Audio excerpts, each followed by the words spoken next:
Trustees to order at 7:03.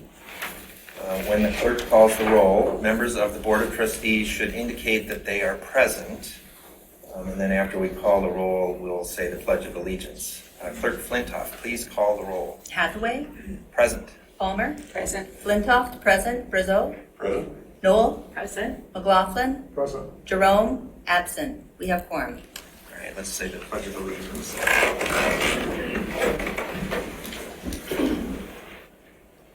Pledge allegiance to the flag of the United States of America and to the republic for which it stands, one nation, under God, indivisible, with liberty and justice for all.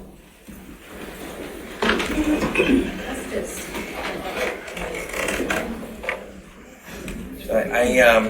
I'd like to begin with a brief announcement before we proceed with our agenda. I learned this early this morning that Abby Vakilian passed away on Saturday. Today I attended a prayer service and a burial ceremony. This came as a shock to everyone because the symptoms that Abby had experienced did not seem life-threatening. I expected to see him here at our meeting tonight, ready to offer his public comments as he has in the past. Late last year, Abby became very engaged with Scio Township's government. He sought the opportunity to serve on the Board of Trustees through application in January 2022 and by running for office in the August primary. He cared deeply about our democracy and was an ardent partisan. He was a strong advocate for justice and a passionate critic. I was sometimes on the receiving end of his criticism, so I know from personal experience. At other times, Abby and I agreed. He was an energetic fighter for his causes, but someone who also tried to find the humanity in those with whom he disagreed. Abby's passing is sad and surprising, but those gathered today to remember him were advised not to dwell on the loss, but to draw inspiration from the energy and sense of purpose with which he lived his life. So I would just like to say, farewell, Abby. That brings us to the adoption of the agenda, and I have another statement to make. The manner in which our September 27th meeting ended has raised questions about tonight's agenda. As you may know, we reached the 11 p.m. mark and had not started on the report's agenda item. This meant that an affirmative majority vote to continue was needed at that time. The motion was made, but there was no second for it, and so we didn't even vote. We moved on to the second public comment per our rules of order. There is now a debate about whether this means that reports should be given higher priority in the order of business tonight. In the course of researching this question, another aspect of Rule 4.2 of our Rules of Order was surfaced. Does the proposed agenda order follow that rule? The problem with elevating reports is that it diminishes the priority of action items, decisions that the board must make in order for something to be approved. If we prioritize reports, it comes at a cost for those action items. Reports have become a time for a lot of talking, and this can push action items later and later when the board members are tired. So as a result, it can have a detrimental effect on the attention paid to those action items. To avoid a situation where reports are prioritized above action items, I therefore move to suspend Rule 4.2 of the Rules of Order in order to keep the order of the agenda categories as proposed by the supervisor, with the inclusion of the presentation item following the initial public comments and with the standing reports item after new business. Is there a second? So we have a motion by Hathaway, support by McLaughlin, and my understanding is that this, because it deals with...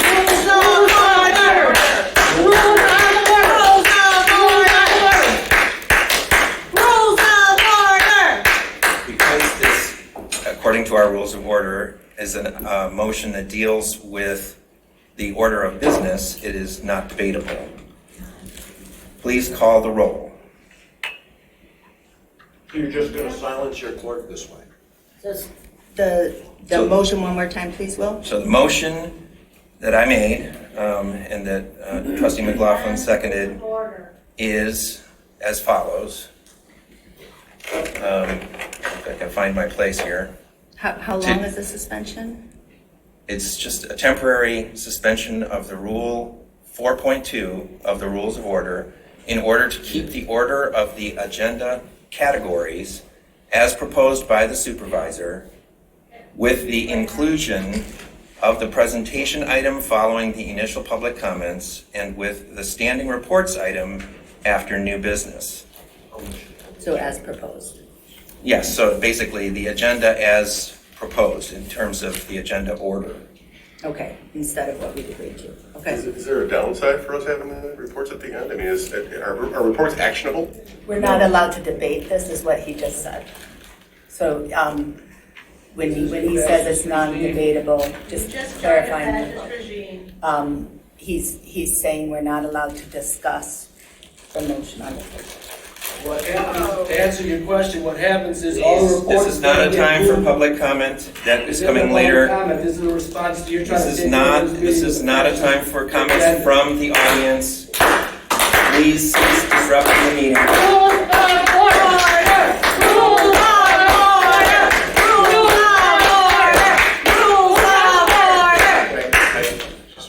Hey, so, hi, everybody. I'm Brandon here. Hi, welcome. You don't know the... Did you start a few weeks ago? This is a fascist. You hear what he's trying to do now? So, Did you start a few weeks ago? Is this your first time? It's my first time here. Meeting? My first He's time trying to here. make sure that the clerk never gets a chance to do a report. It'll get to 11 o'clock again, she won't get to do a report. Next time meeting, don't get to do a report. He's just trying to silence the clerk.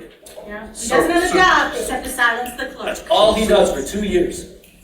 So, as a silent resident, I'm one of you guys, right? I'm one of you folks. We're gonna find out if you want. Yes. Well, I like to think I live in Scio, so I am. I have no agenda other than I live in Scio, and here to help. But one thing I do know is if we all don't start working together. So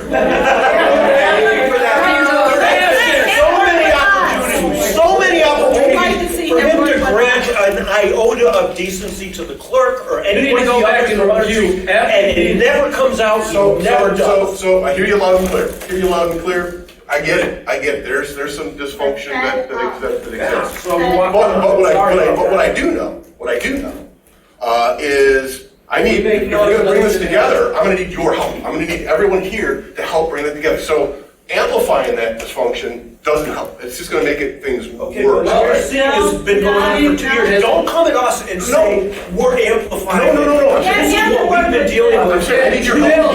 I need your help. I need you guys to help me. Then watch what just happened. If you want to learn, you haven't been here for 2 years. You just witnessed him trying to take over this meeting by suspending the rules of order so he can push his fascist regime forward.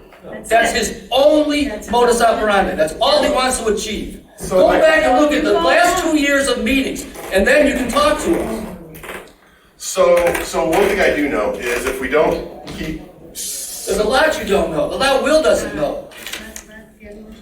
One thing I do know is that, listening is important, communication is important, and I know there's some challenges here. I get it. I've watched the meetings, but I also know that shouting at people, name-calling people does not help at all. And silence doesn't help because then he ramroads through these thorough policies. Yeah. What are we supposed to do? Let's say we're quiet now. Let's What say are we we listen left to you with? and we're quiet. He's going to push through this agenda.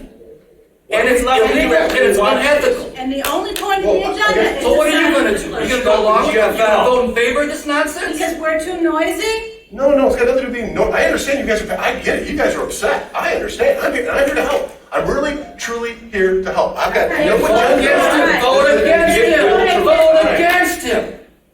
If you're here to help the He's a fascist. vote no. But see, name calling, I just know it won't. It's not a name, it's the truth. Go back and look, how do you define fascism?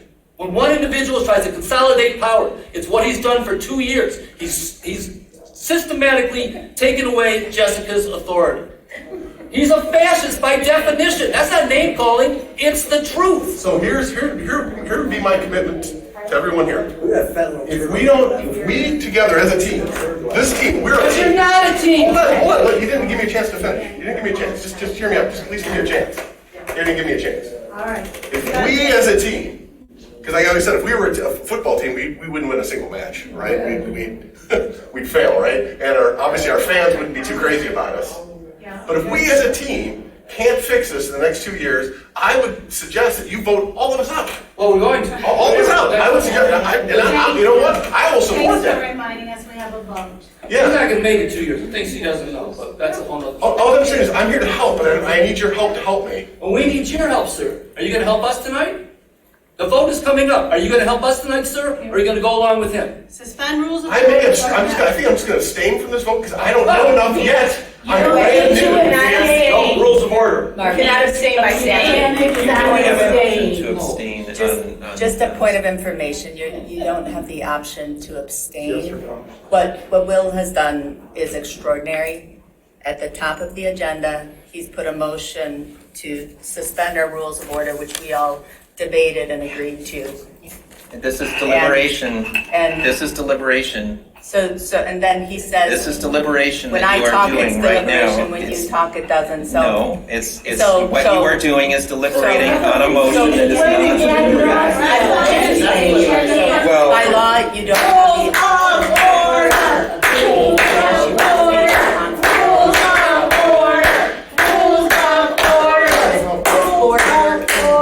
This board worked for a really long time to establish rules of order as an effort to come together, and these were the agreements we came up with for these meetings.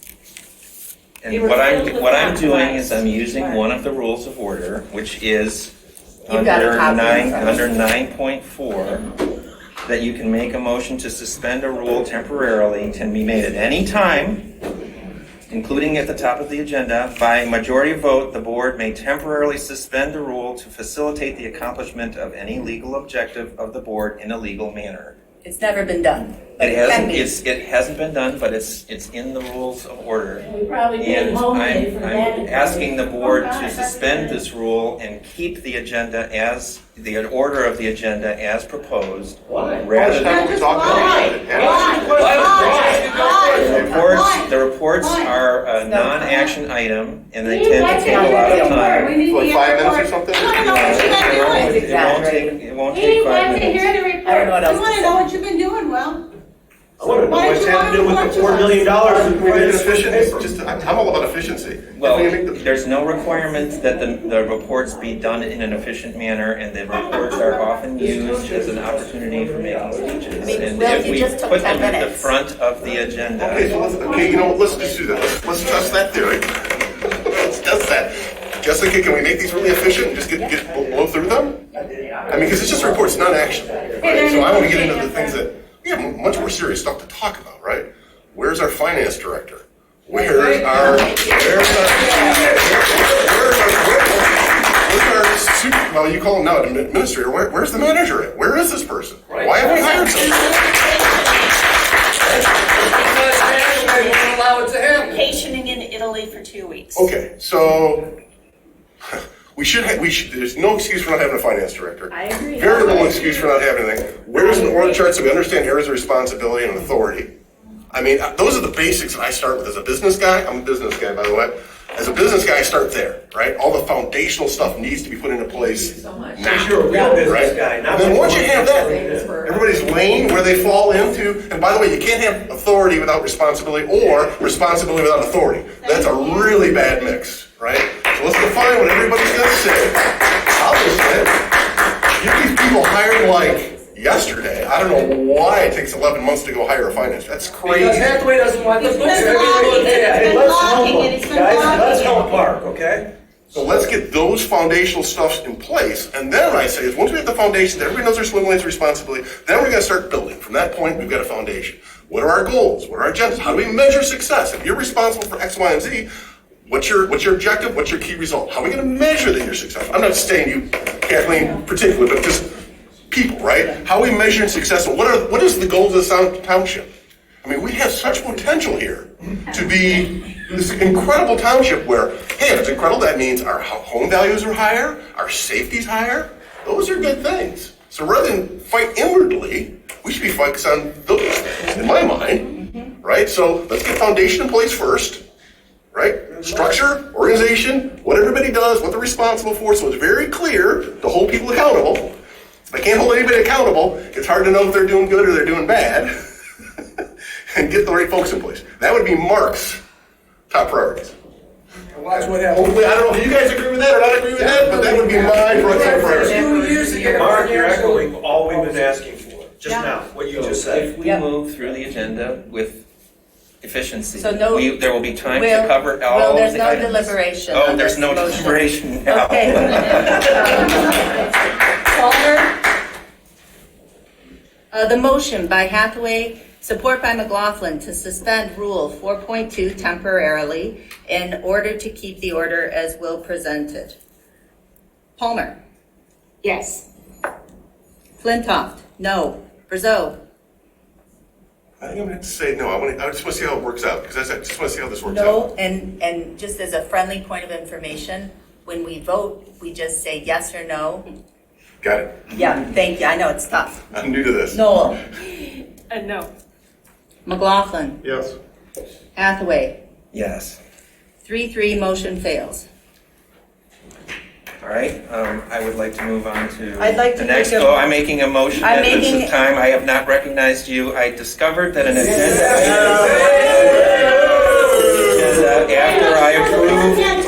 after I approved and published the agenda, it is the agenda item now labeled J2, having to do with utility rates. This item was prepared by the township administrator for our prior meeting. It was removed because the clerk objected to the form of the It was motion, and it was not a resolution. So we pulled it from the agenda, but as far as I know, this new version was not prepared by the township administrator. No, It was Steve and I added- worked on it, and we got it right. It was and we wanted to added, move it was forward. added without any consultation after I had already reviewed and approved the agenda.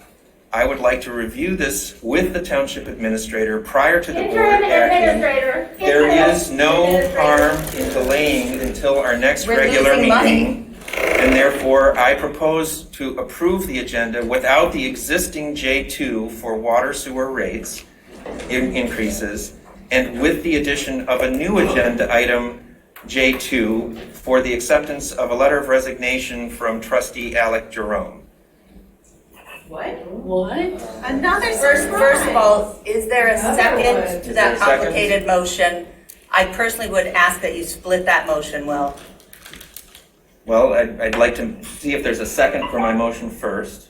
It's too weird of a motion. It should be split. But you're to be honest with you.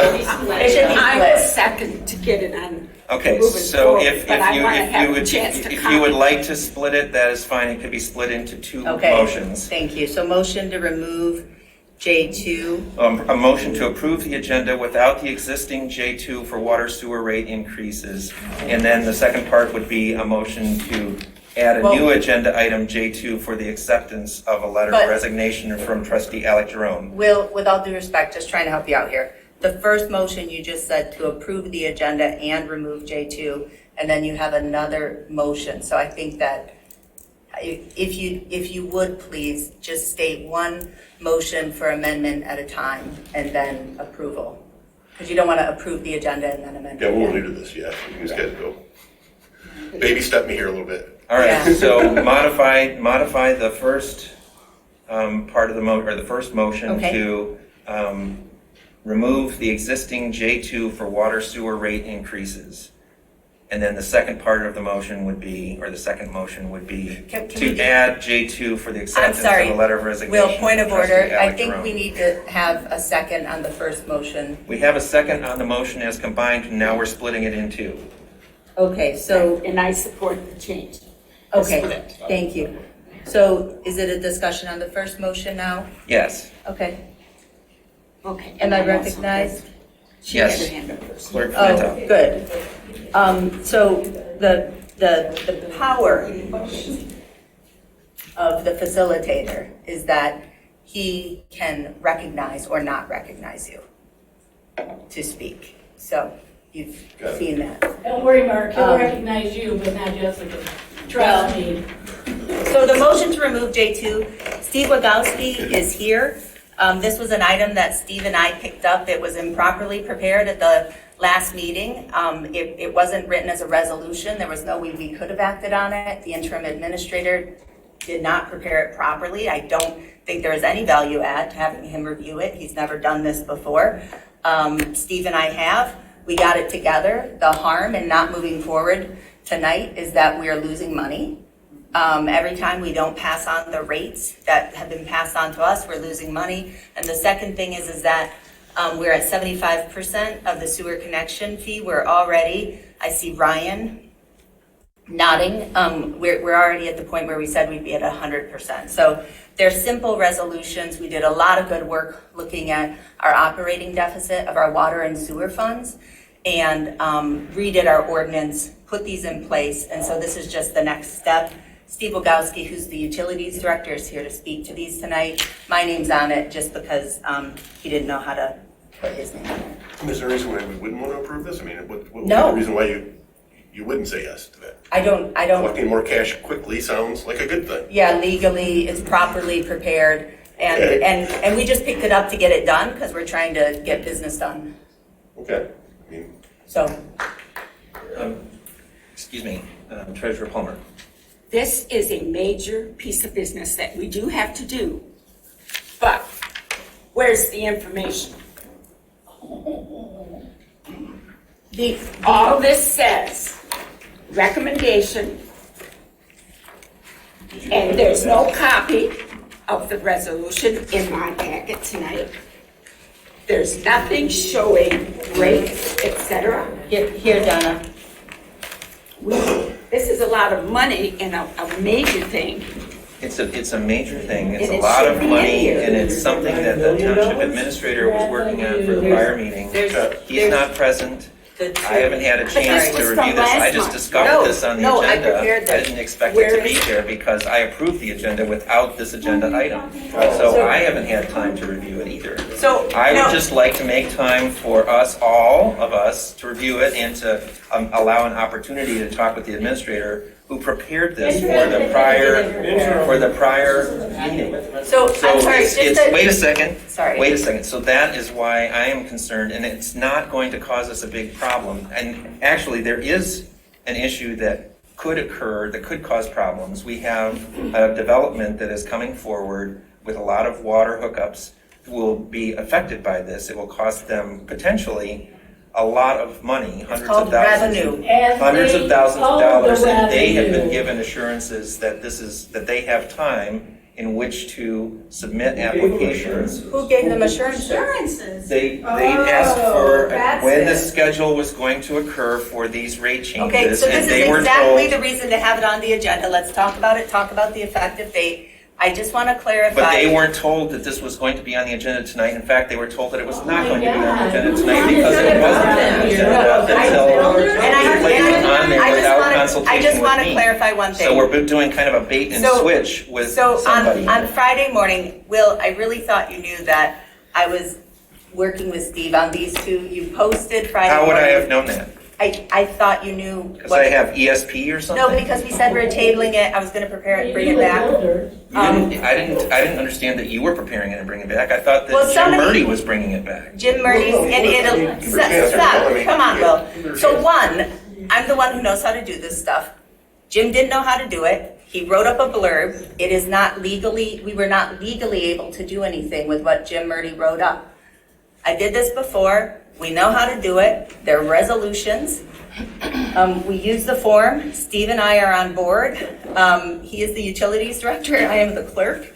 We know what we're doing. And I put them on the agenda Friday midday. And I apologize, Will, that you didn't see it. I really had assumed you had. It was not like a bunch of time afterwards.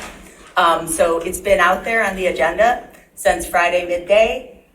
Steve is here to talk about it. I think this much debate at adoption of the agenda is an indication that we should keep it on the agenda. We have a financial interest in dealing with this deficit in our water and sewer fund.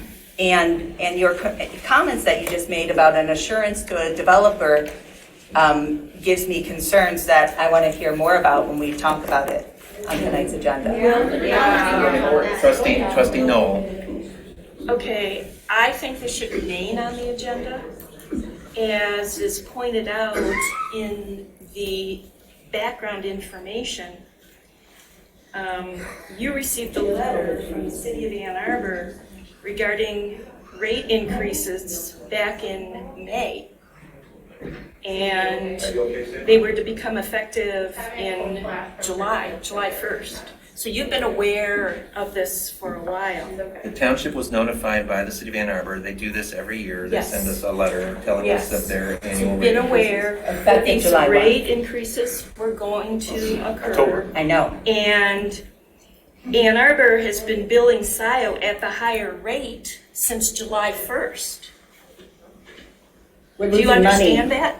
I understand. Okay. I understand that this agenda item was placed on the agenda after the agenda was published. I don't know how you, I'm not sure of the logic of how I would go and look at it. But after hold on, the- no, but at the top of the agenda. If I don't say, well, your concern is, hey, I just haven't had a chance to look at this, Well, right? I mean, that's, I wasn't Yeah, done. basically it boils Well, I think down it's the to. same as yours. Donna hasn't had a chance to look at it either, right? Yeah. Is that right? Well, I didn't, this is all I had, so I couldn't see numbers, et cetera. Guys, I think Kathy was still talking. I'm sorry. Will, you're supposed to moderate these meetings. Thank you. Come on, Thank you you. need to do better. Thank you. Okay, so how much has this contributed to our operating deficit? We will want to hear these answers because the delay is doing that. How much money have we failed to collect since July 1st? I don't know, but you're supposedly knowledgeable. Sandy's here. I'm sure you guys will give us an update later. When we get to And I this just want to agenda get this fixed. I want to say one process thing for you about the agenda. This is the board's agenda. When we get this is a proposed agenda. The rules of order that we agreed to give the supervisor and the administrator the authority to propose an agenda. When we get to this board table, you can put something new on, you can take something off, change it. We adopt the board agenda. So this is our decision. We are not changing Will's agenda. Got it. One quick question. Sure. What does 2 weeks cost you? Is it 2 weeks $100? Is it 2 weeks $1,000? Is it 2 weeks $10,000? Is Steve Bogowski, could you jump on, please? Our utilities director? And I just want Steve to say too, I mean, he was working on this with me and we're just getting it done. So give me a break, man. Yeah, if it's $100, okay, we can wait. If it's $10,000, probably not. 3,000 households. Hey, good evening. Hey, I apologize for this being such a hot political issue. So let me just get some background. So a little over a year ago, Woodhill Group, who we hired in to come look at our utility finances, among a lot of other finances, recommended rate increases across the board. And there was a large increase from the cost of the current sewer connection to what they proposed. So they proposed to go to 3/4 of that rate back in September of last year. So we got the letter from Ann Arbor in May. I received it at the same time, Kathy. It went into effect in July 1st, but it didn't seem right to raise the rate on that connection fee right then and then do another increase. So to do these together at a year interval seemed to be prudent. And moving forward, what I've talked about with Jessica is when these increases come along, to not have to have a vote on them by the board every time, but just do the same incremental increase as a pass on, unless a member of the board has a problem with that, and then you would have a discussion about it. but not to have to bring that up every time for these automatic increases. So I put that blurb to Jim at the first to say, hey, we need to come up to the full cost sewer connection fee and to increase our rates by the same percentage that Ann Arbor passed on to us. And I don't know how to put it into these agenda items. So when it was discarded last meeting and brought again this meeting, Jessica does a great job of putting it into resolution form. She took the information and massaged it into that form. So that's what I know about it. To me, it was a simple process of trying to come up with Woodhill's recommendations and come up to the full cost with the sewer connection fee. I didn't think it was going to be this type of discussion. So I apologize for my part in this, if I have a part. So any feel for the cost, the revenue lost between now and 2 weeks from now? Is it $1, $100, $1 million, $1,000? I mean, I know it's any not. feel for that? I know it's not $1 or $100, but like it's 2 cents per 1,000 gallons of sewage, and so I'll have to get you those numbers. My brain doesn't work like it used to. I'll get you those numbers for the next time. But I guess the main thought is let's do it as quickly as possible. And in 2 weeks, it's not going to be $50,000. I don't think I don't have the number. I'm sorry. It's not nearly that much. But I guess the thought is moving forward to get this increase put automatically into the resolution or whatever format needs to be put in so it gets in effect the same date Ann Arbor goes into effect. And one clarification is, I talked to Jim Fink, our township attorney. We would have to make a modification to our ordinance to make it automatic. He's looking at that, so we'll bring that back to make that happen. With these resolutions, there's a proposed effective date for each of them, so that could be discussed and debated. So we could say, act on it tonight, make the implementation date earlier or later, but get it done. The reason why we had to pull it off the last agenda is our ordinance and state law requires that any fees be assessed by resolution. So they just had to be in these forms. There's no question about the content. Okay, so would it be fair if we delayed for 2 weeks and we could put everything in order in the sense that we can make everything automatic going forward? So we do this, we kill it one time, and now every time there's a rate increase, it's automatic. So next time it's July, we're not talking about this again in October. It happens in July. It doesn't have to come before the board again. Is there a way for us to do the that? ordinance amendment will come before the board at some point to do that. We will have to amend the ordinance to allow for that automatic. Can we do that next board meeting? Kind of just do this all at one time, or is that too soon? I don't know. I'd have to get back. I don't think so. Yeah, we probably have to have a public hearing. So I have to get back with our township attorney. If there's a public hearing, then there's more lead time necessary. So yeah, those are two different Yeah, steps. excuse my ignorance on some of this No, stuff. not at all. okay. It's fine. It's a learning experience for It's all about everybody. things being really efficient. Yeah, so I think, and I think that, again, these are just, this is exactly what Jim Murdy was trying to do last time. There's nothing different content. I mean, there's no difference in the effect. It just wasn't prepared to its proper legal form. That's the only thing that's different. So I think it's ridiculous to take it off the agenda when we need to do it, and let's do it. So. Yeah. Why not just get it approved and be done with it? I mean, Yeah. I don't know what numbers we'd see that different that would stop us from making it that Well, happen. so I heard something said a moment ago that may solve this problem from my point of view. Yeah. And that is, there is a developer with significant utility hookups who will be impacted by this, Okay. who was told that this was not on the agenda because I believed it was not on the agenda. Got it? And if they had known that it was on the agenda, then they might have taken different actions. They might be here to speak to it and so on. But- So if we can put this into effect and give them some time before it goes into effect. In other words, if we can modify the effective date of this to give them the 2 weeks to take action, then But it was going to happen anyways. I mean, I guess I was going to give. it's make going the argument back. to It's already happen. We don't make deals with developers. Will does. No, we don't. I'm sorry, we do not. And if we're gonna have this on the agenda, we're gonna hear at length from you. You can text them and tell them to show up, because they're gonna have time to get here.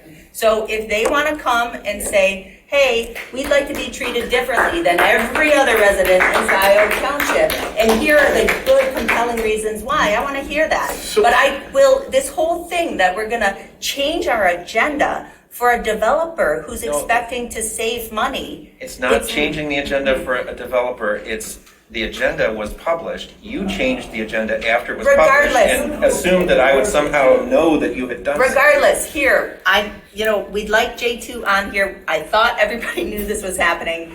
And I gotta say, let's just get it done. If people want to speak, you can ask for public comment at that time if somebody particularly wants to speak about it. Someone who's not expecting it to be on the agenda?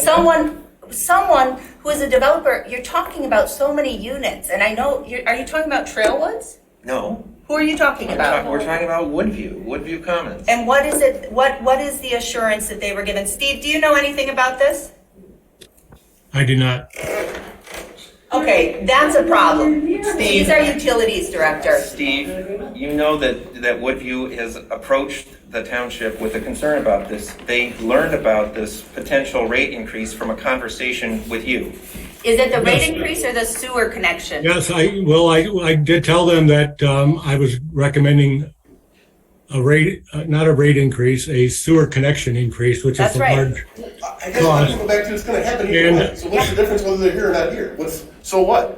I guess, okay, Bill's they're going to trying find out. to have them get their sewer connection fees before it goes up. They were trying to get their sewer connection fees done before the rate increase.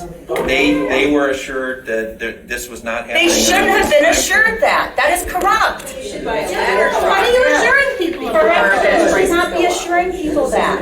Well, they asked if it was on the agenda, and I told them that it was not on the agenda. Well, books. And that it's on the agenda that is because not you right. put it on the agenda without, going in any consultation with me. We'll take it off then.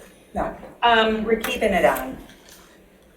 If this developer was put on notice by Steve that he was recommending it, Yes. this developer had notice. And it's been on the published proposed agenda since Friday, Will. This is, seriously, we can take a recess, you can call them and tell them to come over if you really want to make sure they're here. They can connect by Zoom. And how much difference are we talking about? I mean, what kind of delta are we talking on the connection fee? Let's take a recess and I'll call them. Wait, Steve is here. Steve? Yeah, can I say something? So Woodview's been eager to pay these connection fees. I told them they were going to go up. I did not know when, because you guys have to approve those going up. They are on last agenda. I have about I think 10 to 12 checks here from them that came in last week. I think beat this. They really want to get this paid first. This is for phase one. We've talked about not accepting the fees for far down in advance because our connection fees may go again if something isn't built in 2 years. So I think what I have in my hand is if you guys pass this, I would consider these under the old rules, and Woodview Commons would have 1, 2, 3, 4, 5, 6, 7, 8, 9, 10, 11 buildings under the old, the current rate, and then any future person connecting that cost would be applied the day that you guys recommend that cost being applied. What's the delta between the two rates? It's going to go up. Well, it gets expensive when you do a multiplier for commercial developments. For a single resident, it's going to go up. I think let's see, about $2,700. Or no, I'm sorry. I think it's going to go up $1,700 per connection. But if you had if you had a multiple connection of say 4 connections, it's going to go up. And I want to remind us why it's going up. It's going up to cover our expenses. Yeah, I got it. And we have got to cover our expenses. It's a one-time fee. It's not going to stop the builder from putting it together. It happens one time. It's going to be a cost. It's just going to get passed on. It's the cost of some nice tile in your kitchen. So, I mean, I agree. I don't see it as like, if it was $17,000, like, ooh, ouchie. It's hundreds of thousands of dollars. Well, I understand when it goes across multiple instances. So we can talk about what date it takes effect when we talk about it on the agenda. This developer will be impacted, so I guess, you know, we're going to have this on the agenda, so I withdraw my motion. I withdraw my, Donna, do you support the withdrawal? Yes. Okay, so the motion is withdrawn. so the other motion has to do with Alex's letter of Yes, resignation. thank you. So this I received today. Can you pass that? Yep.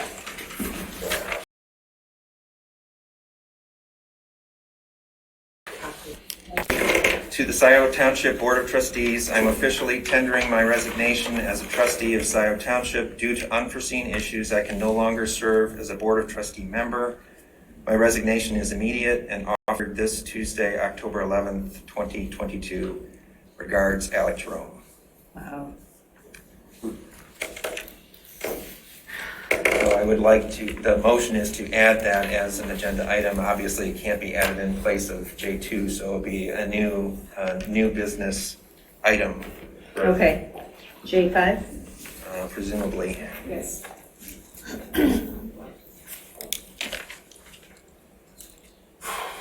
Wow.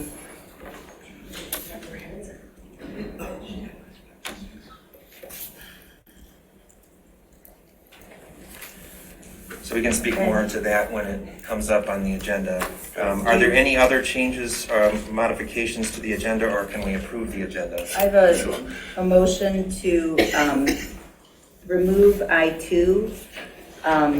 We had asked that it be prepared with job description, justification.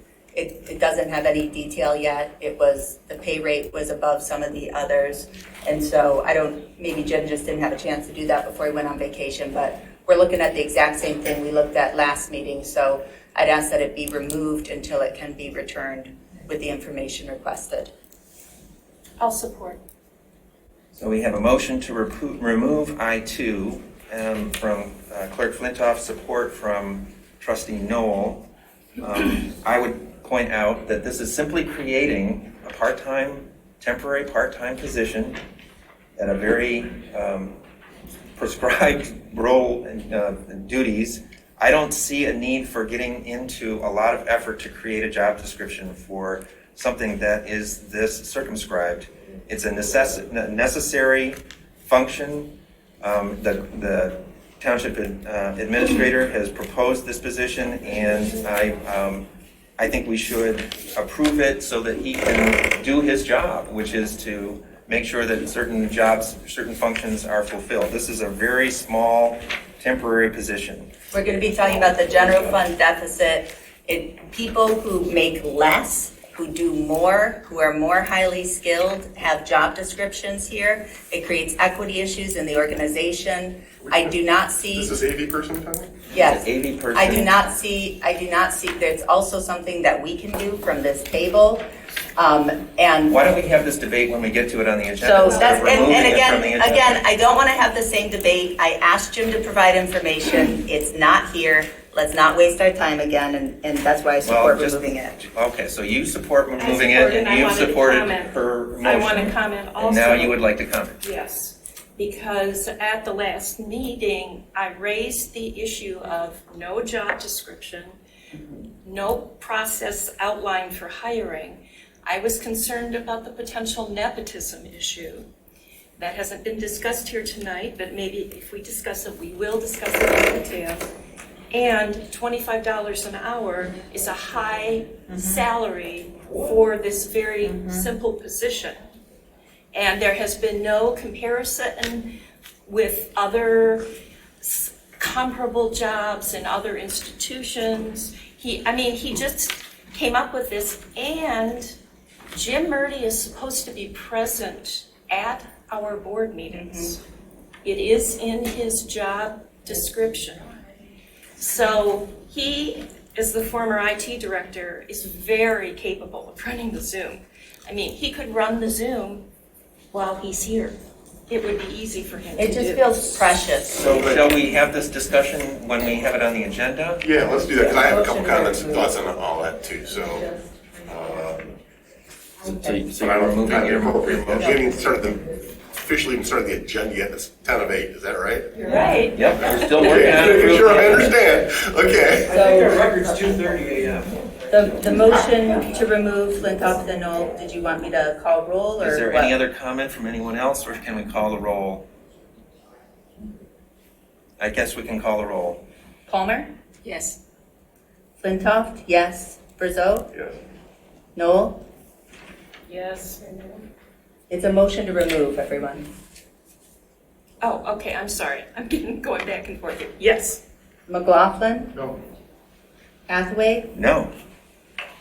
Motion passes 4-2. I2 is removed from the agenda. If there aren't any other, I just have one more motion. Yeah, because I want a whole different approach on how I think we should do it. So that's, can we talk about that during the meeting then? well, we can talk about it. We can talk offline, maybe, Yeah, I don't, as long as we don't have a quorum. got it. Yeah, for them. Okay, so maybe I'm, So I would just have a motion to just reorder our agenda. Sincerely, Pat Stein sent an email to the board, and I went back and looked at Rule 4.2, and I realized, with all the good work, and I think just inadvertently we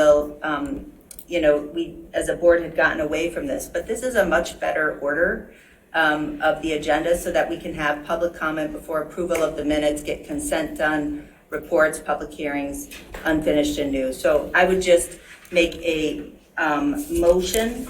I don't even know if I need to, actually. I would just say, let's reorder our agenda to conform with Rule 4.2, because this is proposed, Yeah, and this is our you rule. need to amend the agenda if you're going to amend the agenda. so- Okay. So I'd like to amend the agenda to conform with the order of 4.2, so that the order would be as follows. Well, maybe just the changes to, The changes? yeah. Okay. E would become D, F would become E, F, D would become F, H would become G, K would become H, L would become K. You've lost me. I know. Why don't we just leave it as is? We've had the discussion. At our next meeting, let's do like you're talking here, because this is totally confusing now. Okay. Just move on. How about this then, Donna, if I could withdraw that motion and make it more simple, Donna? How about if we just move, let's just move K reports above I.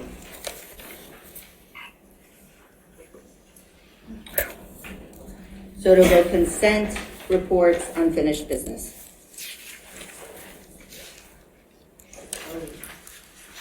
Easier to track. Yeah, thank you, Donna. Never using letters again. And then for future meetings, we'll go to the order that you had previously established. Unless we change our rules of order. Well, we So can that's- always It can be change our part of rules the of order. discussion. Okay, so that's the motion. Is there support? Support. So there's a motion. To move reports? Is there any other changes to the agenda? Because if that's the only change, then we could approve the agenda with that change. Yeah, so it would be with that change and The removal of I2, we already voted on that. right? We just would need to add J5, acceptance of the resignation. So this would be to approve the agenda with these changes, to remove I2, to add J5, accept resignation, Yep. to move item K up so that it comes before I. Yep, And is there any other change that I've overlooked? that's it. That's it? Okay. So is there a motion to approve the agenda with those changes? So moved. Support. Please call the roll. Palmer? Yes. Flintoff? Yes. Brazeau? yes? Knoll? Yes. McLaughlin? No. Hathaway? Yes. Motion passes 5-1. we have an agenda. All right, that was easy. Wow. So, Okay. let's move on. I understand. Next item is approval of minutes. The first set of minutes is from our special meeting of September 26th. Are there any modifications, corrections to the draft minutes for that meeting? I just found an error I had made, Will. Okay. Page 2, third line, sadly about Abby, it says criticizing the clerk for not having properly recorded. It's just grammatical. Oh, That was my error. are there any other corrections?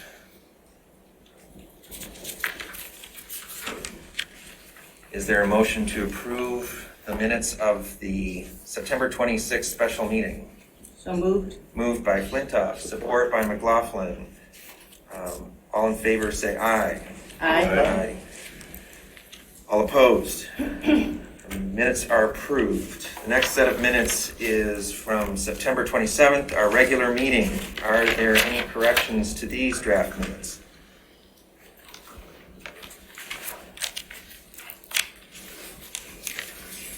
I know there's one place, it's very minor, and it seems to be an extra apostrophe.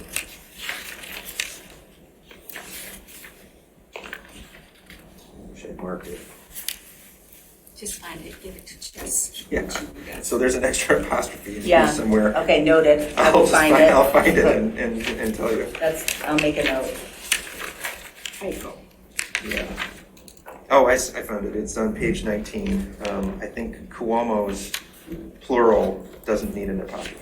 Okay. Thank you. Any other corrections? Is there a motion to approve the minutes of September 27th? So moved.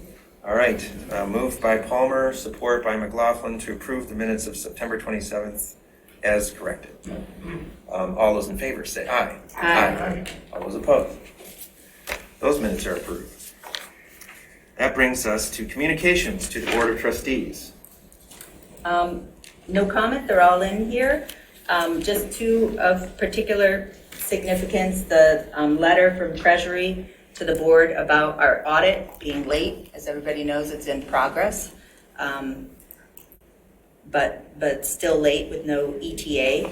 And also the 2022 Halloween party, firefighters, October 23rd. Is that right?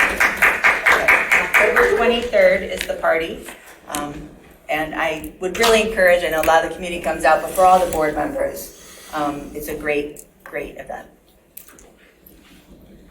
Okay, that moves us on to public comment. This is a time for members of the public to speak for up to 3 minutes on any matter under the purview of the Board of Trustees. We hear first from those who are present here in Township Hall, and then from those who are participating remotely. When you come up, please sit at the table and address your comments to the board as a whole. And Trustee McLaughlin, are you ready to be our timekeeper? I have the timer. All right. Who is first? No one wants to make a public comment? I'd love to be first. I like to be the winner. I'm Paula Gloverson, longtime resident of Scio Township. And a lot of kerfuffle over the ballot with the, for the parks and recreation. And reading that over, I think I made a comment on the Scio News. And then it says, it doesn't even say the percentage, and a portion to go to the DDA. Two things. That kind of bothered me. I like things to be spelled out.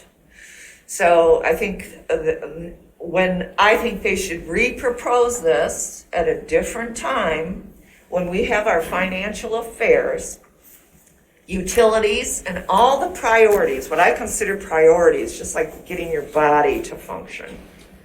We're not in the greatest financial times. Things are going up and down. The same thing with SADs.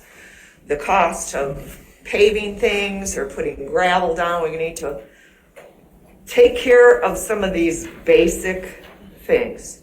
And I'm really sorry that Mr. Lonick, it's going to affect his living job, but we have time to get our finances in order. And I agree, and I have not always agreed with David Reed, especially on the water and sewer, but I agree with this situation. And I want to say welcome, and I'm glad you have a financial background. That's what we desperately need, and it should have never been 11 months. All the stalls, all the things, and bringing in interim. We had a good administrator, and I wasn't really good for an administrator because previously we've had some pretty bad ones. And we had somebody who could take charge. And I want to see this board function.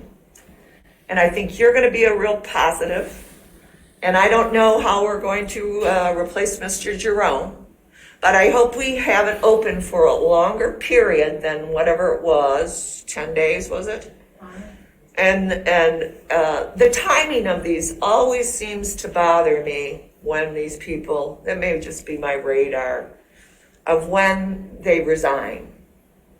So that it couldn't be on the different ballots, so that it's actually reflective of what the people want.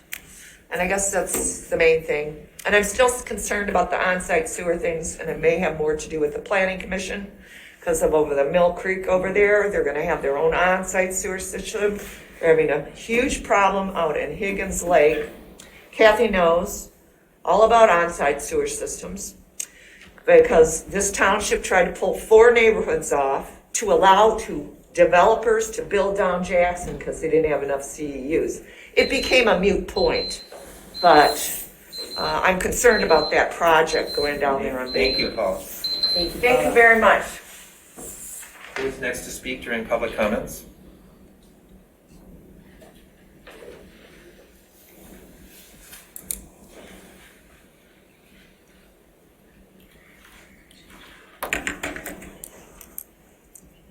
Good evening, Pat Stein, long-time resident, Scio Township. So welcome, Mark. I'm glad you're here to ask the questions that we would like to ask, okay? So a couple things. One, aside from the fact that the supervisor wants to change the rules of order, we do have the rules of order that shed report should have been tonight. Nah, this should be right now. For the rules of order, it should be on the top of the agenda. Why it's not tonight, I don't know, because we still have the risk. Meeting started an hour ago and we're just now have the agenda approved. So I'm concerned about that. And I do feel that it is an attempt for the supervisor to silence the reports. All right, 2 items in particular are really a little disturbing tonight. The supervisor has shown that he is showing preferential treatment to developers over the financial obligations of the township. That does not sit well at all, not at all. It needs to be corrected. And that he supports an AV tech. He's pushing for an AV tech to be paid position at a high rate than others who are paid less and work harder.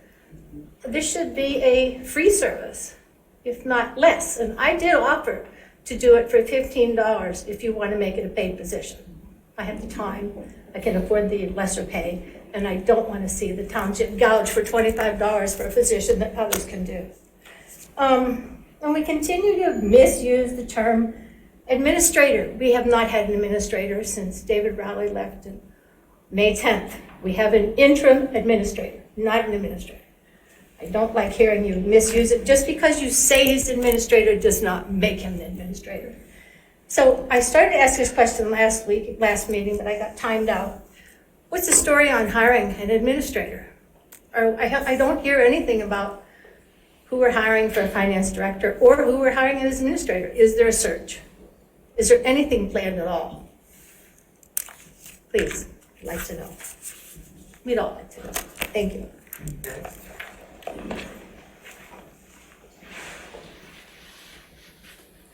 I'll go before Parker goes.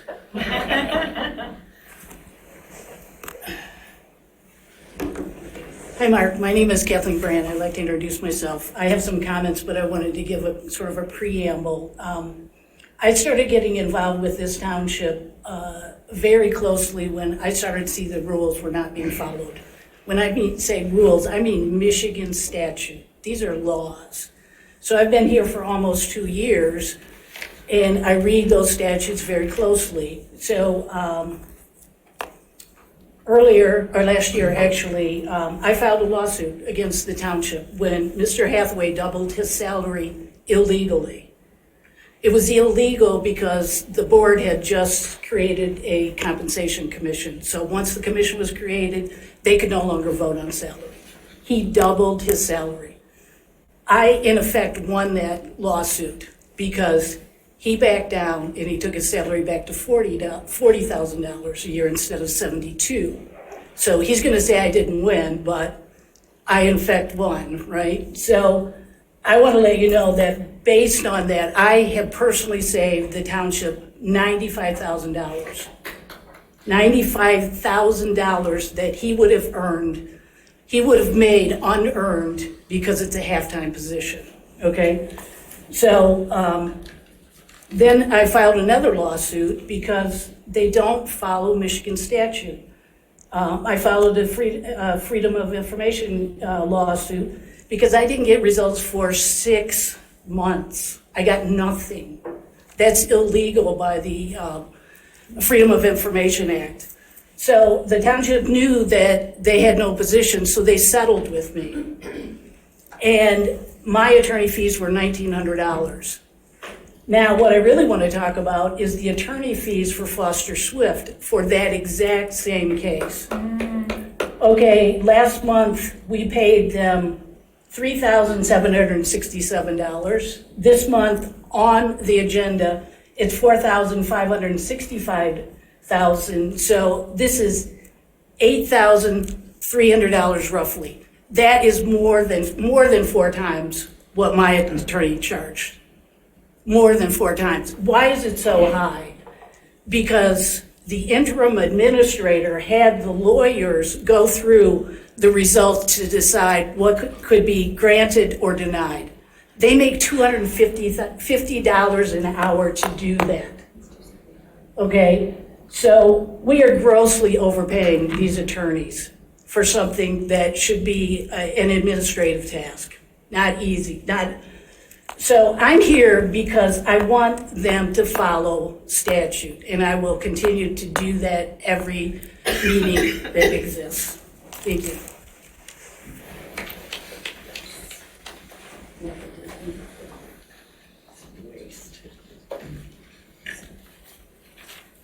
Good evening, everybody.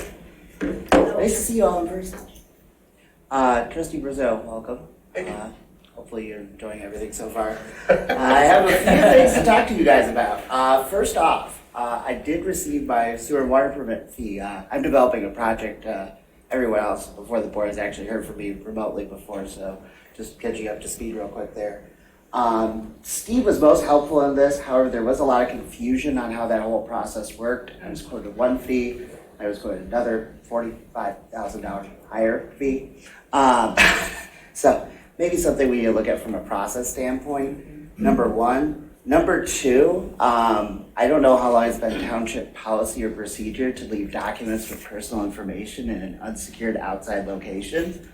In today's day and age, especially with this insurance item on the agenda, really upset me and does concern me about financial liability of the township. If there was a trailways permit in there, anyone that just happened to look in there could take things out. We should either be able to email these to the appropriate people or have them held for pickup. We shouldn't be leaving them outside, unsecured. And like I said, Christy, I'm not blaming you guys or Fran. It just was somewhat concerning when I found out it was there today. The other thing, a couple of things I did over the last few days. I did look, thank you, Treasurer Palmer, for posting the investment report back on July 31st. I noticed in there was about $4 million of commercial paper that Credit Suisse is holding. Just coming from a business owner and being able to read large news publications like the Wall Street Journal, that bank is in trouble with a 13% potential for insolvency rate, according to major publications. if we haven't already, we should be looking at how we can liquidate our positions in that, even if we don't collect interest, to get our principal out and keep this township some money safe. What I did print, to point to each of all of you, I'm also going to give this to Pam, so she can hand this out. I did an executive summary on the audit for the last 10 fiscal years. That way, we can look at some of the things that have happened in the past. I realize that I won't have enough time to talk to you about everything in here. Thank you, Ryan. You're welcome. But I went through and I looked at repeated issues at a high level of things that the auditors have found. Misstatements, journal entries that haven't been done in a timely manner. The fact that audit hasn't been filed, we have $34,000 in revenue at risk come November 3rd if our audit is not filed. That's not coming into this township. That's what this township just spent on keyless entry into this township hall just 2 weeks ago. Just a couple of things to keep in mind. Those who don't learn from the past are doomed to repeat it. Thank you, guys. Who's next?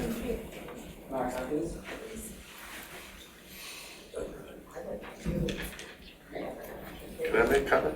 Is it okay? We don't generally have back and forth. Well, no, I was gonna make back and forth, just some comments, can I? At the end, request at the his end, permission. sometimes board members ask for permission to respond to questions of fact that were raised during. Or sometimes you just ask. Yeah, can I just respond in general to all those, some of those things? Is that okay? Yeah, at the end, when we're all done, just make a note of the things that you want to respond to so that we don't interrupt the flow of the public comments, and then there's time at the end, you can ask for time to speak to them. Please proceed. Good evening. My name is Alan Bourbano from Parkwood Condominiums. I welcome you, Mark, to this group. I'm here this evening to kind of reiterate what Parkwood has been saying recently in terms of the massive information we have on this. Has to do with Site Plan 21021, which is ultimately up for approval. And our recent theme is to try to pull this back to the Planning Commission. Roughly about a month ago, 3 weeks ago, we had effectively a new site plan that was submitted. You're all aware of that. We made you aware of it. It's like 24 drawings in total. And we would like to see those details. We're still mulling over those details ourselves, but we would like to see those details kind of digested, talked about at the Planning Commission level, which in our view seems to be a little more relevant for those type of smaller details. So that said, our group, which is Parkwood low density people, have been coming here for, I guess my math is about 7 months now, because it originally was approved by the Planning Commission in mid-March. And effectively, our low density group from Parkwood, there's negotiations going on with the developer as well as planning commissioner, planning style planner, and there is no low density representation in those meetings at the table, as it were.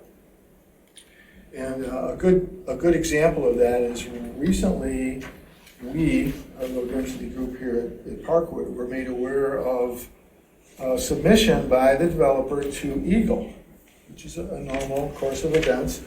And there's a couple of very small parcels that the developer wants to fill in on this particular parcel, as well as the 0.41 acres, which is going to be discussed as well. And we weren't made aware of that. I ended up sending an email to our people this week, but it's a good example of a lack of communication at that level I spoke of before, that we're not at the table. So suffice to say, we'd like to see better communication, and we'd like to see more information coming our way. And I'll leave you with that and the usual theme, which is the theme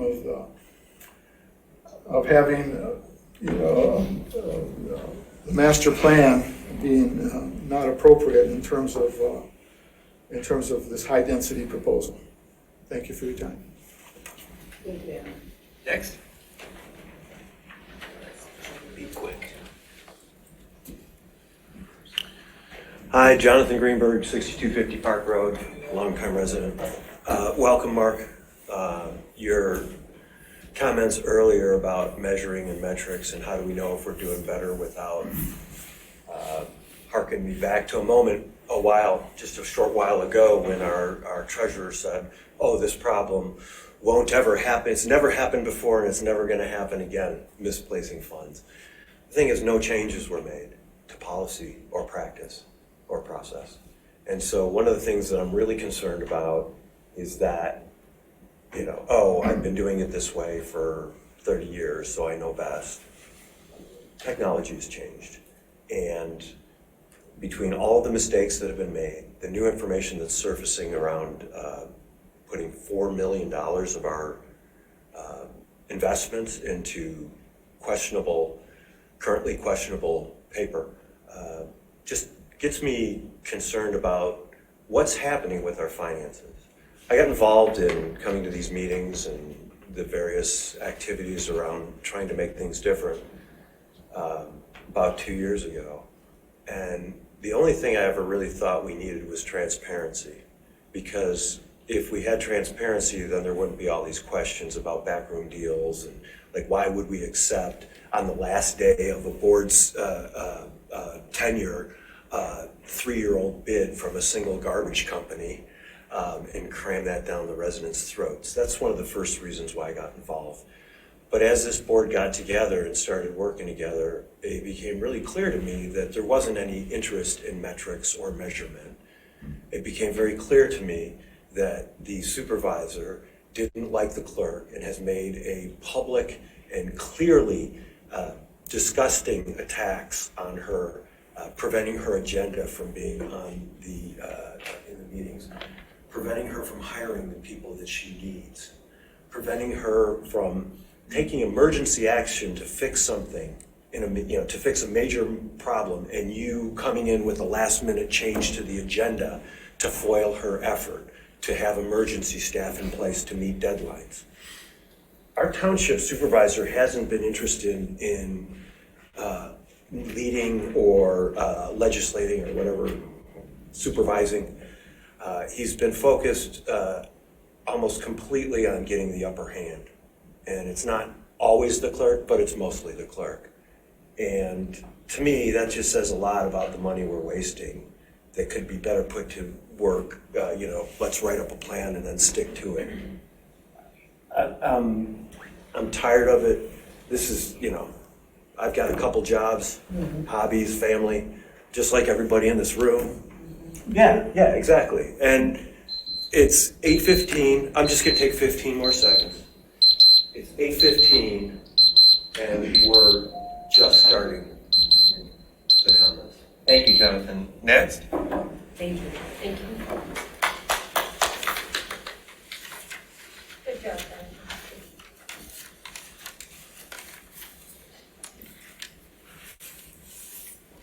I'm Oleg Mikhailenko, Parkwood Condos. I was able to get a hold of some the newest blueprint of what the intentions are. And the more I looked at it, it appears to be even worse than it was before. According to them, they made some modifications. Yes, they did. In one respect, the northeast corner is the low spot of the property. All the water is currently draining in there. This is the one that is causing a problem for us, where the basements, for example, one basement has 2 pumps operating. Another basement put in a high-end commercial. It's continuously working, even now. So, and it's dry compared to what it was earlier. Now, what they've done now, the area where they are intending on putting a wall, I call it a seawall. It's a wall that they're trying to keep the water from that pond to enter into the buildings that they are putting up. Now those buildings, at this time, the way they have designed it, that wall is supposed to be like 5 to 6 feet high. There are units, about 7 or 8 of them, back up to that. They're 10 feet away from that water, where the wall is. Now, so at this point, there's no intentions of having a pump there. They are planning on using a drain, connecting it to University Lake, as it's called. Naturally, it's not going to drain that quickly. the units that lake backs up on our side are going to be underwater. We get in, we've had it about 5 to 10 feet away where water was sitting. Walked out on the deck, you were in the water. So their solution by adding, when looking at those, it seems that by the time you have the driveways, the roadways, the foundation, which is flat, they occupy more than 60% of the woods of the property currently. The trees that are currently now, they're all going to be removed except the primary trees on the primary of the property. We're going to lose all of those. So the trees that have been absorbing the water are going to be gone. They say, oh, we're going to plant trees. Yeah, they're going to put 5-6 foot trees possibly. Those things will not absorb the type of water that the large mature trees do. It's just completely overbuilt. I'd love to have something there that's attractive, fine, do that. But to put in that many units, that there's no, the only grass you're going to have is the road up to the front, to the unit, to the back of the unit. Thank you, Lauren. It's just absolutely. And the other thing that bothers me, I don't know, nobody else, there is no emergency exit for the whole unit. Thank you, Ulrich. Your time is up. I'm sorry? Your time is up. Thank you. Thank you. Thank you, Oleg.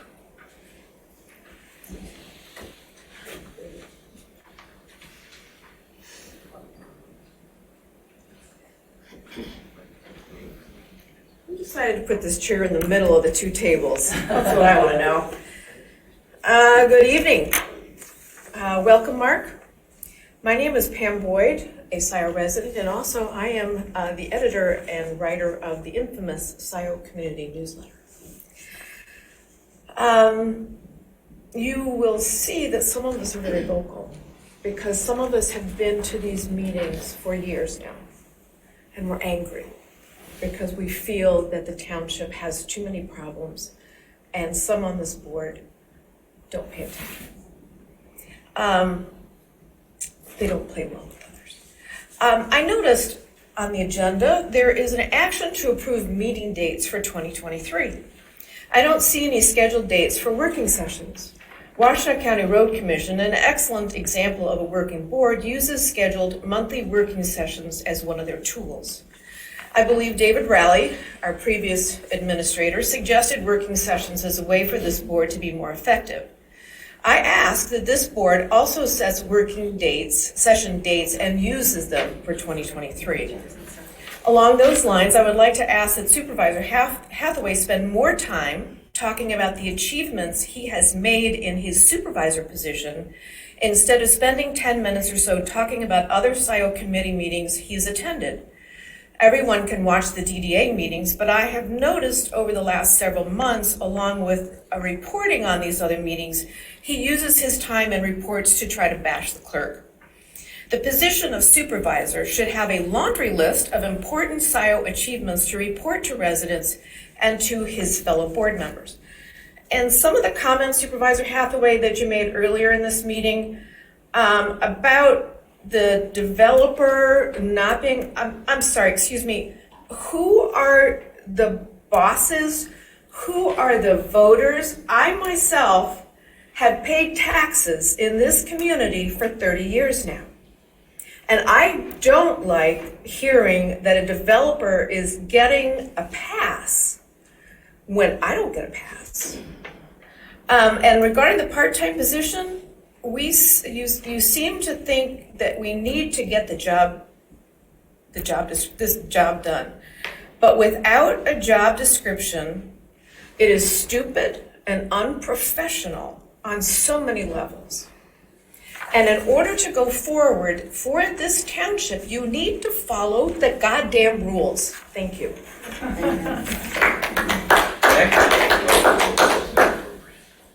No further speakers? Oh, yeah. I just want to thank Pam for one thing. I just want to thank Pam Boyd. Pam, do you want to just share what you've done over here?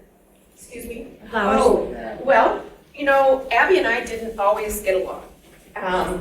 But when someone passes away, I brought flowers, and it says, "Rest in peace, Abby," from our Scio residents. And this is my effort to say, yeah, I had a problem with him sometimes, but he was a resident, and you know what? He brought fire to us. And I appreciate him for some of the things. I don't appreciate him for some of the other things, but yeah. And some of us are wearing black in honor of Abby. My name is Mary Gillis. I'm a resident here, and I just wanted to say a couple words about FOIA. In case you don't know, all government work product is already paid for by the taxpayers of Scio Township. They already own it. We owe it to them. Under the clerk, that was the approach to filling FOIA requests. And that's why the supervisor made sure that this board removed FOIA from her purview. Because in filling all those FOIAs that had been excited by the poor performance and belligerence of some board members early in their tenure, lots of embarrassing information came out. The response was to reduce responding to FOIA requests, threaten to charge residents for FOIA requests, and delay responding illegally to the point of inciting lawsuits. This is a problem that is easily solved. Return FOIA to the clerk and do your job well. You'll get fewer FOIA requests, and they will be filled in a timely fashion. Everyone will be happy. Thank you. Thanks. Are there any other speakers? Julian Carey. Hi, Mark. How are you? Hi. Does everybody know about the fire on Westview Way? Was it last weekend? Yeah. Well, our fire department is very important. And we have an issue here. On the agenda, we have fire funds and general fund update. So we have a problem with our budget. We have a problem with supporting our fire department. It's all dark. There's nothing there. Oh, sorry. That's how bad the budget is. Yeah. Well, it's not. Oh, yeah, I know that. Okay, so everybody saw that? Yeah, I live right next door. Okay, Next neighborhood. that day, we had 2 on staff from 7 to 7. That's the minimum. At 7 p.m., 2 more came on, and that's what we need. If those 2 others could not come on, this is the fire happened at 1 o'clock in the morning. We have no ladder truck. We've been trying to boost up our equipment for our fire department. In fact, we just finished a building that was literally falling apart and had mold. They were working in that. They were living in that. We need a ladder truck. They didn't have a ladder truck for this fire because we have municipal aid. The ladder truck was not available. So it burned to the ground. Luckily, everybody got out. Scio Township has an issue with not taking our safety seriously. We're short-staffed on sheriff. Our fire department we have 1.5 million taken out of our operating fund, and who knows where it went. There's this walnut and shell game that's going on. Our fire department is important. Our safety is important. And most of the time, they don't even have a fire. I bet you they get excited when they do. Most of the time, it has to do with medical issues. Any one of us could have a medical issue, and they're going to be there. They don't ask questions, they show up. But when they're short-staffed, that breaks them down. It breaks the township down. Seems like Scio is so much more interested in parks and pathways and pushing all that through, but we don't have the safety structure to support anybody that is raped, robbed, or murdered on a pathway. Sorry, I don't want to be too dramatic here, but it's the facts. It's the facts. So tonight it's on the agenda. There was a budget and finance meeting where it was explained why that money was taken. Nobody understood. We're still trying to figure it out. Where's that money? Oh, it was moved over to the capital improvement fund? Well, looking at that, it's gone. Where did that 1.5 go? Yes, there is a contract that has to do with remodeling. 20 years, $75,000 is to be paid back to the township. The remodeling, from what I understand, I may be off on my details, was a little bit more than what they expected. So that was the contract. I think we're on our 3rd year of payments, but 1.5 out of our operating fund is gone. Why? Thank you.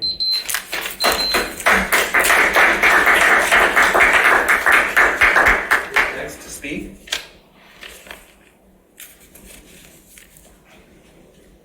She's not a resident. Hi, my name is Mandy Porter. I am a lifelong Washtenaw County resident.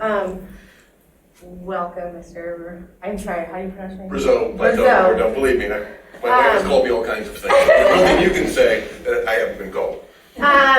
So I am the IT person that is in question to be hired. I just want to, I'm sorry, Zoom controller. I just want to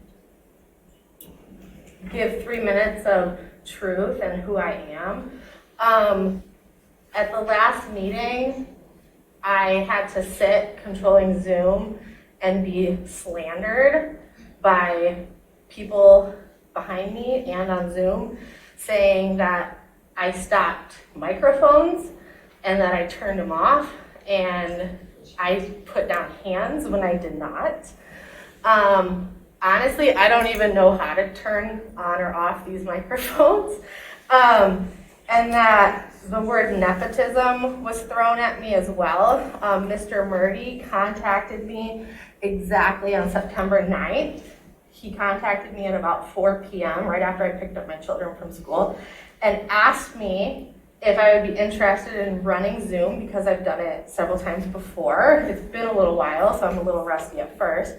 And mind you, that was the Friday before the meeting on the 13th.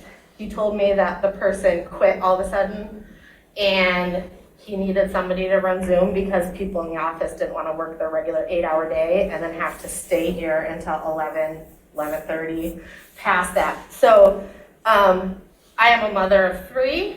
I am a wife. One thing I am not is a liar. And I also have never and will never tolerate bullying. When I came in this evening, I was bullied and called 3 names that I would not say. Okay, they were extremely disgusting.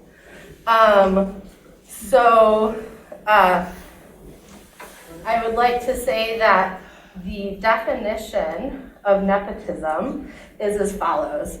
The practice among those with power or influence of favoring relatives and friends, especially by giving them a job.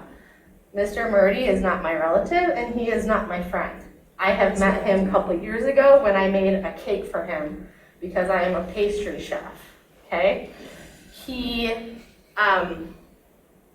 knew that I have a special needs daughter that has required me to stop being a manager at a very large bakery here in Ann Arbor, and that I can only do little odds and ends jobs super late at night when my husband can be with my children.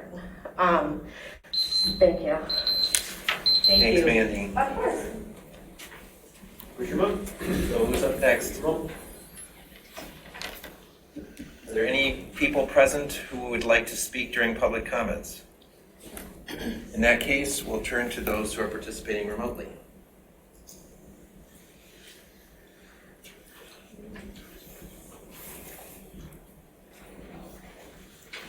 First up is Diane Benson. Next will be David Reed. Good evening. Can you hear me? Okay. I'll call up the panelists if you wish to turn on your video.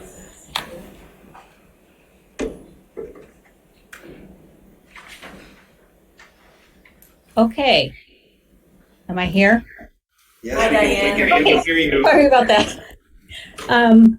I just want to say welcome to Mark, and just to let him know, I served as an HR consultant in the township for a few months last summer, working with them to create some positions, post positions, give a couple of people raises, etc.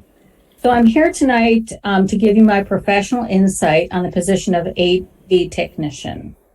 I understand the township really needs somebody to take on this responsibility, especially when the meetings go on until the wee hours of the morning. This puts a strain on your regular staff. However, and I think some other people have noticed this before, is that there is no position description for this position other than operate Zoom for township board meetings at an hourly rate of $25. which equates to a full-time rate of $52,000 a year. As you may know, I retired from Human Resources at the University of Michigan, where I worked for over 25 years, have written hundreds of position descriptions as well as set salaries. I looked up the U of M title for AV technician, and there is a lot more that an individual does other than run Zoom. And for all those responsibilities, the rate of pay is $18 to $21 per hour for the comprehensive set of duties. At the rate of $25 per hour, the individual will be paid more than some of the regular staff in the township, whose duties have a greater impact on the management of Scio and its connection to residents. There will be equity issues if the rate of pay is $25 per hour. This agenda item states that the pay rate is less than what has been paid up to now. That's because you're having someone who has a higher level of responsibility run Zoom, and you may be incurring overtime. Don't be fooled by that statement of pay less than what you've been paying now. Yes, it's true, because the person running Zoom is being paid overtime or at a higher rate of pay. I understand there is a candidate in mind for this position, and I'm glad she was here to talk about that. The statement on nepotism, indeed, in your employee handbook states that situations from which the issue of nepotism might arise upon the hiring of a new employee are to be avoided. Now, nepotism or hiring of relatives can be managed, and what you need to do is create a management plan where there are no reporting relationships between the two relatives, or that the two individuals do not report to the same supervisor. Thank you, And Diane. please create a position description. You can't expect somebody to do the job if they don't know what it is. Thank you. Thank you, Diane. David?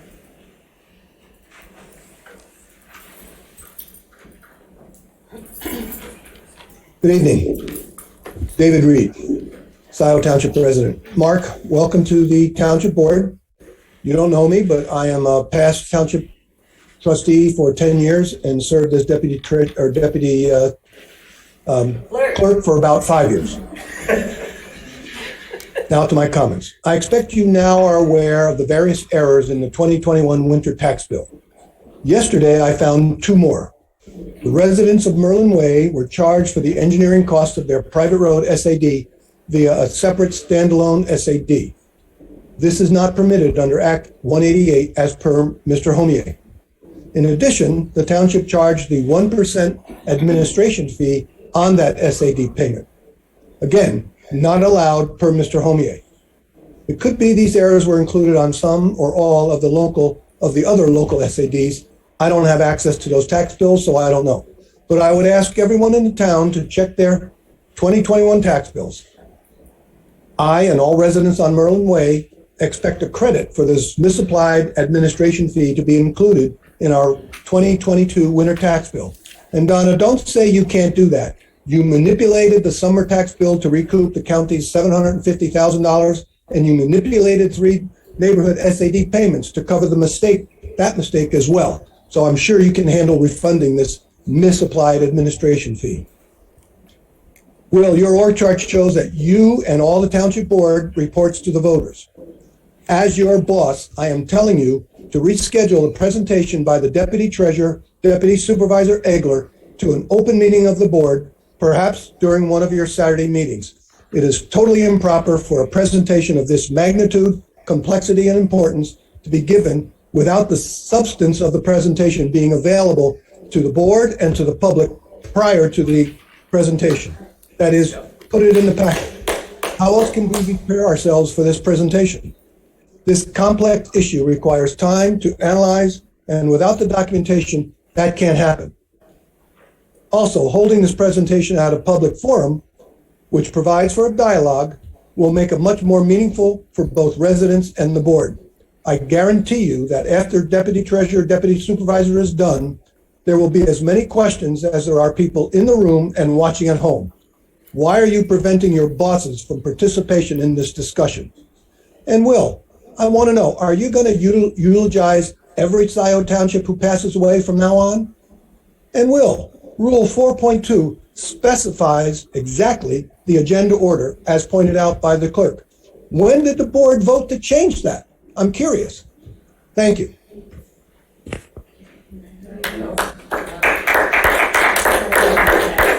Next up is Joe Pattinson. That's Rob. And if anybody else would like to speak, please raise your Zoom hand, just to keep it moving. Thank you.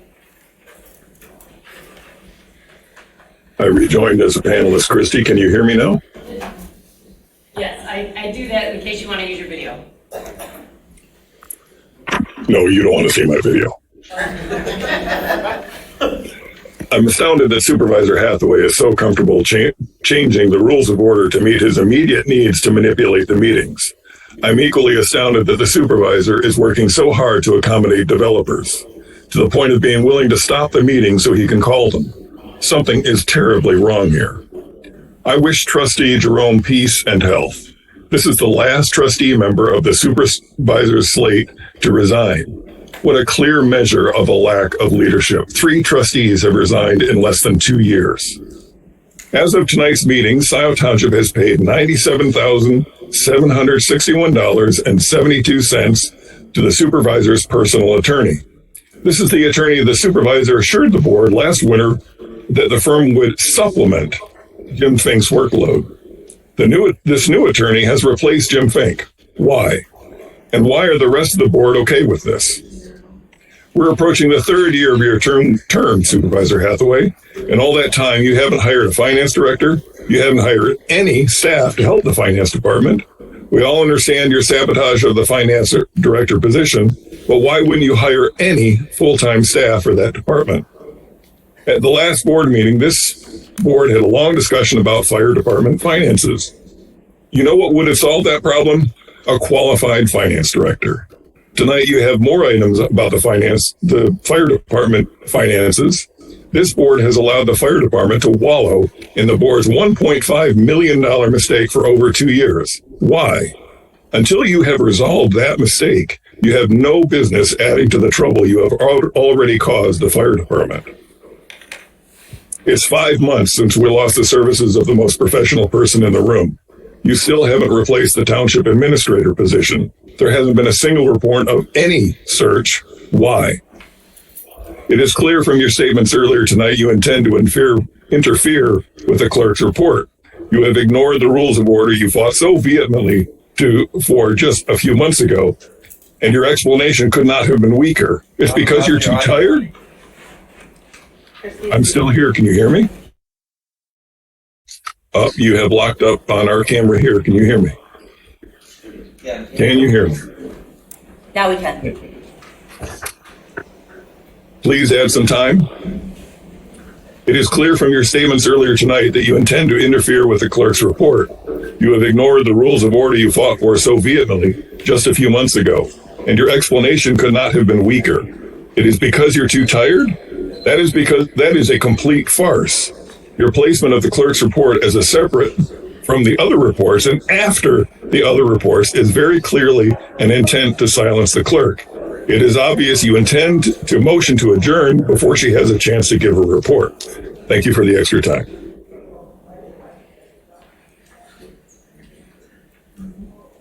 Next up is Peter Davis. Can you hear me? Yes. Hi, Peter. About 30 years ago, I was elected as township trustee in Ann Arbor Charter Township, where I live. And I had the good fortune to meet Virginia Forshee, who was the township treasurer at that time. I served 8 years. I served 8 years with Virginia. I served 8 years with Virginia. Can you hear me? Yes. And she served a total of 49 years as treasurer of Ann Arbor Township. Her parents before her served as well, so the family together served for 75 years as township treasurer. She had no college education, much to her regret. She was born on a farm, a hog farm, and her family were one of the largest pork producers in southeastern Michigan. She was an unforgettable person. Reader's Digest used to have a section called The Most Unforgettable Person I've Ever Met, and that was Virginia Forshee. If you Googled her, you could read her obituary. She was truly a remarkable person with no education. She was a Rosie the Riveter in the Ford plant during World War II, and then she worked as a teller in a bank. And when she was Ann Arbor Township's treasurer, I learned that she kept most of the financial records in shoeboxes under her bed. And she also raised hogs and slept with a Vietnamese pig in her bed. A very unusual woman. But I trusted her ability to keep safe our financial records more than I trust the ability of Donna Palmer to do it.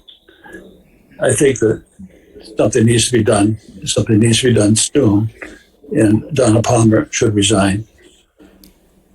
Also, before I leave, I want to say I think it's undemocratic to limit speakers to only 3 minutes when that's the only time they get to speak. You can't speak on agenda items. 3 minutes is undemocratic, and to turn off the microphone is anti-democratic. Thank you. Thank you, Peter. I don't see any other hands raised. All right, that brings us to the consent agenda. Oh, well, I had a comment, public comment, and I think Mark did too. Oh, I'm sorry. Are there any trustees who would like to respond? I had a quick comment to Alan and Oleg. I had the opportunity to speak to Doug Luan about the site plan change and what would the process be in terms of, would it be reviewed by the Board of Trustees, or would it go back to the Planning Commission because of the degree of the change? And what? Sorry, I'm sorry. Go ahead.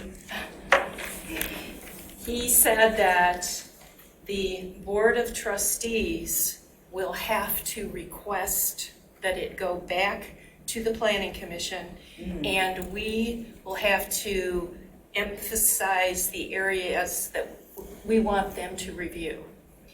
So we have to request it. It's not automatically going to go to the Planning Commission because there's been a substantial change. And remember, this isn't a PUD, it's straight zoning. So the rules are a little bit different. So I just wanted to give that update. That's helpful.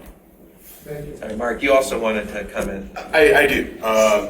Just to kind of, again, you guys don't know me, I'm a local area businessman, been a businessman all my life. So I take a very data-driven, pragmatic approach. So like you, the number one part, next to safety, always safety, trumps everything, right? Is financial transparency. And there is a major challenge here, right? Like I said, I'm just gonna reiterate, we're gonna hire and find a finance director yesterday. There is absolutely no excuse. There's a ton of recruiters out there. We can find somebody within 6 weeks. There is no reason to not have somebody in 6 weeks. Likewise, with an administrator, we want to call a manager. I really don't care about titles. I call whatever we want, head hot dog maker. I don't really care. Let's go find that person who we can now hold accountable. Second thing is, as I iterated earlier, and I'm saying this to our team, as together, we have to work in such, that's fine. Let's put together an org chart of where everybody fits and what they need to do. Because that's the only way they can measure if we're doing our job right or our job successful. After that, there's a whole nother list of criteria, again, about OKRs, objectives and key results, right? What are we gonna set as our goals? We wanna become the best township in the planet. What does that mean exactly? What metrics are we gonna set that by? Is it increases in values of homes? Is it safety factors? How do we measure those things? So those are the types of things we're going to get to me, like yesterday. Somebody asked about attorney fees. The fee is very reasonable. He charges $225 an hour. That's actually a pretty, by the hour fee, pretty reasonable. How we use that attorney, that's a different subject, right? The question is, do we use him for something unnecessarily? Does he need to be on these calls? For example, he's on right now at $225 an hour with all due respect. Does he need to be? $275. Oh, $275, I'm sorry. Yeah, that, again, it's not the rate that bothers me, it's the utilization of that rate that I find is that necessary. Likewise, I'd say the same thing. I know Plant and Rand quite well. I've used them for years. I know Raymond quite well. I've used them for years. No reason to have both. Let's pick one. They're both good. I don't know why we have some redundancy here. We don't. Plant Moran just does our audit. Okay, I heard there was some Raymond fees at one time as well. At one time. It was the emergency contract that Donna and I had signed when our one finance person had to take some time for her family. The board canceled it. Got it. Okay, cool. So again, just to reiterate, that's where I'm coming from, walking into this as a resident. Like, man, show me that there's no funny business with the money. I mean, because you're going to eviscerate all trust. You'll have zero trust in anybody if they're not comfortable. And that should be very publicly available, very simple to understand. Where's a balance sheet? Where's a P&L statement? Those things should all be just readily out there and available for everyone to view. And I think at that point, these folks will feel more comfortable. We'll work together better as a team, right? You and Will, we all got to get along. And I know there's friction between you two. That's fairly obvious. But we can make this happen, right? Because we're not going to win as a team together over the next 2 years if we don't work together. So that's just kind of my comment to all your things. I heard about, I've got some ideas on this AV person. We've been beating this up to death for $2,400. We hire, an outsourcing person we hire for $4,500? Outsourcing? No. The company that does our tech. Oh, yes, NetSmart. Okay, so obviously I know I'm in the technology business. This is what I do for a living for the last 30 years, so I know a little bit about technology. At that rate, you could hire somebody full-time. We could bring somebody in-house and have that person here full-time to manage all our IT infrastructure, passwords, all your systems, and manage your Zoom meetings for that kind of money, for $53,000 a year or whatever that would be, $52,000 a year. We can have that. So I would just say my proposal would be, let's not leverage those folks, bring that in-house and just have that as a full-time employee. Problem solved for everybody. That's easy peasy. Somebody talked about the fire department. Agree 100%. Fire department should be up. I've seen 2 houses burn in my neighborhood all the way down to the ground.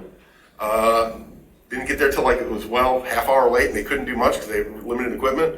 I saw working sessions. Love that idea. Condo water. Yeah, that sounds like a problem. We got to look at that. I don't know anything about Parkwood. We'll have to find out. I'll look into it.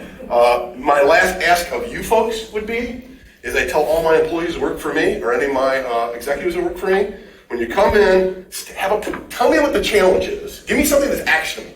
So if you come in and say, hey, I got this problem, you're not leaving me with anything. Say, I have this challenge. Here's how I think we can solve it. Here's what I'd like you to do. And if you guys give me those 3 things, then I've got something to work with. But just saying, and I understand emotion. I'm from an Italian family. I know all about emotion. But you got to give me something to work from. State the challenge, state your solution. It can even be a bad solution. It's okay, at least you came up with one. We'll try to improve on that. And then the action you'd like to see us take. And then we can do something with that. Or you're going to get the standard, thank you, and that's it. We tried that for 2 years. Please understand that the anger now is from 2 years of being. I understand there's frustration. I hear you a lot. Can I ask you one question? Sure. This is not a time for dialogue. This is not a time for dialogue. It's not a time for dialogue. So I want to follow the rules. I want to follow the rules.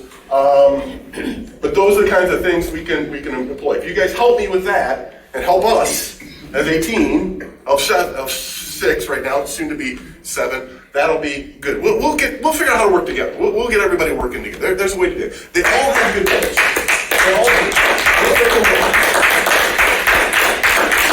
We're asking for. Will, Sorry. can we take a 5-minute break?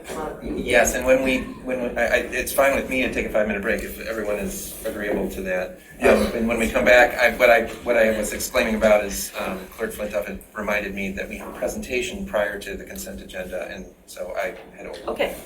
So that's what we'll be doing when we come back. So a 5-minute break. So the board stands in recess at 8:51. We'll be back at 8:56. Recording stopped.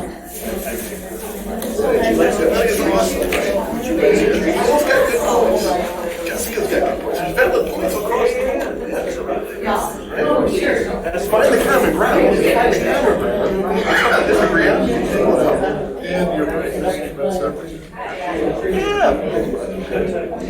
I do B2B software. I was real technical. Yes. Communication very high skill. So I'll give you an example. We just did Johnson Johnson. We moved 345,000 users and 3 petabytes of content. So real high volume. Yeah, we do that. And then we have a whole data discovery technology, and we also have a whole data governance technology. Oh, okay. Yeah, Drive IQ. If you look us up, we're now Drive IQ. They are live. Yeah, no, I'm working on Australia now. Testing. Changes during drug trials. Got it.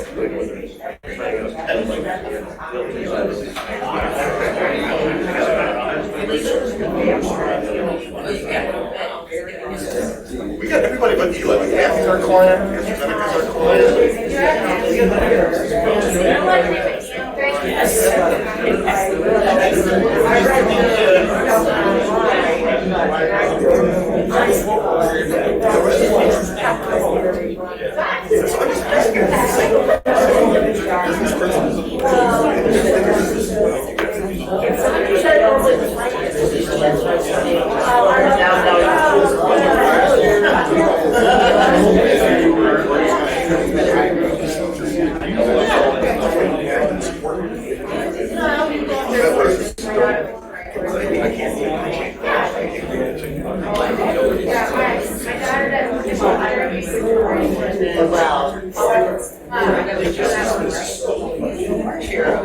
Okay, cool. That's all I wanted to know.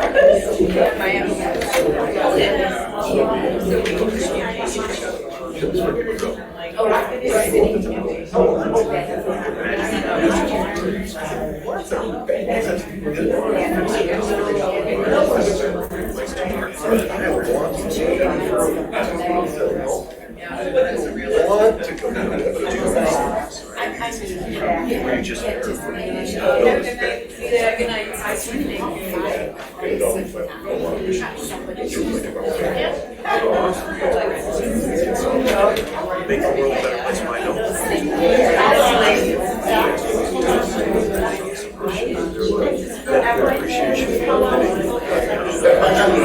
Exactly. So everybody finds You're in a farm field, you're not out in the country. this is out in the country. And we try to do something.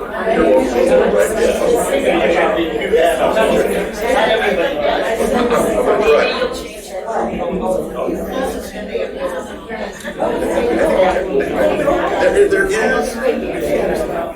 Everybody wants to, I think, wants to do the right thing. It's just maybe the way it's talking over each other.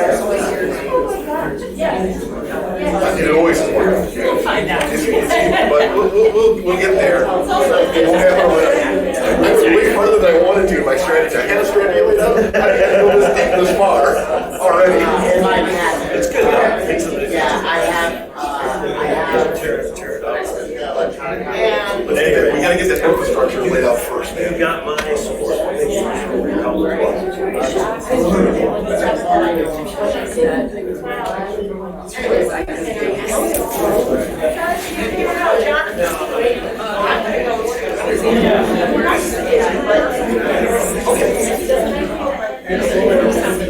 Well, I think I went to the long one.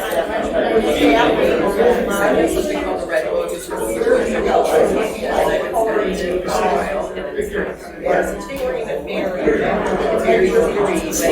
Lays out what the officials or officers statutory duties, you know, especially it's all like.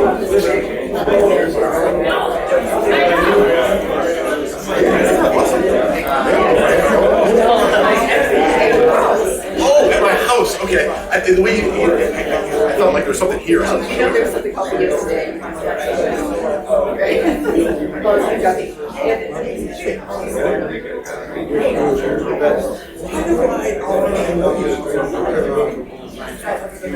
That's where it is. I knew you from somewhere, right? Big Bud. You sold me many appliances. That's right. Thank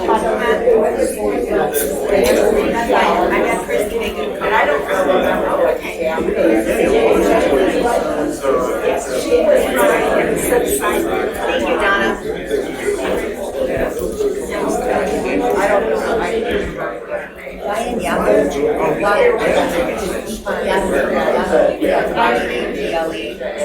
EWF. Yeah, I've never met him.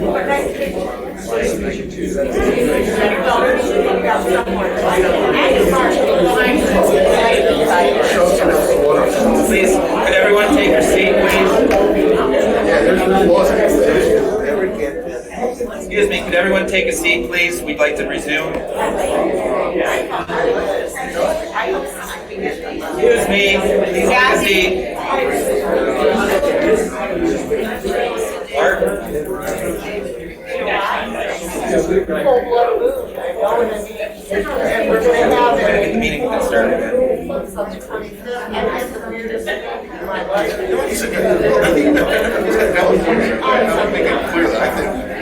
Everybody has, but I think, there's certain things like, I would ask myself in this fight, is that a hill I want to die on?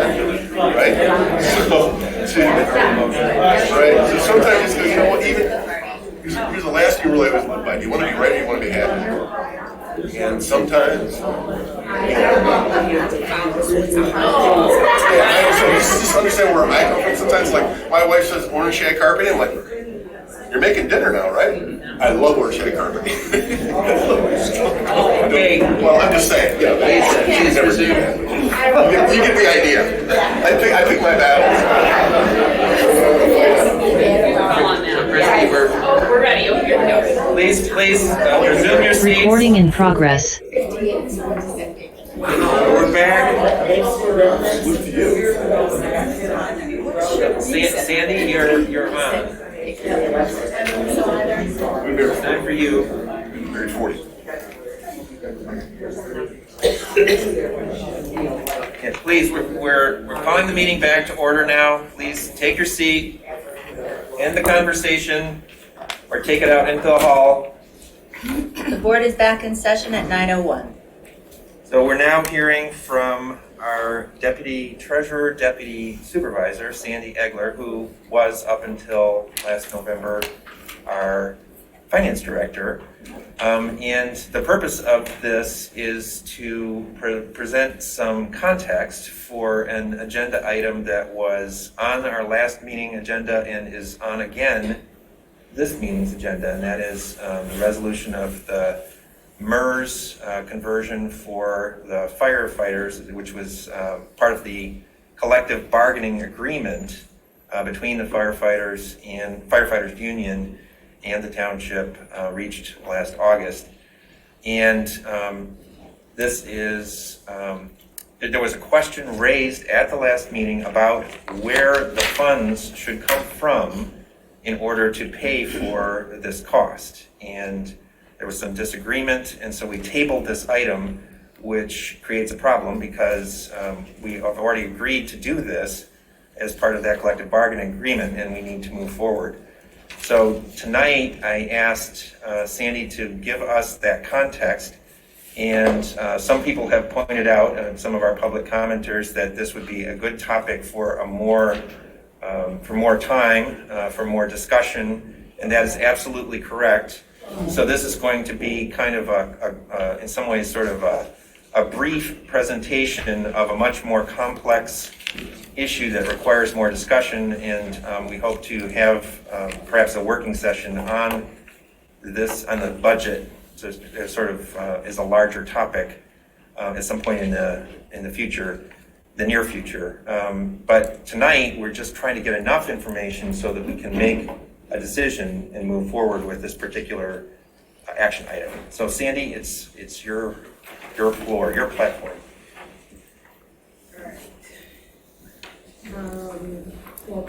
Can I ask one question? Sandy, are there any handouts? There was nothing in the packet.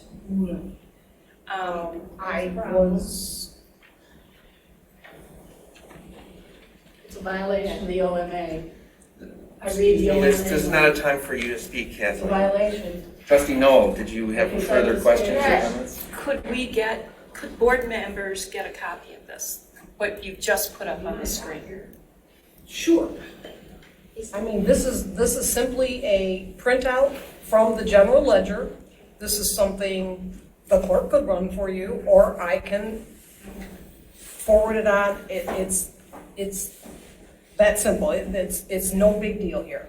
It's just that it's helpful to have it in front of you when we're listening to a presentation. It's true, especially with the type that's The that problem small. was that you would need a piece of paper as wide as the table in order to have it in front of you. That's just not gonna happen to show you what I want to show you, okay? Why don't we proceed with the presentation? There are some materials with the agenda item as I well. apologize, but I had no idea really what information you guys would want. So I thought I would throw it all up there and show some history to discuss how we got to where we are today. There are a lot of comments that I heard tonight that is full of misinformation. And I am not going to be overtalked. So, I did what I think was asked of me, and we'll go from there. So what I did was I ran, pardon me, but I'm trying to figure out how to make this all work. 'Cause as anybody who works at Scio Township knows, I am not an IT person. I am a numbers cruncher. So I ran the complete history of both the general fund. Give me 1 second, I can't get to my bar here. From the general fund as far back as the database goes, which is 1998. What appears as negatives was just that year's software as a way of saying it's a credit, it has nothing to do with it as a negative number. Okay? And then I have run this forward all the way through the unaudited, and I want to make this extremely clear, unaudited, not final numbers for fiscal year ending 22. And there is also the, as we stand in the general ledger today for 23, which is the current fiscal year. What is going to be missing from these numbers is the OPEB. The best of my knowledge from working with the auditors, that the OPEB has not been provided and posted. And what's OPEB? Other post-employment health care.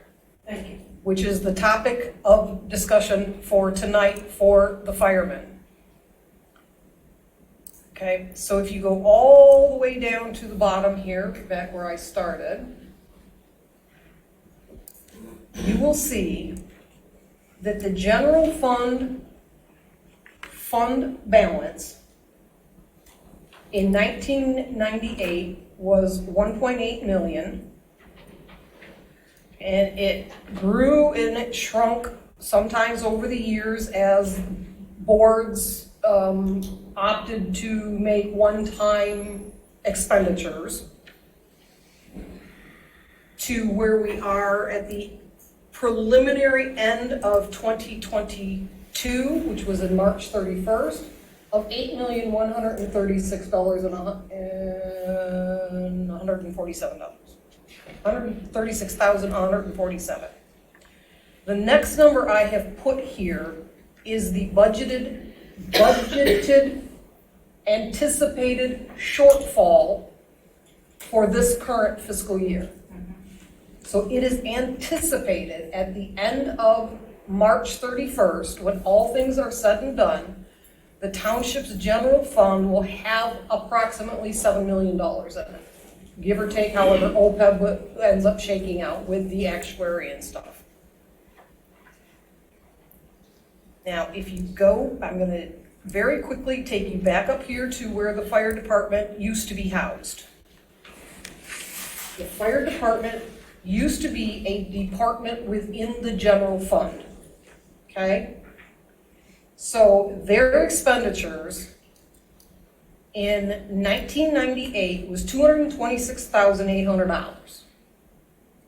Watch it grow as we increased staff and went from a mostly on-call fire department to a staffed of 24/48. So it kept growing, it'd shrink a little, it'd grow a little, up until the final year that it was part of the general fund, which was March 31st, 2009, at a cost of just about $600,000. Now I'm going to go down to where the fire department is now. When the voters approved a millage for the fire department, it became its own department called a special revenue fund.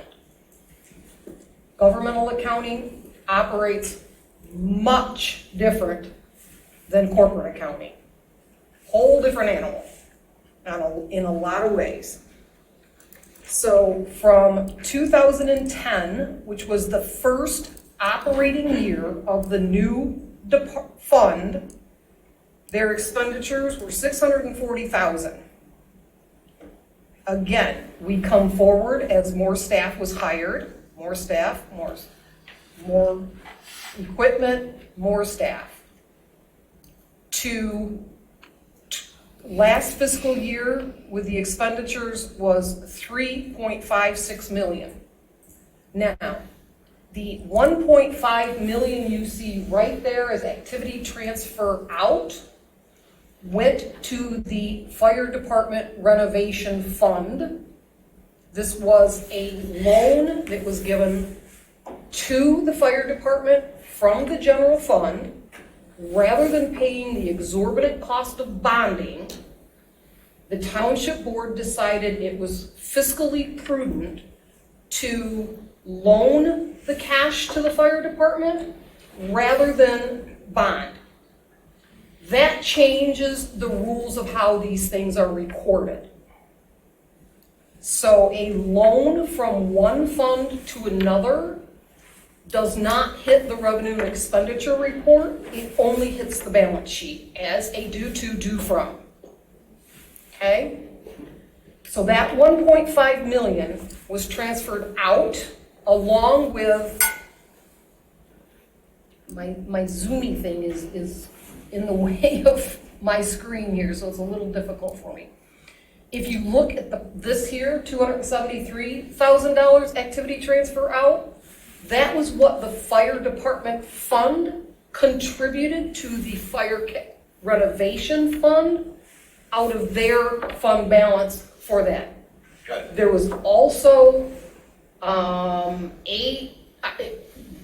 round numbers, $800,000 that had been in a different special revenue fund called the Public Safety and Improvement Fund, which was created in 2000 by then Supervisor Bob Tickle to set aside for future fire needs, because he recognized the fire department was growing and at some point was going to need that money. So that money was transferred out of that fund as well to the Building and Improvement Fund, and the general fund transferred $800,000 from its fund balance to the Building and Renovation Fund to fund, give or take, $3.6 million in renovation cost. Okay? The money is fully accounted for properly. Challenging.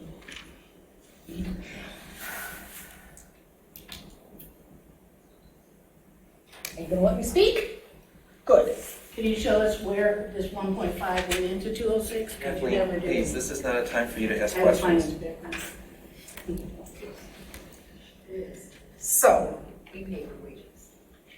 what this is going to show is the fund balance for the fire fund from its creation. In 2009, the millage and the revenue collected from taxes was not recorded as revenue because the fire department was still part of the general fund, and the general fund was paying for the expenditures. And you have to match revenues to expenditures, So since the money taken in November or December of 2008 was intended to fund the brand new fire fund beginning April 1, the money was recorded as deferred revenue. So the fire fund had the cash, but no revenue and expenditures other than interest and some bank fees or whatever the $198 miscellaneous was that, if you really want to know, I can look that up. So the fire fund really kicked off in fiscal year ending 10. They built 400,000, they added. 2017, they spent. 2018, they bought a truck, they spent. And then they added until the renovation began, and then there was expenditures that caused them to tie into their fund balance. So, because the $1.5 million interfund loan was not recorded as revenue, I equate it to taking out a mortgage. If you need to borrow money to purchase your home, it's because you don't have the money available immediately to pay cash. It's a loan. You expect that over the course of the life of the loan, you're going to have to either increase your revenue or decrease your expenditures to repay that loan. The fire department, it's no different. It was set up that they would repay the loan at $75,000 per year minimum over 20 years. So that's how we got to where we are. Now, I'm going to switch to this document. I just gotta make sure I figure out how to share it. Are there any questions based on this document before it disappears? Please proceed with the presentation. As soon as I figure out how to share the next document. I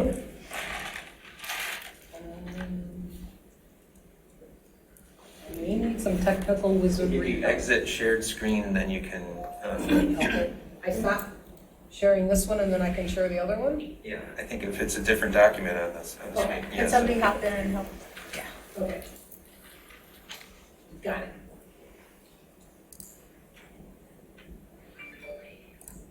Okay. So this document is the budget document that we use when starting the process or amending the budgets, whatever it takes, whatever we need to do. The approved 22-23 budget for the fire department was a total expenditures of just under 1.9 million, leaving a net revenue versus expenditures of 92,000. Now, there were things left out of this document on purpose because, as I said, the fire department agreed that they would repay $75,000 per year at minimum to the general fund. So in order to do that, they must leave at minimum $75,000 in revenue that they don't spend, so that they have it to transfer back to the general fund to pay that obligation. So the fire chief had proposed, he needed more people and some other things. They could not be funded with the current level of tax collection, so they were taken out. What I did in column K here is I looked at the year-to-date expenditures as posted in the general ledger as of late last week, okay? Things could have changed since then, but these are as of late last week. And so I noticed that there are some areas of revenue that are going up. Namely, we hired Doug Armstrong to do fire inspections, and those fees are coming in. These fees were not budgeted. So, you know. Yes, they will.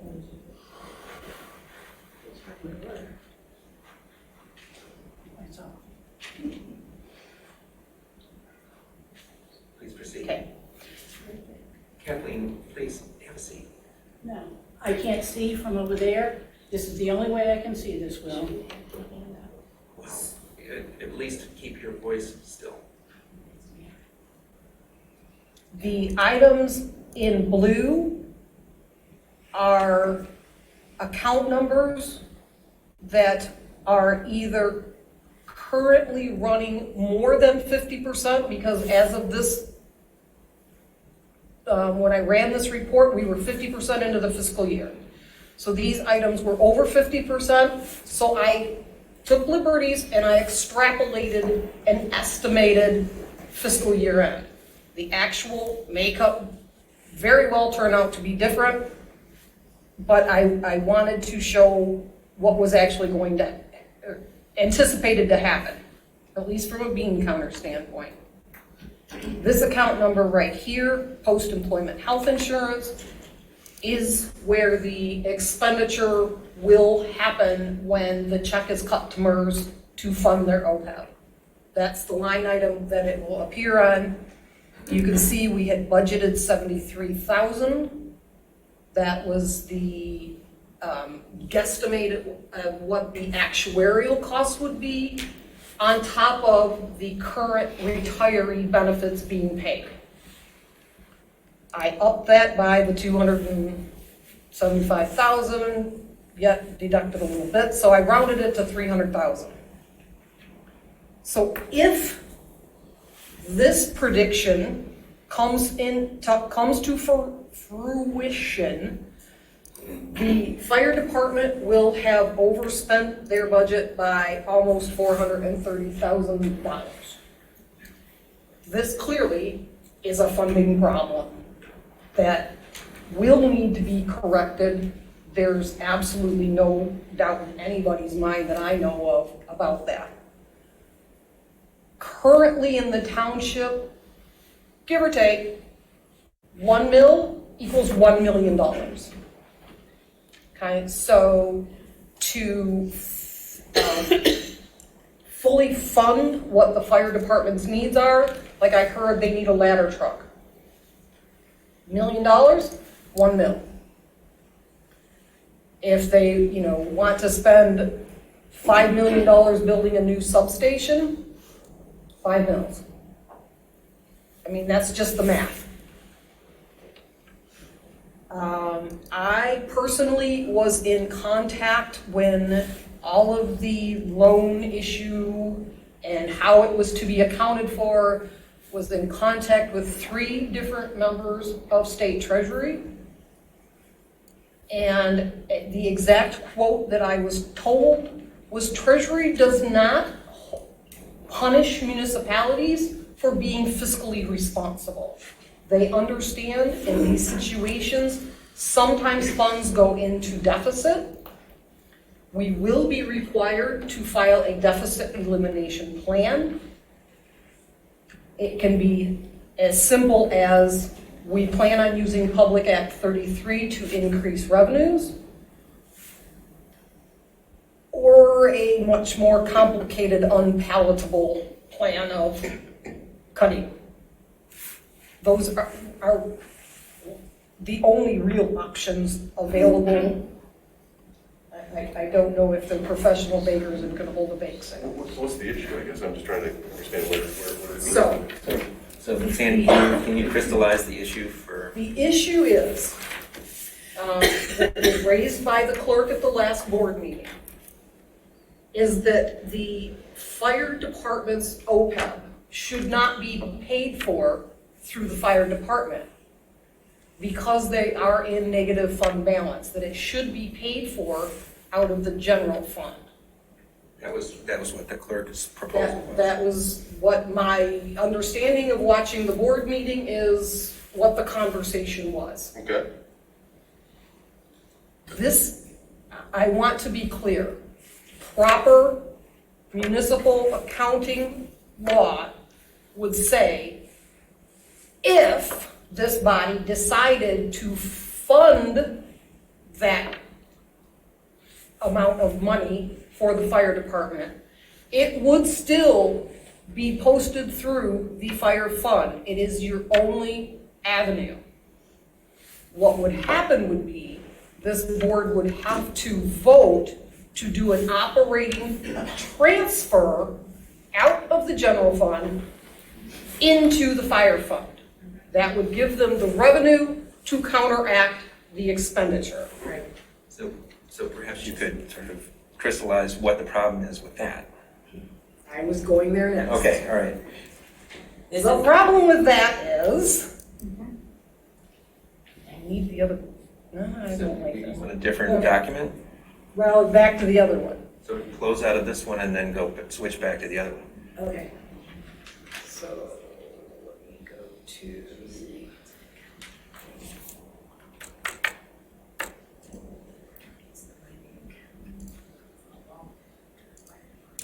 So the problem with that comes into, right here. We're back to the general fund is overspending their revenue this year anticipated by $1 million.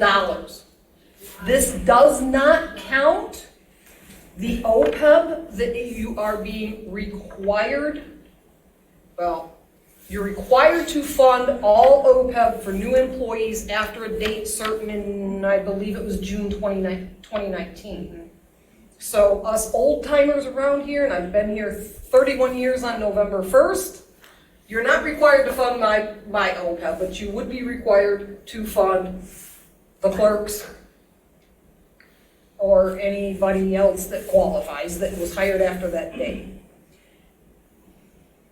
That OPEB liability has not gone to the actuary to find out what it will cost the township to do a similar program for this building as has been agreed upon for the fire department.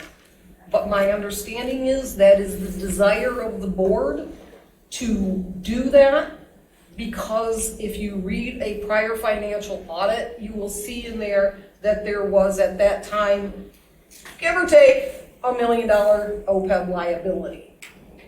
We currently have 1, 2, 3, 4, 5, 6 or 7 I forgot they had the new ones. So 8 or 9 retirees that qualify for this benefit, which has been limited by the township from its inception to a flat amount when the benefit was created in 1993. I think I've been here 2 years. But then it has been adjusted up or down by policy by the rate of inflation or the change in the general fund revenues, whichever is less. So, all right, so I'm still unclear where the challenge was. So we've got a liability, we have this.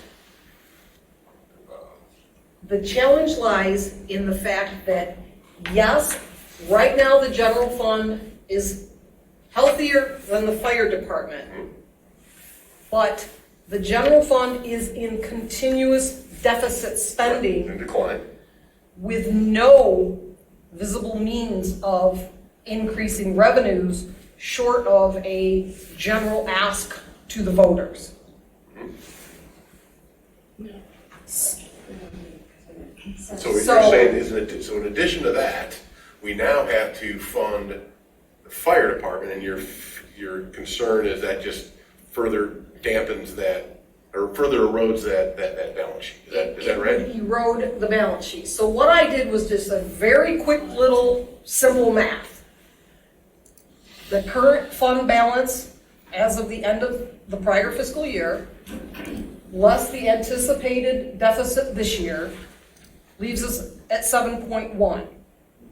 By township policy, the general fund must maintain a minimum of 1 year's expenditures in fund balance. So this year, that's 4.7. So that would leave an available fund balance of just under 2.4. If you throw in the guesstimated OPEB for the rest of the township employees, that's going to take another $1 million off that. So you're down to 1.4.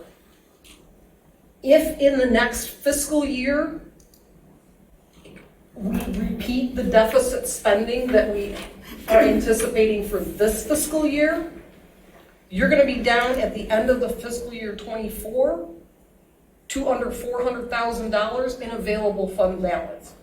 So if you've taken 275 of that to fund a fire department OPEB, now the general fund is in trouble, okay?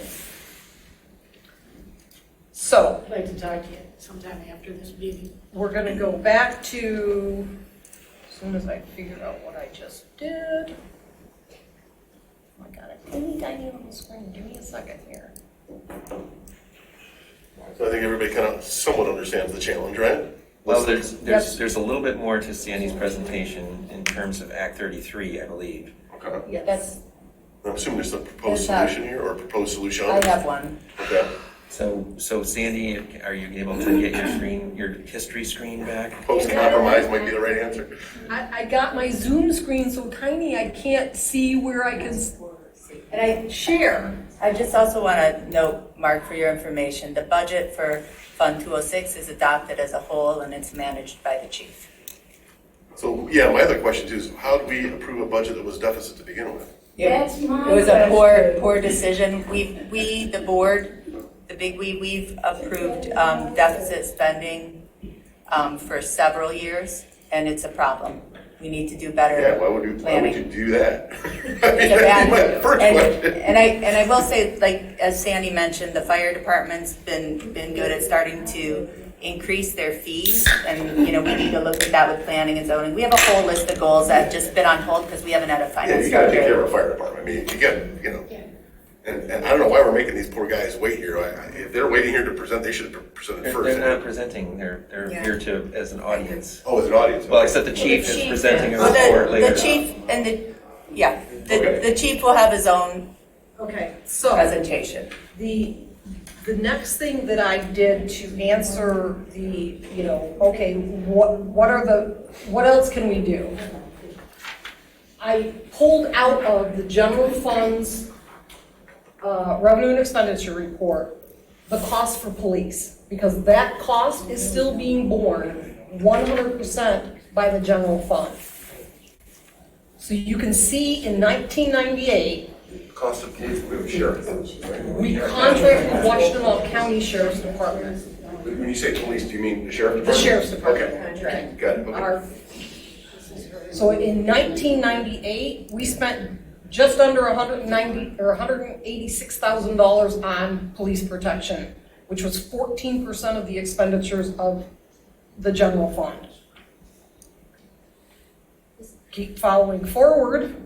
Worst case scenario, and I did it as a percent of expenditures, so it's going to fluctuate based on whatever else the board spends money on in any given year.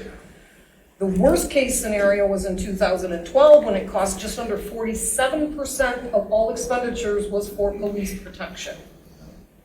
In 2022, we were at 30% for a total of $1,425,000. This year's budget, I'm going to switch it back to the budget here real quick.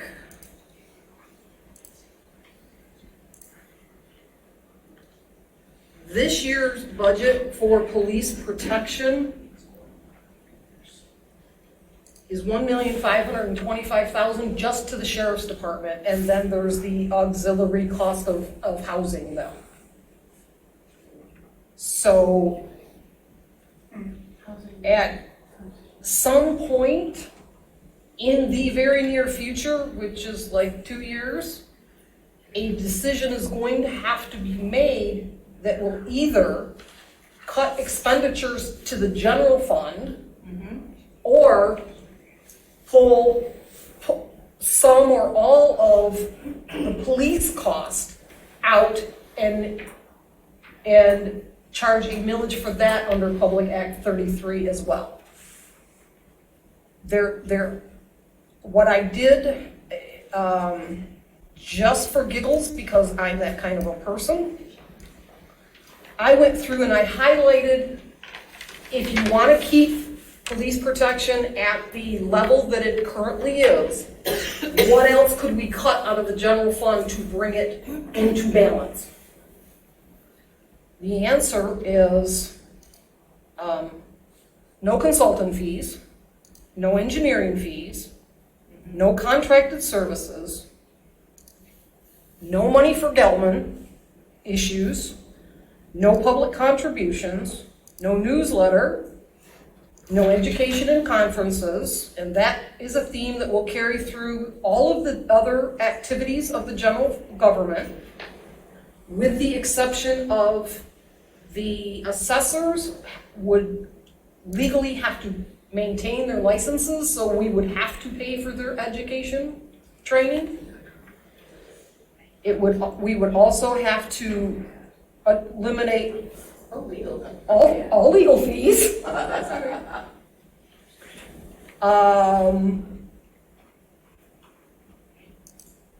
The money that the board opted to put into some badly damaged culverts, recycling.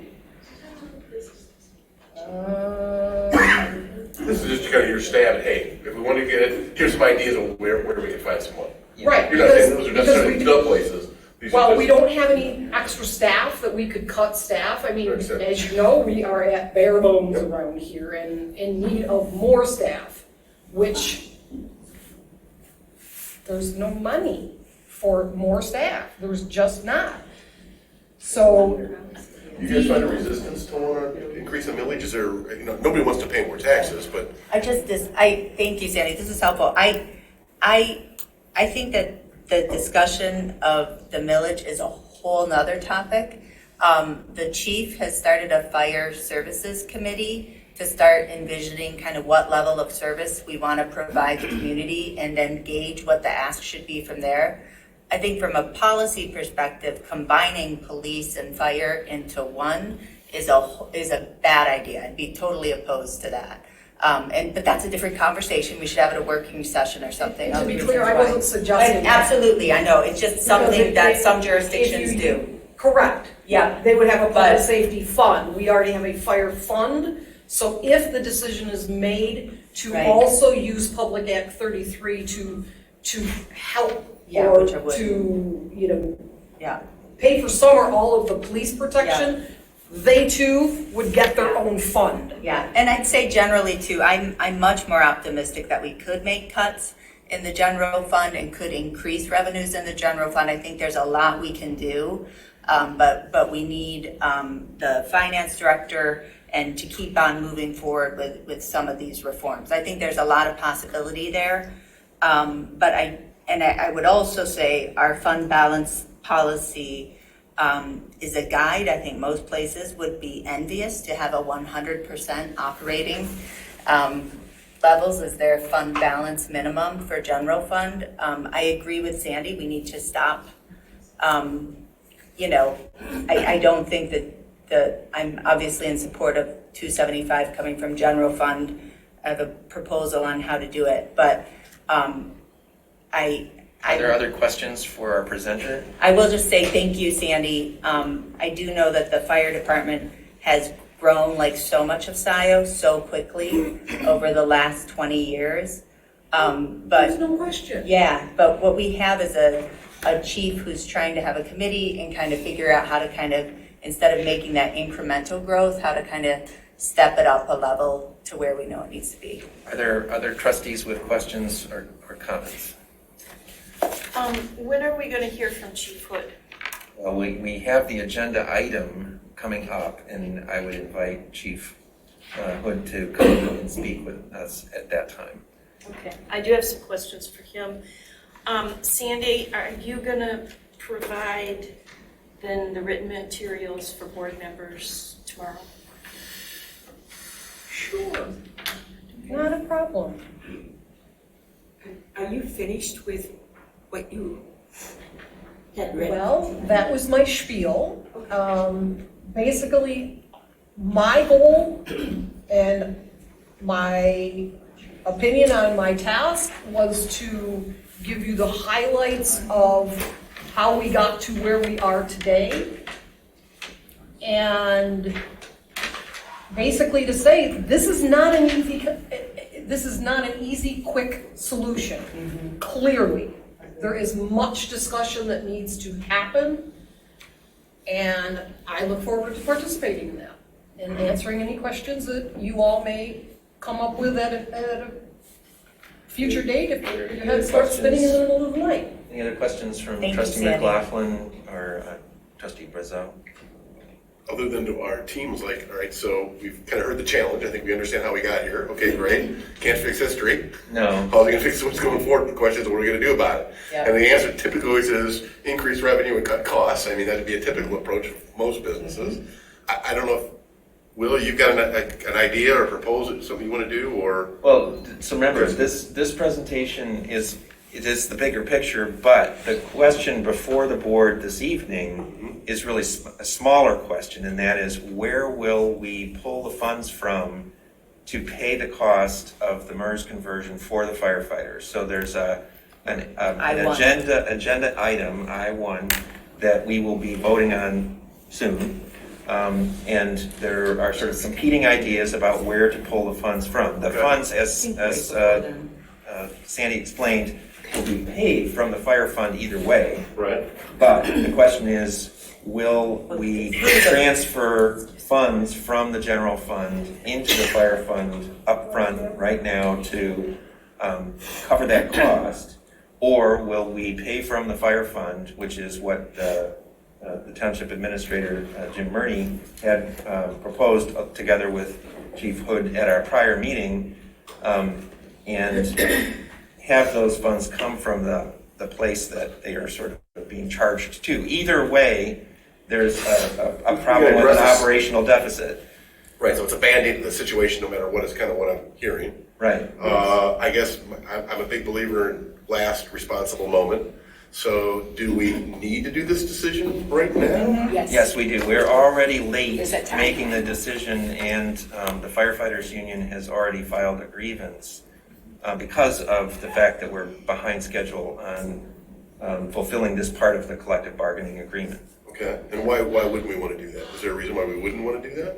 Well, we just have to decide where we're going to pay from. But why don't we move on the agenda, because we'll deliberate on that question when we're actually at that point in the meeting. Got it.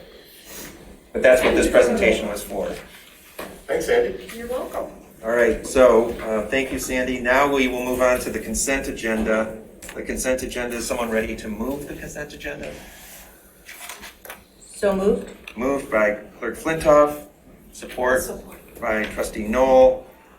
Please call the roll. Palmer? Yes. Flintoff? Yes. Sometimes I forget to do that. Brazeau? Yes. Knoll? Yes. McLaughlin? Yes. Hathaway? Yes. Consent agenda adopted. That brings us to item K, which is reports.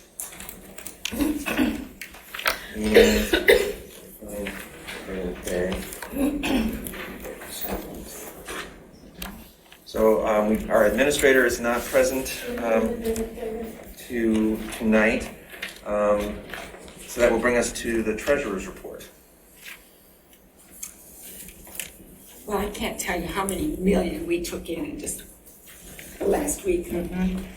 The collection before interest started to accrue.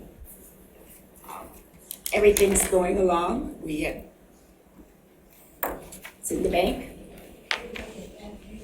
I just don't have any way to tell you what we do. I do my job. It's done. The money's taken care of. And you got a lot of people working hard, taking it in. I sure do. Again, as it's been reiterated a couple of times, we need to look at our staff to cover all the bases. Donna, I had a quick question. Sure. I know there have been some questions about the township financial investments and the current investment in commercial paper. I work with representatives I'm with Comerica Securities and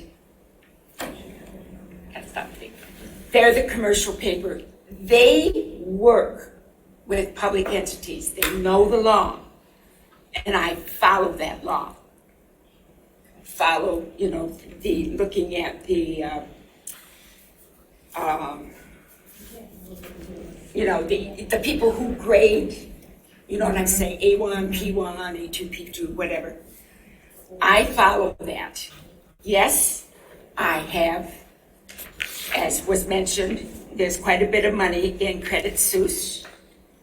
I have never, ever been told, well, that's wrong. If there is something that they're seeing, they do tell me. So we look at other investments. Now, you don't want to pull a lot of stuff out ahead of time. I try to make real sure, should that have to happen, that we're not going to lose money. Commercial paper is different than a CD. I understand that. But I will talk with my representatives tomorrow. I'll take that comment made tonight seriously and ask some questions. But they've always kept me informed. What's the oversight that's currently going on with our financial investments? What do you mean by oversight? Well, who is overseeing making decisions? That's me. That's me. Okay, thank you. Thank you. Well, Alec is not present and would be the person to give the presentation on, or the report on the Broadband Task Force, the Parks Advisory Board, and the Land Preservation Commission. I can report that representatives of the County Historic District Commission and our consultant for the Historic District project all met and toured the farm site out on Liberty a couple of weeks ago. Good. And I think they have returned, at least some of them, because there was a thunderstorm and it sort of cut things short. But that work is begun, I guess, or I guess continuing. The Planning Commission report was presented in writing by Bob Hyde. I don't know if Bob's also here to answer questions, if anyone has questions about the Planning Commission report. He is. Does anyone have questions for Bob? Bob, did you have anything you wanted to add? I have nothing to add to the report, but it's up to you guys if you have any questions. You're doing a great job of keeping us apprised, Bob. I appreciate it. I'll keep trying. So just to explain, Mark, ordinarily we have a member of the board, a trustee, who serves on the Planning Commission and is our rep to the Planning Commission, but that position is currently unfilled. So that's one of the several assignments that we'll have to be sorting out with different vacancies. So would it be fair to say, just so I understand, so like when they brought the question of the water issue, because I mentioned earlier, it's like, have you talked about this with the Planning Commission? It seemed to me that'd be where that would be Which water issue? Oh, yes. Yes, That. is that, Yes. am I assuming that correctly? So Jerome could kind of hear that from Oleg and kind of take that back to the Planning Commission? Is that how that would, Yes. process would work? Yes, except on that one in particular, that's a proposed project called the Arborist Grove that has actually been before the Planning Commission already. It's sort of in that phase where it's between the Planning Commission and this board, which is where everything comes from the Planning Commission for a final decision. I see. And so what's tough for me personally, and I'm sure others share this experience, is sometimes we hear very good input from our residents about an issue That's not yet before us, and I'm not sure when we'll get before us, that there's kind of nothing to be done about it at this moment. Got it, okay. And the Arborist Grove proposal is particularly difficult because it has been hanging out there in limbo between the Planning Commission and this body for such a long time for a variety of reasons. So we've gotten a lot of input, but we still don't have the actual project in front of us. Okay. So thanks Bob for filling in. You're welcome. Transportation Alternative Planning Committee.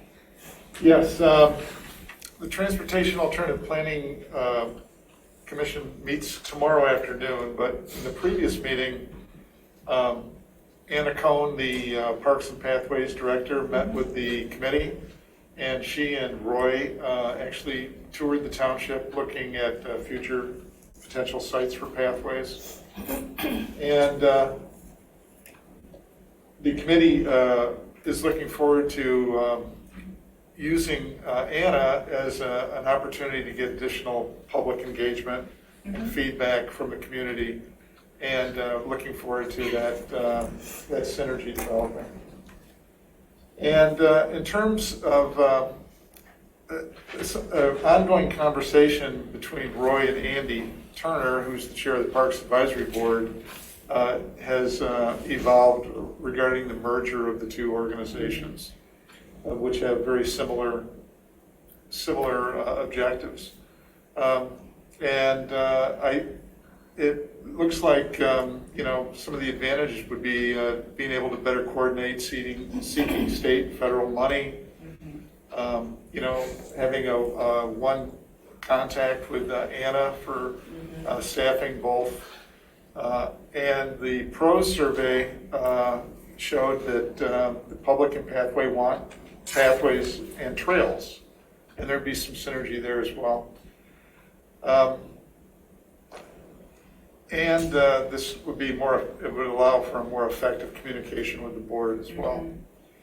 And in addition to that, finally, several members of each of the different organizations are coming to the end of their 3-year terms. So it'd be an opportunity to combine the two, make sure that it's staffed appropriately.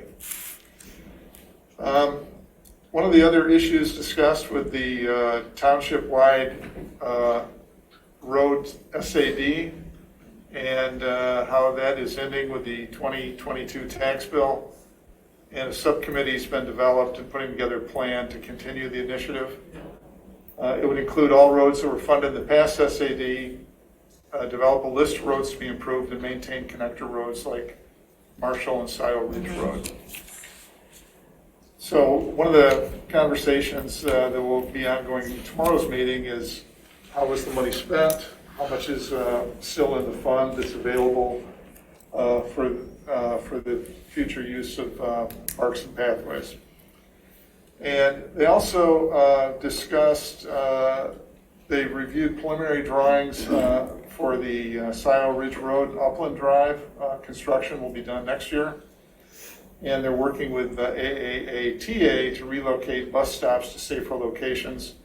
The intention is to have a sidewalk along Scio Church from Uplands Drive to Oak Valley Road, which will accommodate the movement of people walking to the bus stops as well as riding bikes. Finally, Chris Nordstrom presented the key findings from the PROS plan that's underway. It's apparent that there's a great interest in trails.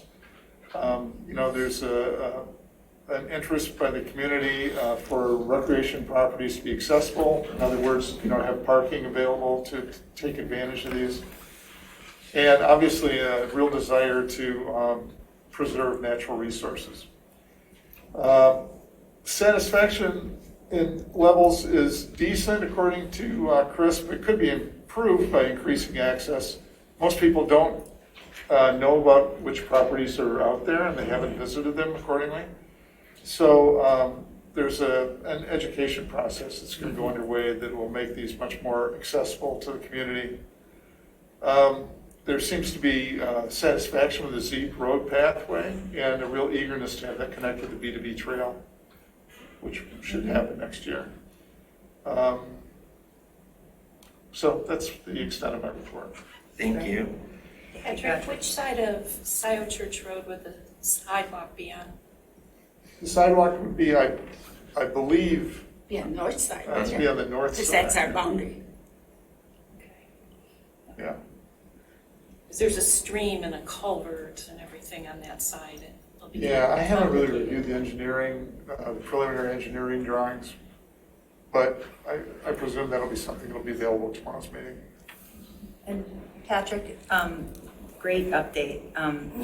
I've talked with Andy Turner and Anna Cohn about combining PAB and TAP. I from afar, I agree.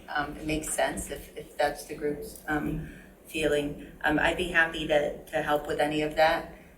Just kind of sitting down with Anna and kind of specking it out because there's some changes in ordinance and resolution that would need to go. So probably need about, month and a half lead time to get it all in place. Okay. I have a question. Yes. What has the discussion been on crossing the river with a zebra path? Well, that's a plan. That's the biggie. Yeah, that's going to be partially paid for with the Donna Lisinski grant that she secured for us. That's the next phase. They've reached the end of phase 4. That's phase 5, I believe. So I'm not exactly sure what the configuration will look like going across the river. I know it will take a right and then go up and then cross the railroad tracks, but up at the top. So I don't have I don't know if an engineering scheme has been developed for specifically how that bridge will look for hikers and bikers. Presumably it's underway now, planning. I'm sure it's a little cold to swim in the wintertime. Well, the board authorized sort of a preliminary plan to have our engineering consultant, OHM, prepare enough sort of schematics so that we could apply for a federal TAP grant, a Transportation Alternative Planning Grant.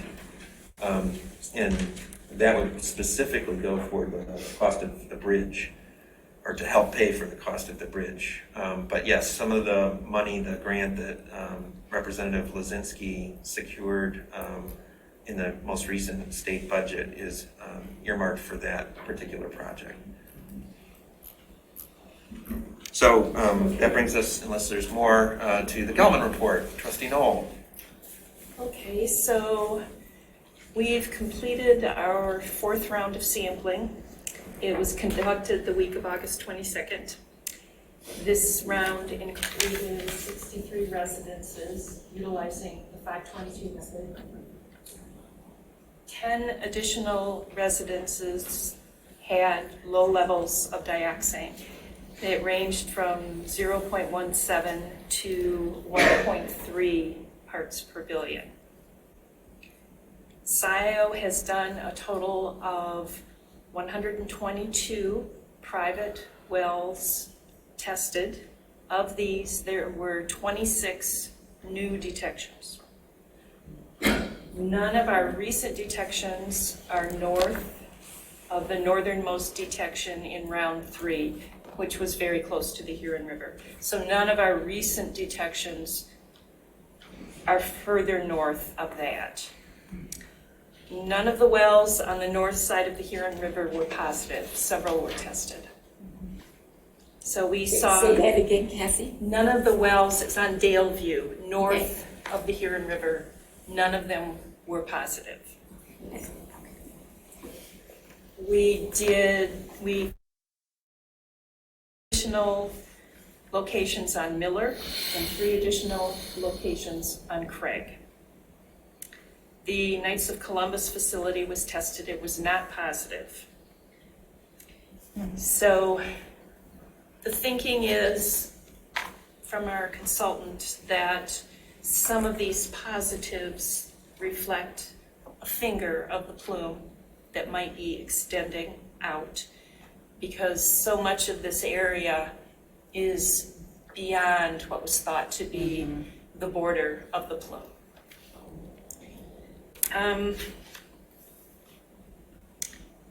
We were recently on TV, Will, I, and Kathy Griswold from Ann Arbor City Council did a short interview with Channel 7 News on the Galvin Plume. It was good. And the thinking is that Debbie Dingell is going to become more involved in pushing for EPA involvement as a result of the new positive detections in Scio. But we don't know yet exactly what's happening, and we have no word yet from the EPA. She needs to get elected first. True. We have an election coming. So that's it for the Gelman report. Well, we also had some positive impact in terms of the ongoing testing by Eagle and county. We did. In response we to, did. Yeah. So the county and Eagle have expanded their testing that they are doing in Scio Township as a result of our data from our well testing, and that is positive. They're not committing to doing it long-term, though, but they're doing it for the next year. But that's a big step. And also the fact that they're using a more sensitive testing method. They are using a more sensitive method. It goes down to 0.5. It's not as sensitive as the method that Scio Township has used, which goes down to 0.1 part per billion. But it's better than it was. So we have had some positive impact. Okay, and Roads Advisory Committee. Okay, so we had a meeting a couple weeks ago, and we're going to have our first citizen meeting coming up related to improvements on Park Ridge Road. The citizen meeting is tentatively scheduled for November 16th here at the Township Hall. At our next roads meeting, Mike Homey is going to be in attendance and by Zoom, and we'll answer questions from the Roads Committee. We have a lot of questions. A lot of them came out at the last meeting. What's the date of that next meeting for? November 2nd. Is it November 2nd? Yeah, I think it's November 2nd. At 6:30? Yes. Okay, sorry. I just thought since Mike is listening in, I would get that information. You were supposed to tell him. I told him, I just didn't know the date. There are questions about the current township-wide SAD that we have and the legality of that going forward. So Patrick, I think that some of these people who are offering an opinion on potentially renewing this need to watch the presentation given by Joe Turner to the Roads Committee. It's online.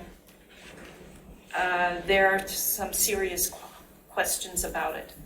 And people are suggesting that we will have to utilize a millage rather than the township-wide SAD going forward. So that's very much up in the air. Is that the conclusion? Yes, that's Okay. it. Thank you. Thank you. Well, I have one announcement and then some materials in response to some questions that were raised. So the announcement is that we're having a special meeting of the Board of Trustees on November 1st. And that is being added in particular because we need to hold public hearings and make some corrections to the resolutions that we adopted for the 4 SADs last fall.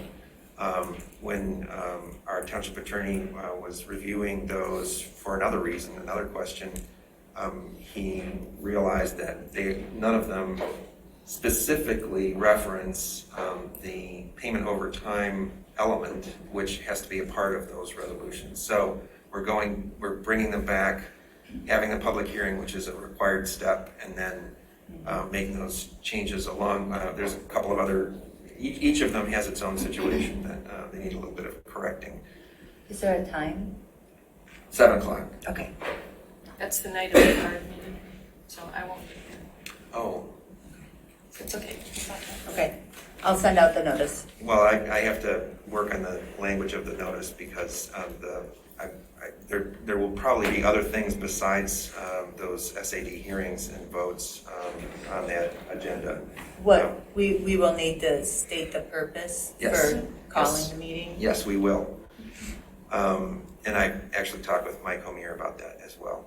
And what are you thinking of also adding to that meeting? Well, that's why we don't have to actually send out the announcement for that meeting at the same time that we are sending out the notices for the public hearings. Those have a much longer lead time. So I will get back to you with that language. The other thing I wanted to make sure that I included in my report. Well, I just want to, with all due respect, Will, when we talk about trying to build trust and things, when you say that you're going to add additional items to a special meeting, it sounds like it's different than the roads. Like just generally, what is the topic? And other things please that answer. the board might need to deal with. If you look at the schedule for our meetings in November, we have one that's shifted because of Election Day, and then there is no other meeting Correct. in November for some reason. I mean, Well- our schedule for next year actually includes the two. Will, But it's because it conflicted with Thanksgiving. That's why we adopted it this way. it doesn't really conflict with Thanksgiving. Okay, but that was our thinking. But in any case, Here we go. we only have one meeting, and so because we're having to schedule a second meeting in November, a 2-week interval, I would just like to leave open the possibility that we will include other items as we may need to deal with them. It's not a big deal. And Mark, the law, that was just tiredness, my apologies. The law regarding special meetings and why the regular meetings are so important is for special meetings, they can be called either by the supervisor for a particular purpose or by a majority of the board, but it's the purpose has to be stated when they're called, unless 7 members of the board are there, then they can agree to add something, just so that the public has, notice of the regular business. So consider this a hold that date announcement, and then Hold the date. we'll have the actual notice at a later date. Yeah, I noticed you've got one like November, something right after 15th. Thanksgiving. No. No, there is one that was slated for right after Thanksgiving. Correct, in December. Yeah, December 1st or something like Yeah, that? yeah, something. Yeah, I will not be, I'll be in California. Or December 8th, I think. Oh, 8th I'll be back, yeah. I thought there was one on... They're the second Tuesday and the I'm fourth sorry, Tuesday Mark, I of missed each one. month. December, so our schedule for this year It's in the- it's a schedule that you're looking at is for next year, I believe. It's in the packet, so don't get confused by that. But the schedule for this year had a meeting on the 15th of November, and that was it. And then a Correct. meeting on the 13th of December, and that was it. Well, then we're good. We're Yeah, good. so. Yeah, and we did that just to avoid the holidays. Perfect. We were trying to give ourselves a break after packing in 3 or 4 meetings one December. So the additional hold that date is Tuesday, November 1st. And we'll talk about our schedule for next year when we get to that item on the agenda. So the other thing I wanted to include in my report, there was a question about what materials, what information was provided to S&P Global in response to their questions as part of their review of Scio Township. And this question has sort of been percolating around, but it hasn't been really asked directly. So I wanted to make sure that I was responding directly, and I included most of the materials that we provided to them. There were some other things that are very standard, like the township budget. But they asked questions, as you can see from the materials that I provided, specific questions, and we provided answers. It was an iterative process, as I've explained before. So we'd have a round of questions, and then they'd come back and say, well, we have these additional questions. They asked for some specific documents. For example, they asked for the corrective action plan, so we provided that. They asked for the fire fund balance sheet, So we generated that, actually, the finance manager generated that, and we provided that to them. Okay. So this is what they asked. This is the materials they requested. This is what we provided to them. It was a pretty straightforward process over a period of several months this summer. And my understanding is that it was basically kind of a stepped up version of what they do all the time. They always are reviewing, but the media coverage of Scio Township basically sort of triggered a more invasive process than we've had typically in the past. Well, I don't know about the past, but my understanding is that ordinarily Scio Township isn't subjected to this level of review, but we had a lot of stories in the media and things that they noticed that made them want to take a closer look, and this is what their closer look consisted of. So are there any questions regarding that? Actually, I have multiple questions Oh, look. about this. So you've got Scio Township response to questions from S&P Global 6/23/22. That's page 117 of our packet. Or 159, depending on Okay, the numbering. mine is 117. Okay, so that first paragraph, you state that the written communication from the county was unclear. How is it unclear? Well, I think we've talked about that before. No? So the sheets, well, I'm not the best person to answer this question. Either Sandy or Donna could probably speak to this more knowledgeably, but my understanding is that the county provides sort of standard forms to the townships with the millages that are to be collected. And in this case, there was a correction to a form that was sent out. The first form was sent out, the second, then they said, oh, here's a correction, and they sent again. And the correction actually had 2 pages. Is that right? Correct. But it wasn't clear that there was more in the correction.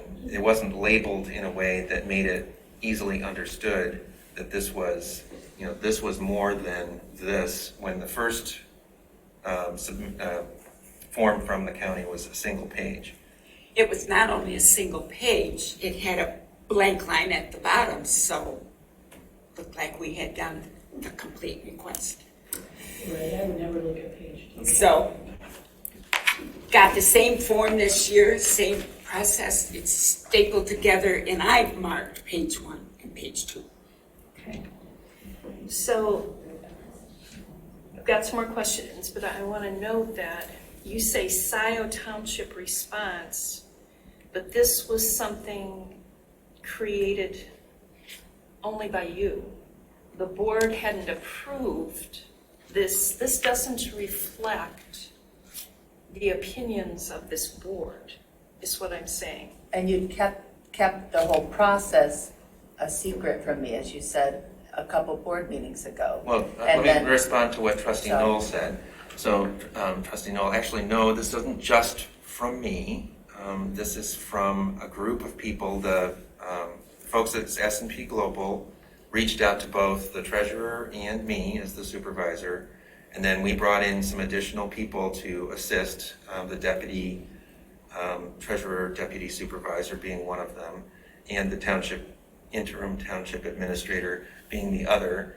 And together, we formulated these responses, and we ran them by our bond attorney, and I'm not sure what his title is, but Bob Vinzinski, a bond consultant, whatever. But I am notably absent from them. Yeah, Jessica Yes, should have been a part of this process, and your name should have been on this, because this is a reflection of, this is your work product. This is a reflection of what? I think your responsibility.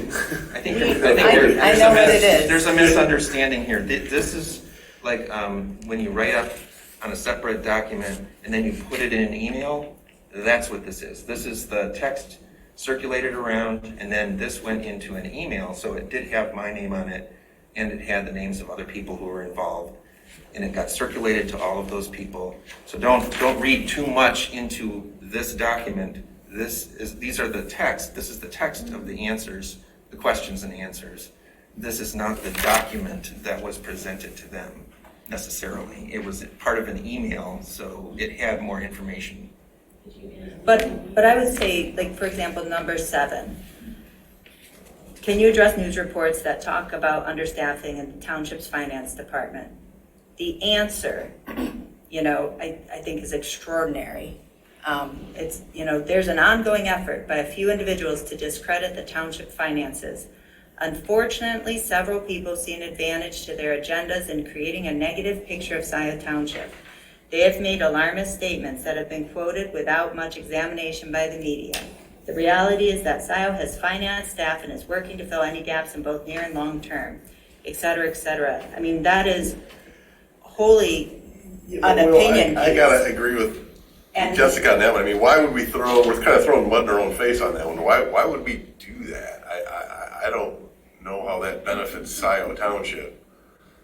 So we're responding to their question about media coverage that they're looking at, and the media coverage that they're looking at. I mean, you sort of have to, I guess, hold this up next to that media coverage in order to sort of see how the two things go together. Where you have David Rowley, our former administrator, 30 years of local government experience. You have your township clerk.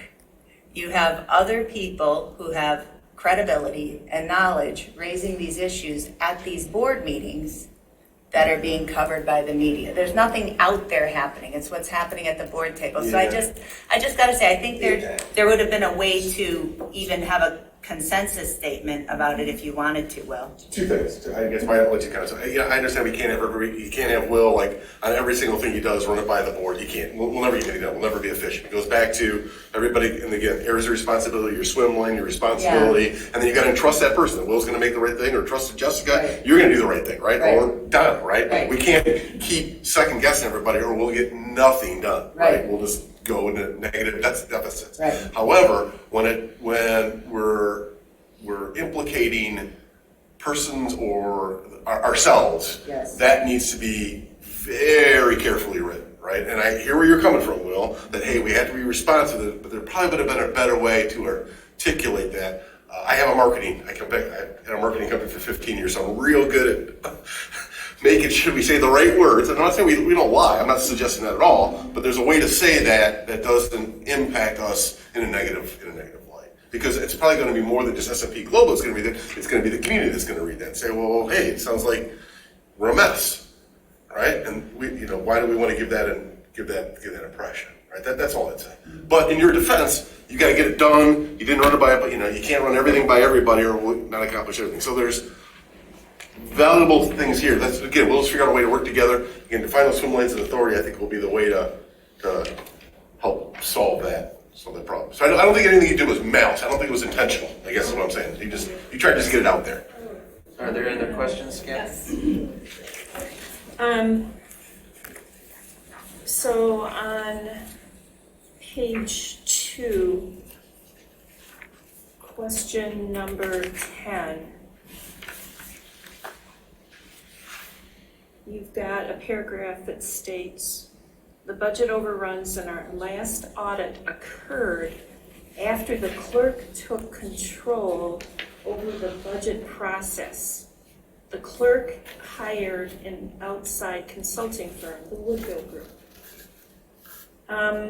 Jessica, I'd like to ask your opinion on this issue. Yeah, what is true?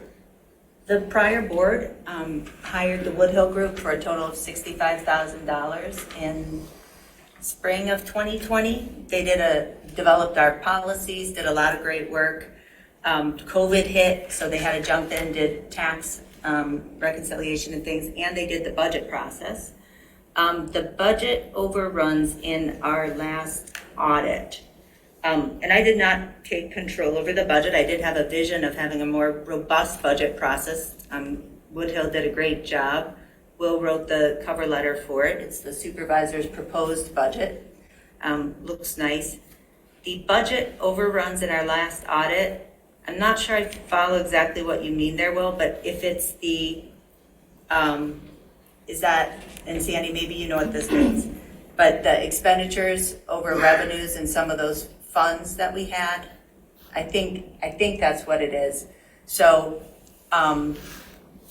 what was different, this is all explained in the corrective action plan about what went wrong there. And it was that we weren't keeping up timely on our monthly close. So we had the best information possible to make budget amendments in March of 2020. We made those budget amendments at the time that we were supposed to, and they weren't quite sufficient to get the invoices because COVID had just hit and we were a little bit off. And so that's why. And then the firm revised the township's general fund. I did that. I added more departments because we needed to come into compliance with the Uniform Chart of Accounts. We failed to budget for many of the new account numbers. That may be true inside because nobody here knew how to quite do it all with all the, so yeah, technical thing, small thing. Okay. So also I want to know, question 12, does the township perform any long-term financial forecasting?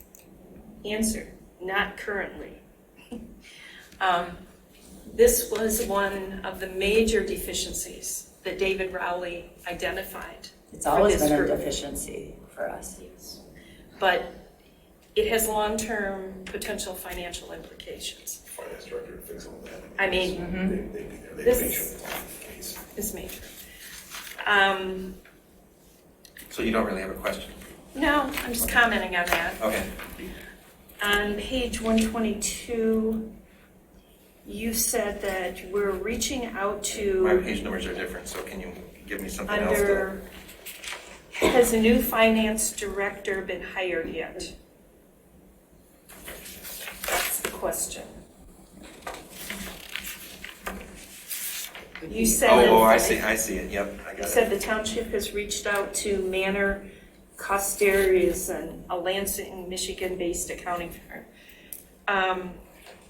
What's happened with that? Because I want to press the issue of hiring a finance director. Well, I think we all want to hire a finance director, and this answer to this question describes some of the efforts at that time, right? So this was middle of August, right? When this text was written. So this describes some of the things that were happening at that time. Now, where we stand exactly right now, Jim Murray would be a better person to report on that. He's the person who's taking the lead on all of these efforts, whether it's to find an interim or a long-term or a firm. And this basically just lists all of the different things that he was doing at that time. Who's responsible for hiring the actual permanent replacement for Jim Murray? Who's responsible for that? This board.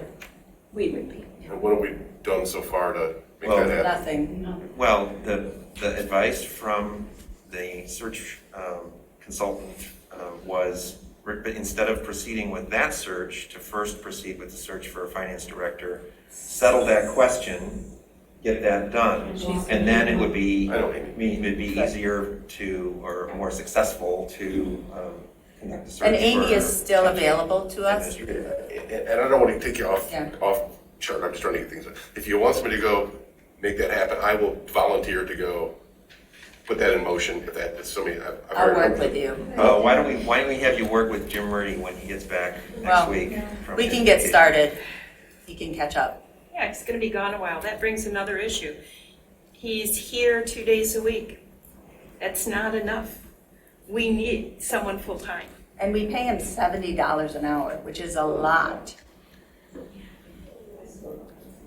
I mean, I appreciate what he's doing, but we gotta go high. Let's go find somebody. This is not that hard. It's not. Are there more questions about this? So Amy Sal had recommended that if we were unable to find a person, that we should hire a company. Yeah, we're absolutely gonna go hire a recruiter, 100%. No, I don't mean as a recruiter. I mean. Oh, a company to do it? budget- Like manner, Still find a recruiter. like manner, customer. Amy, I think if there were the political will on the board, that Amy Sell would be on board to pick up the recruiting again. It's been so lukewarm around here, and frankly, Jim has even said recently, well, if we get our audit done, then there's not so much pressure to hire a finance director. It just underscores to me how little understanding and appreciation there is for professional finance staff. I appreciate one. Because I have one. So I wouldn't have a company without one. So I think there's a lot of sort of innuendo being thrown around here, and I'd like to, if we're going to have a real substantive conversation about this, we should have Jim Murdy at the table and have that conversation. Let's have it at the next meeting. Yeah, I'm not throwing anybody the bus on this. I'm just saying let's just get it done. Well, Don't care about one more this. thing that's included in here is this letter from Donna about the corrective action plan, which I've seen before. And you talk about the fact that you've hired a full-time deputy, and you talk about the fact that this appointment will also resolve the issue of providing the board with the required quarterly investment reports. Yep, I hope I can get back to that. So like in the last year, so Sandy's been on board and helping you now for almost a year, and we've only had one quarterly investment report. Yep, that's correct. Okay, I just want to point it out. Any other questions? Nope, that's it. All right, anyone else have questions? All right, in that case, we'll move on to item K2, which is the clerk's report. Okay, great. I just pulled together a PowerPoint to keep myself moving. Thank you, Mary Gillis, for reminding me I need to do that with myself sometimes. Okay. Just want to briefly cover my 3 areas. Statutory responsibility, first one being elections.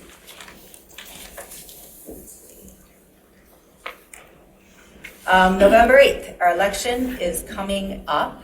I just want to thank Deputy Clerk Mary Gillis and the whole elections team. People have been awesome. We have 5,431 absentee ballots already issued. That's out of our 15,000 voters total.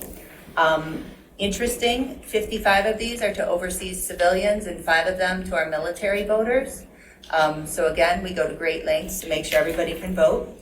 Only 15% of them have been returned. So I'm expecting a lot of people to be rushing in over the next 4 weeks. And a lot of people will probably show up at the polls too, is what we're anticipating. Important dates for the election. Anytime between now and the Monday before Election Day, you can receive an absentee ballot. We have 2 election commission meetings upcoming, October 17th, Monday. And then Halloween, we'll do the election commission meeting with the public accuracy test. People can register to vote anytime through Election Day here in person. So you can register online, via mail, any which way up until October 25th. Then it has to be just in person here at your local clerk's office. And then of course the polls are open 7 a.m. to 8 p.m. We're here to help you vote. Regular hours, 8 to 4, and we have extended hours the 2 weekends before Election Day. The most important hyperlink is michigan.gov/vote. That's where you can check the status of your absentee ballot, register to vote, handle any of that business. It's the update on elections. Next up, update on records. I will state again, importantly, the journals and ledgers of this township, our financial records are not being properly prepared and maintained. That is my responsibility under the statute, but the board has refused multiple times to authorize long-term, urgent, or emergency qualified finance staff. Supervision of the finance staff was removed by this board from the clerk, and the positions have been left arbitrarily vacant. All of this was made worse when on May 13th, Interim Administrator Murdy removed my necessary administrative authority. to control who even has the ability to make the entries into the journals of ledgers. It's now been 149 days. This constitutes this board and interim administrator Murdy willfully carrying away the records from my custody. And so I will again demand of this board, this is the proper place to provide this demand, to this board and our staff person, interim Murdy, to deliver up these public records to me, the journals and ledgers of this township as defined in MCL 41.65 to my custody immediately. Also on records, part of why it's so important for people to stay in their lanes is because the records, when they are not verified as being true and correct, can be wrong. So I know with S&P Global, we discussed that. Again, I'm the custodian of the records. I'm the official responsible for the journals and ledgers. And I'll leave the narrative aside, but I was so concerned when I found out what had happened. I did reach out to S&P to see, well, what was the unaudited financial information that this township gave S&P? And in fact, as you can see here, the fund report that Will mentioned that was given to S&P is very different than the one that is actually under audit. So it reports to S&P that the fire fund has a fund balance of $900,000. What's actually under audit is negative $500. What the significance of that is to their analysis is, I don't know. But I will just note that the report that was provided to S&P is not the report that is currently under audit. And that's important. We can't just print things out and hand them out when we know that there are major changes coming. So little bit, and this goes a little bit, if it's okay, Will, just a little intro goes into the fire item. Just briefly, and this builds on what Sandy said, we use fund accounting here in government. It's really different. Sandy can tell you all about it, but basically each fund is its own self-balancing set of books. And certainly with the fire fund, we have a couple major policy issues that we got to deal with as a board. Not tonight, but I just want to note there was a November 2020 decision by the prior board to make a $1.5 million interfund loan. And then there's also questions about when the revenue is booked from the fire SAD. Those are two things, and Sandy touched on them. But for tonight, with the question before us of where the $275,000 should come from, I just want to note, and sometimes I do these basic slides more for myself because I'm not an accountant, is, the revenues and expenditures are over a period of time, right? We got our fiscal year, April 1st to March 31st. I can't emphasize enough the first point. Both revenues and expenditures must be appropriated before being authorized. We must budget them before we can authorize them. That's in MCL 141, the Uniform Budget and Accounting Act. And this point seems to be not heard time after time. At the last meeting where I said this, and still interim administrator Murdy sends back an email saying, I still think the same thing I thought. Both revenues and expenditures must be appropriated before being authorized, okay? And we saw Sandy's presentation, the fund balance. If actual revenues are greater than expenditures, fund balance goes up. If actual expenditures are greater than actual revenues, fund balances go down. And I want to note something that's also in MCL 141. It requires the board, the chief administrative officer, the fiscal officer, any one of us to make proposals. When we see that in fact there are not going to be sufficient revenues to cover the expenditures, it requires us to bring forth proposals to correct that, to either reduce expenditures or increase revenues. It makes sense, it's common sense, but for us, it's actually the law we have to follow. So the current revenues and expenditures, these match the numbers that Sandy presented, as well as it's the same, the expanded revenue and expenditures report will include it in the packet as here. But just so you can see again, yes, we budgeted a negative $1 million net expenditures for this fiscal year. Here's where we're at with our actuals. The $275,000 has not been budgeted in the general fund. Same for revenues and expenditures. It's a much smaller fund, and as Sandy noted, has net revenue of $92,000, $75,000 of which needs to come out to pay it back. The $275,000 is not budgeted in here, okay? So will there be more revenue for the fire department? Nominal, about $45,000 or so, maybe more. The chief was estimating $45,000, but you can see they've already gotten their revenue for the year, right? 1.9 million, 1.9 million. Their expenditures are half done, so they need that. They need the rest of that money to make their expenditures. So the model motion from Interim Administrator Murdy says to use account 206-000-719.100. And as Sandy noted, it only has $71,000 in it. Only $71,000 is budgeted for a $275,000 expense. This is the point at the last meeting where I was saying $71,000 is budgeted for a $275,000 expense. So where are we going to get the money to appropriate the rest? So talked with the chief, and the chief is going to need, he estimates about $15,000 of that, but he believes he could authorize $56,000 of this towards the $275,000. So $56,000 of it, the chief has said, could in fact come from the fire fund. But that leaves $204,000 that we still need to budget. Okay, where is it going to come from? So clearly, this year's fire budget cannot absorb these unbudgeted costs. So let's look at fund balance. Is there money there? Fund balance, it's a point in time.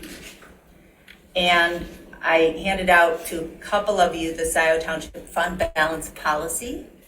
Of course, there are nuances to the negative fund balance in the fire department, given that it is the result of an interfund loan, as Sandy was explaining. Nuances aside, that is not normal. It is a problem. It's an alarm bell. The negative fund balance is an alarm bell for us. It is not an alarm bell for Treasury. The auditor chatted with the fire chief and I this morning, and we'll see if they require a deficit elimination plan. We'll deal with it. We've had those before. But to us, as the body administering these funds, this is not normal. So the fund balance of the general fund, again, this is just rolled up from what Sandy and Will have presented, but the assets and liabilities and the fund balance. And I did break out cash there so you can see how much of it is in fact cash for each fund. And please interrupt me if you have questions. Is that the conclusion of your clerk's report? No, I'm almost there. So the fund balance policy sets a minimum of 100% of general fund budgeted expenditures. So that's about 5.2 million. So we're very fortunate. That's a goal, right? That we have 5.2 million in reserves. Most places would be envious of us.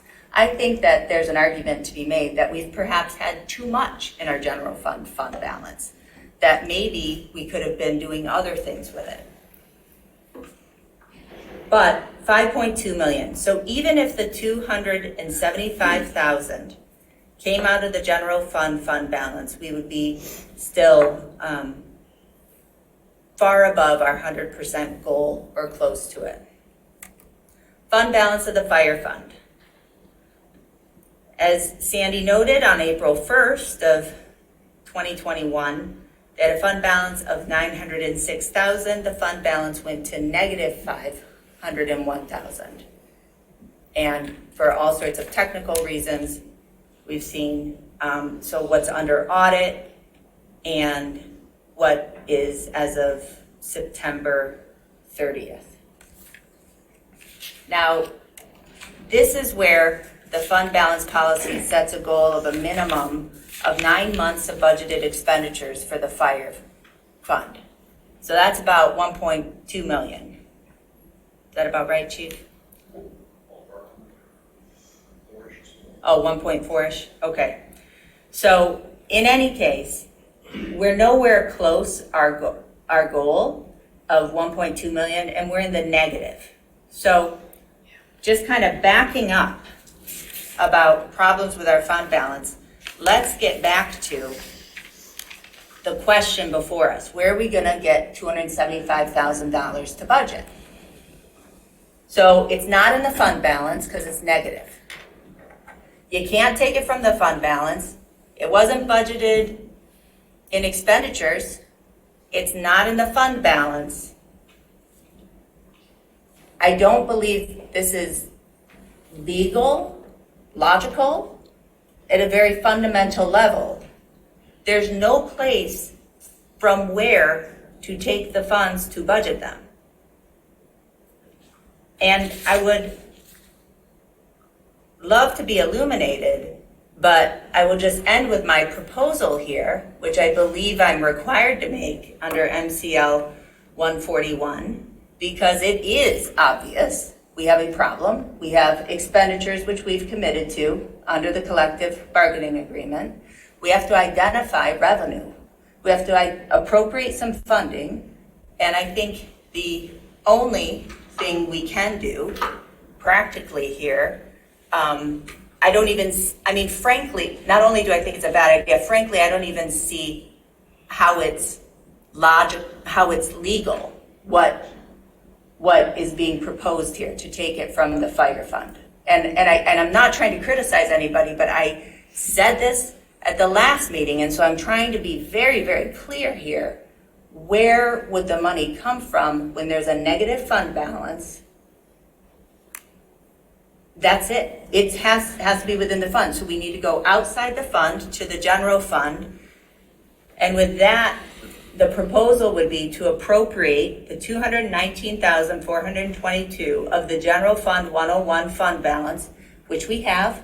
It is there. It is available to be appropriated, to transfer it into, and Sandy, help me out if it needs to say operating transfer, whatever the right words are, but to transfer into 206-000-719.100 and to authorize the whole of it for the payment of benefits to the full-time union fire department employees. So we would take most of it from the general fund balance, about $56,000 from what the chief has already budgeted in that line item, and we would be able to meet our obligations under the collective bargaining agreement in compliance with the Uniform Budget and Accounting Act. Are you now finished with your clerk's report? That is the proposal I have for the solution to I-1, and again, We're not on I-1 yet, we're on your clerk's report. I know, but that is the proposal I have for I-1 there to fix the problem. Is that the conclusion? And that's it. Okay. That concludes our reports and brings us to the next agenda item, which is I-1. And for that, I would like to call up the chief and call up our deputy treasurer, deputy supervisor, since we have some questions that were posed. If you want to come up, Sandy, then you can both speak to that. And just to clarify something about some questions that were raised about this particular agenda item, this came both from the fire chief and from the township administrator. That's why it includes the language from the township administrator. It was this is taken from an email that he sent on October 2nd, which I believe all board members were copied on. And it also includes attachments that he provided in addition to the attachment that Chief provided. and reflects the request of the township administrator for how to bring this back to the board. And I switched the prepared by because I was making significant modifications to the agenda item, and this was all done in consultation with Chief Hood. So Chief, if you would like to offer some comments, and then we'll turn to you, Sandy, to answer some of those questions. Yes, happy to. First, I'd love to give a shameless plug for our Halloween party / open house. Thanks to the board members who mentioned it, community members. October 23rd, 1 to 4. Hope to see everybody out there. High-level overview. Trustee Brazeau, new to the board here, and everyone else has been through negotiations to arrive at this collective bargaining agreement. Firefighters are represented by the International Association of Firefighters. They're the only organized group in the township. They collectively bargain for pay and benefits. Throughout negotiations, one of the issues that they had brought to the table was the stipend, the defined benefit style stipend for retiree healthcare didn't meet their needs. Firefighters typically retire younger than the general public. Folks who can work in an office tend to do so a little bit longer. Firefighters a little bit less, as it's a more physically strenuous job. Township, we had an issue as well. We have this unfunded accrued liability for other post-employment benefits, namely that retiree healthcare stipend. As throughout the negotiation process, we came to an agreement. We used the actuary's report to determine how much liability exists related to each firefighter. And the township agreed to give each firefighter that amount into this retiree healthcare savings plan. This is now a defined contribution style plan. Firefighters have a chunk of money sitting in an account. There's ongoing contributions both from the employer and the employee to help fund that benefit. And when a firefighter retires at say 58 or 60 years old, he or she will then be able to draw that money down to provide a healthcare benefit until they're eligible for Medicare. Win for the firefighters, they got their needs met. Related to that plan, win for the township is twofold, I'd say. We've eliminated an unfunded accrued liability, which has been an issue that our auditors have pointed out, as well as, I mean, it's an ongoing issue. And also we switched to a defined contribution plan, so our liability will no longer grow. That being said, we're at the point in the process, the contract's been signed. We're making our regular required contributions as are the firefighters, and we have the lump sum payments to contribute to this plan. Is that a fair assessment of where we're at? Yeah, very good. Thank you. And Sandy, there were some questions that were raised. I don't know if you want to respond. What were the questions? Well, I thought there were some questions that you posed actually directly to Sandy. Yes. No? Okay. Quite notably, your motion does not work. It is not GAAP, which is Governmental Accounting Standards Act.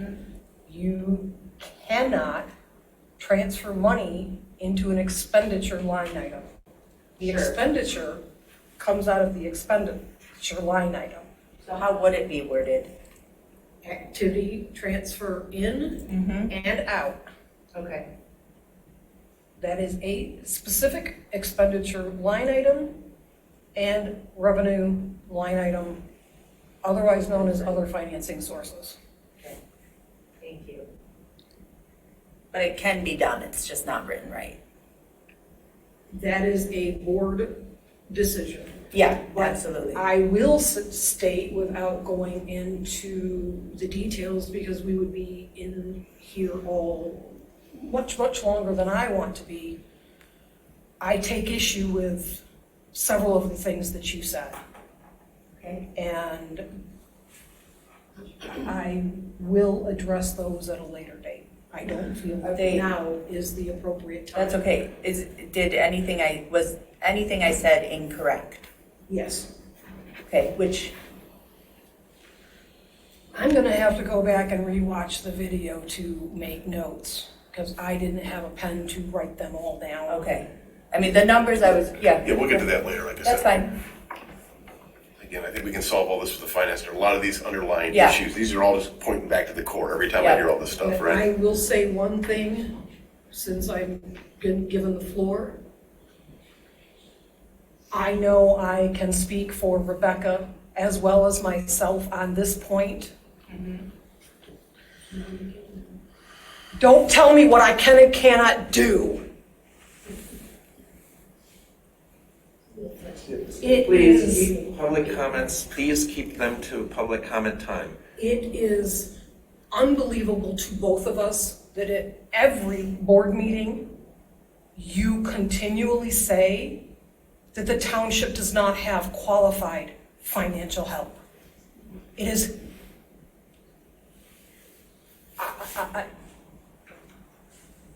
I can't come up with appropriate words at this point to say how terrible you make us feel, and you constantly cut us down at every board meeting. Thank you.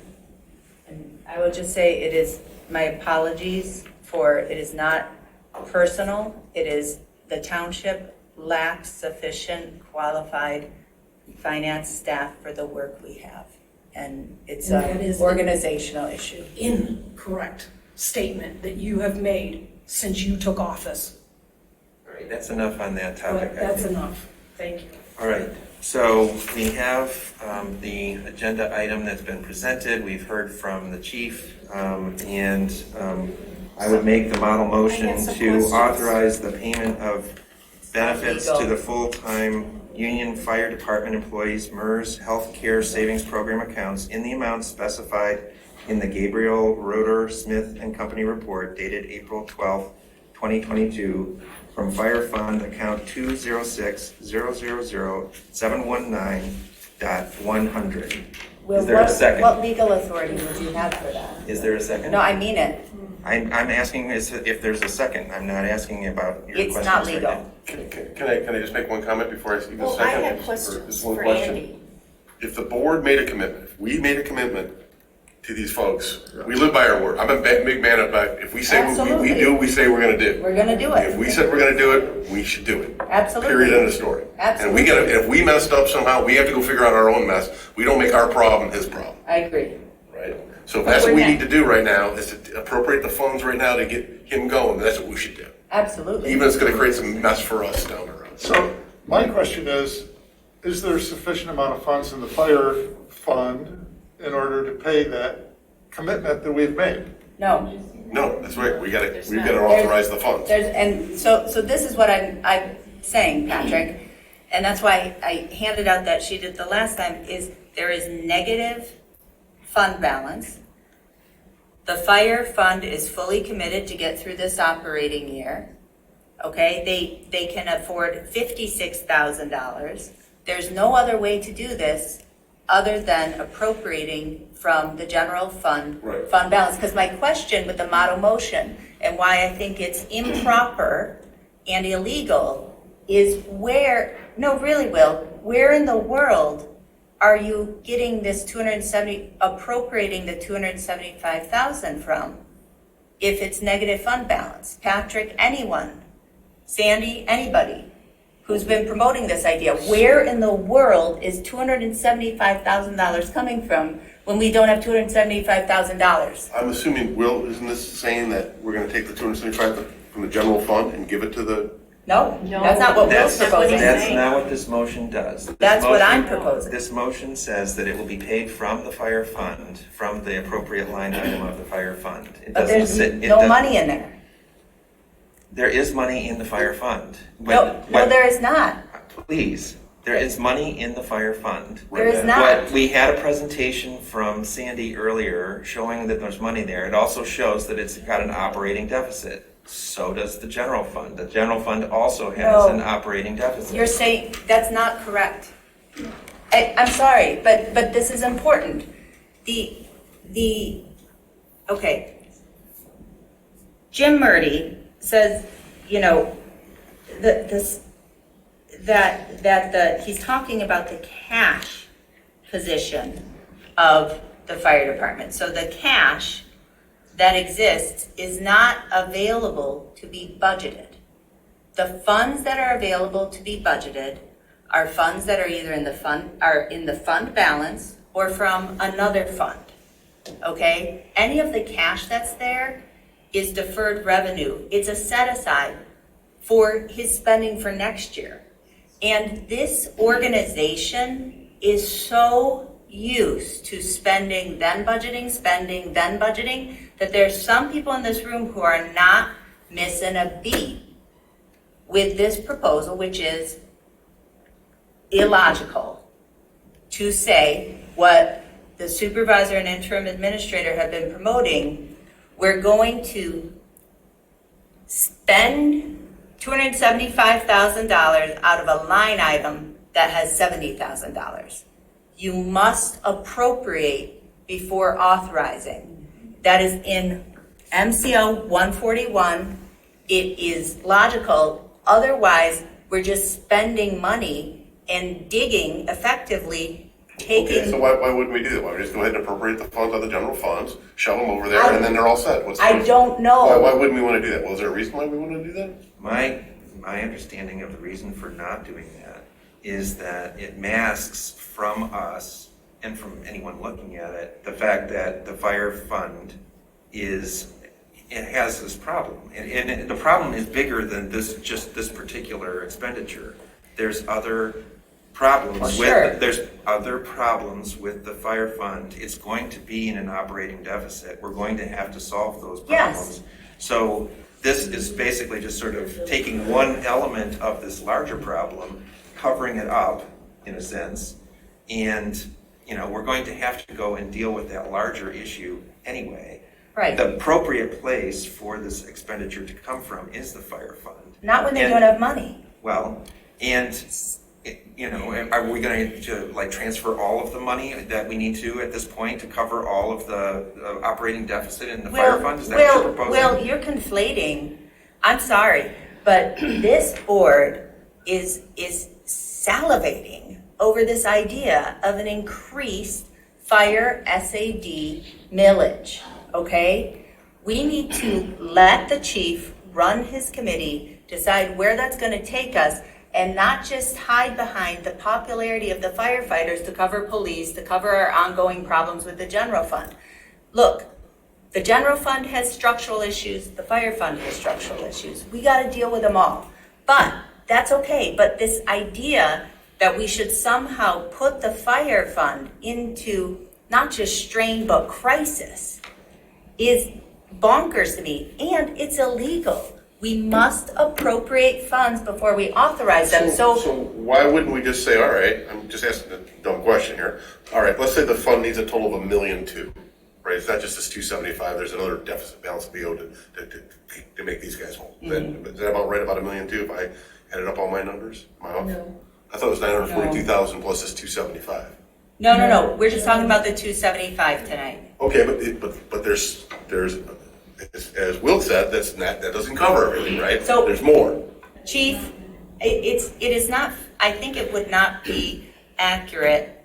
I think it's misleading to say that the fire department has an operating deficit. You do not have an operating deficit in the same way that the general fund has. Yes, they do. Now, the general fund has had an operating deficit because a kind of classic operating deficit where we say we budget, more expenditures than Sandy said revenue. they did have a deficit. She made a presentation. She gave us the total number. It's over $400,000 at the end of this year. The total deficit. The total deficit as it stands right now is slightly over $500,000. I'm sorry, what number is that? Where is that from? That's your projection. No. That's the unaudited number that you had on the screen half a hot second ago. The other thing that you said was incorrect is the cash that the fire department has is not deferred revenue. It is there for their consumption. This year. But it's at any time. But it's budgeted to be expended on other things. No, really not the total. There is a distinct difference between available cash and available fund balance. They have no available fund balance, but they have available cash. And Sandy, that's where I don't know where we have the legal authority to appropriate cash. That's not in a fund. I can't speak to legal authority. Yeah, I don't believe we have an it. accountant, or I mean, I'm not a lawyer. I am an accountant. And I know that in speaking with Treasury on this very topic, that they do not foresee this to be a crisis. It doesn't mean we have to make it worse. An issue. Hey, I'm not arguing Yeah. for or against. That is a political decision. But I also don't like to hear things said as fact that are not, in fact, a fact. So here's what I want to say. The cash, I know of no legal authority for this board to appropriate cash that is not in the fund balance. And somebody enlighten me. We just did the budgets. The cash that we're showing on the record at this point in time was collected last tax season for Andy, all of us, to run our current fiscal year. Yes. We've done a budget using that cash. Yes. And I would also like to point out that recently, this board approved other expenditures for the fire department that was neither budgeted and is going to plunge and put them in a larger deficit spending for this Which year. item is she referring to, Chief? Solar came to mind right off the top of my head. That was yes, we had additionally budget. I thought we did a budget amendment for that. But there was no place to take the additional budget From the 90, yeah. I think we were thinking of the 90, but you're right. So but with the 275, the current budget, Donna, and I agree, and it's in our report here, the revenue and expenditure report, it's all right here. The chief has budgeted the funding he needs to continue his operation through the rest of this year. There's nothing extra. If we were to take no, we're not gonna force the fire department to start making cuts. I mean, if that's what you're saying, without saying it. I mean, this is, I just have to say, if $275,000 were to come out of the fire department's current budget, $275,000, they'd be $275,000 short. The chief would need to make some cuts. We would need to make cuts, and I'm not gonna do that. When we have all this revenue, I again go back to the proposal to appropriate what we need from the general fund balance, make good on our promise, and when we were talking in negotiations, we knew we were probably gonna have to do this. We knew it was gonna come out of the general fund most likely. So let me ask. Can Andy, I say something? tell me what you'd like to have, that's the first question, and then what you could live with, in your mind. There's like what I can live with. That keeps you intact, keeps you whole, gives you everything you need, and the kind of the timing of that. So the majority of what we spend is related to wages, salary, benefits. Talking hundreds of thousands of dollars, the only way to get that is through people, and we're short as it is. I understand. So I guess what I'm saying is, if you don't have this $275,000, you're not going to be able to make your payroll through the next fiscal year. Is that right? I believe that to be correct. So no matter what, we've got to get these guys $275,000 no matter what happens. It seems like the proposal is, we can do it properly now, appropriate from the general fund and move it over, get it taken care of, or just kind of wait 4 weeks. My understanding, Deputy Treasurer Supervisor Egler Just looking at initial revenue over expenditures had us 90,000 on the plus. Mm-hmm. But I think you're talking some projections where we're going to be a little higher on some ends. Significantly higher on some ends. Okay. That at the point we were budgeting, and please don't take this as a slam, Andy, because this is just, I don't know, okay? Mm-hmm. Either you didn't know and could not reasonably project what the contract negotiations were going to be, or it got left out. One of those two scenarios or a combination is correct. We knew it was going to be additional. So, I mean, I don't know. You have the cash. You just don't have the fund balance. It's kind of like you have money in the bank, but you have no borrowing power. Understand fund balance.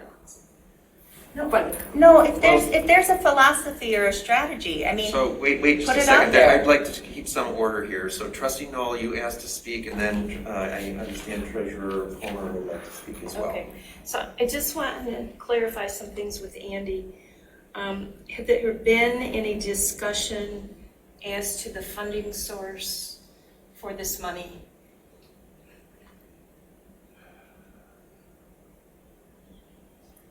So in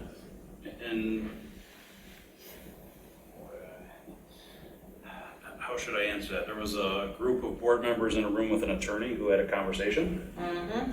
And I really don't want to publicly discuss that. That's fine. Is that fair? Yeah. Yeah, the conversation was had in a closed session with our labor attorney, myself, and the board. And the answer started with a general fund.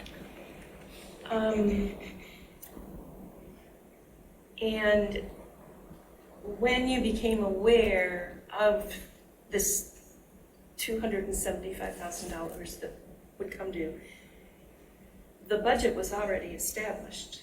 Yeah, that was later in negotiations. We hadn't, there was a point in time, we began negotiations late in the fiscal year, I want to say January into February. There were some scheduling issues, and we picked back up in March or April.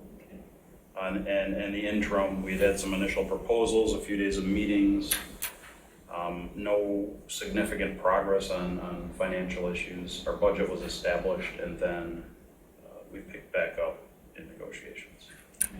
So all the more reason I would support taking this from the general fund.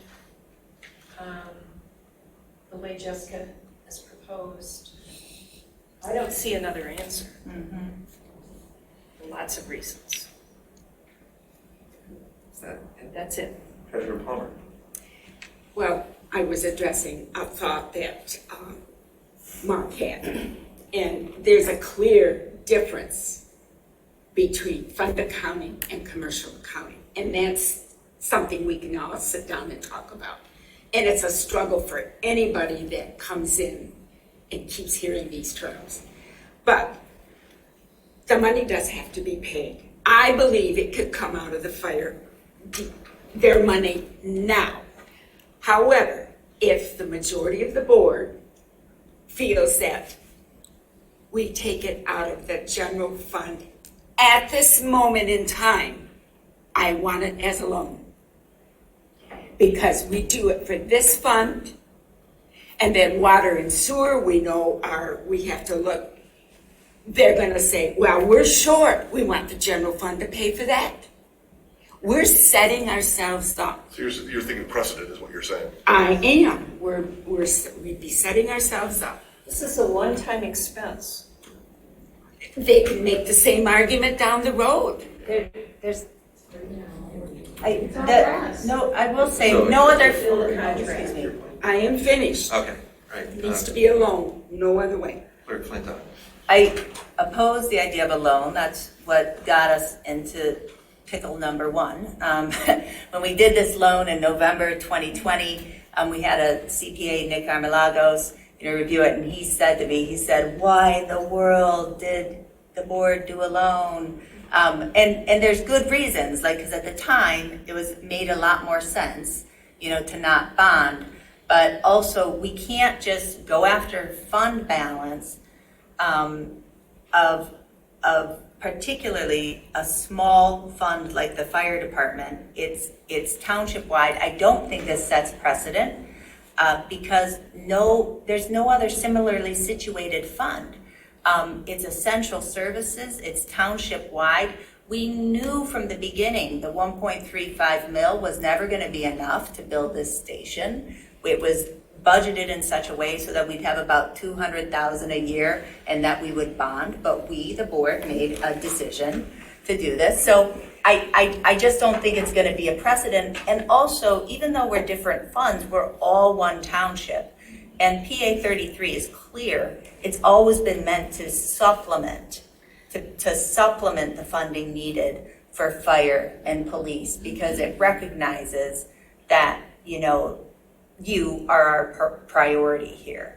And again, I'll just say about the alternative, I still believe it is not legal under MCL 141 because, again, the basic question is where would the money be coming from? There isn't somewhere to take it from. So there's two questions that have been raised that have legal implications.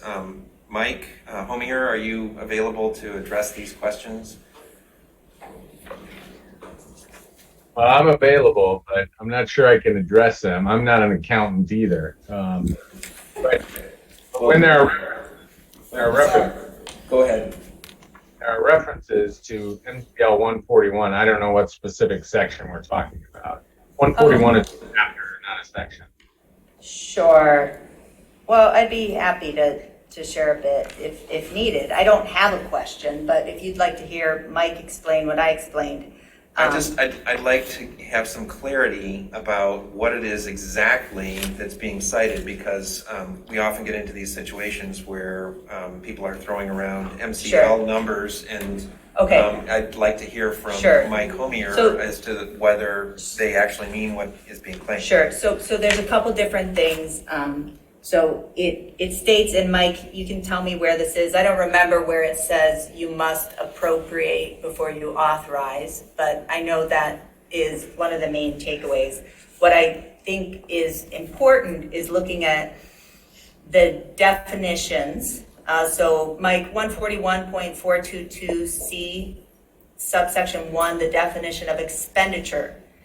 It means the cost of goods delivered or services rendered, whether paid or unpaid, including expenses, debt retirement not reported as liability of the fund from which retired or capital outlay. That's what we're being asked to do tonight, is authorize an expenditure. Revenue, another definition. Is this really helpful, Will? It's an addition to the assets of a fund that does not increase a liability, does not represent the recovery of an expenditure, does not represent the cancellation of a liability without a corresponding increase in any other liability or a decrease in assets, and does not represent a contribution of fund capital in enterprise or an internal services fund.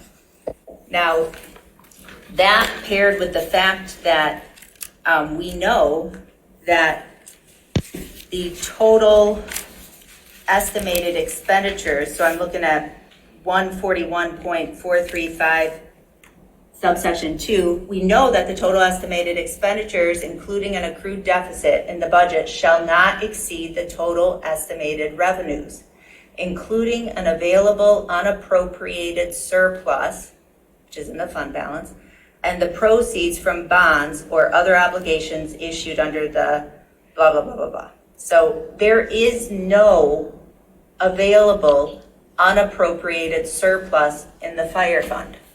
So Mike, back to you. So there are a lot of different section numbers under 141 that deal with situations in which your either expenses or revenues do not meet your budget expectations. And there are appropriations that can be made or amendments to the budget made to take care of that. So one of those is 141.437, which I think maybe the clerk is referring to as well. Subsection 2. Subsection 2. So that section says, if during a fiscal year it appears to the chief administrative officer or to the legislative body that the actual and probable revenues from taxes and other sources in a fund are less than the estimated revenues, including an available surplus upon which appropriations from the fund were based, and the proceeds from bonds or other obligations issued under the Fiscal Stabilization Act, 1981 PA 80, 141.1001 to 141.1011, or the balance of the principal of these bonds or other obligations, the chief administrative officer or fiscal officer shall present to the legislative body recommendations which, if adopted, would prevent expenditures from exceeding available revenues for that current fiscal year. The recommendation shall include proposals for reducing appropriations from the fund or budgetary centers in a manner that would cause the total appropriations to not be greater than the total of revised estimated revenues of the fund, or proposals for measures necessary to provide revenues sufficient to meet expenditures of the fund, or both. The recommendation shall recognize the requirements of state law and the provisions of collective bargaining agreements. That's what I was working from. Obviously, to me, this is just completely painful. I'm going to be blunt. Very painful. I mean, it's just simple. We made an agreement. This is our fire department. These guys save lives. They prevent houses from burning down. It's not. I hear where you're coming from about the fire, about the sewer department. Typically, sewer departments don't save lives. These guys. I have one of my cousins is a fire department. It's we got to give these guys a lot of respect. I mean, I'm going to give them a little more than. I don't disrespect them. No, I'm not saying I did imply it, but I hear where you're coming from the loan thing. I do get it, and I hear about precedent. But on the other hand, I think this is a one-time rule. We do it one time.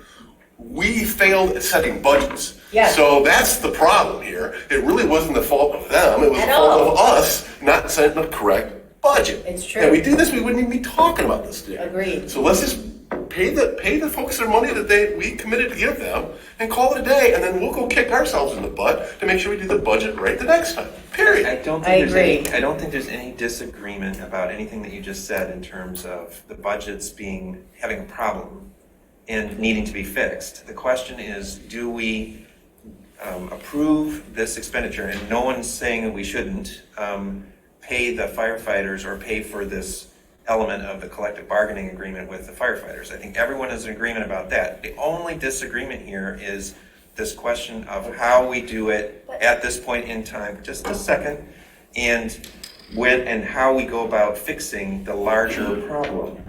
And that's the question. The question that we're facing is, do we pay for this out of the fire fund? I understand. Okay.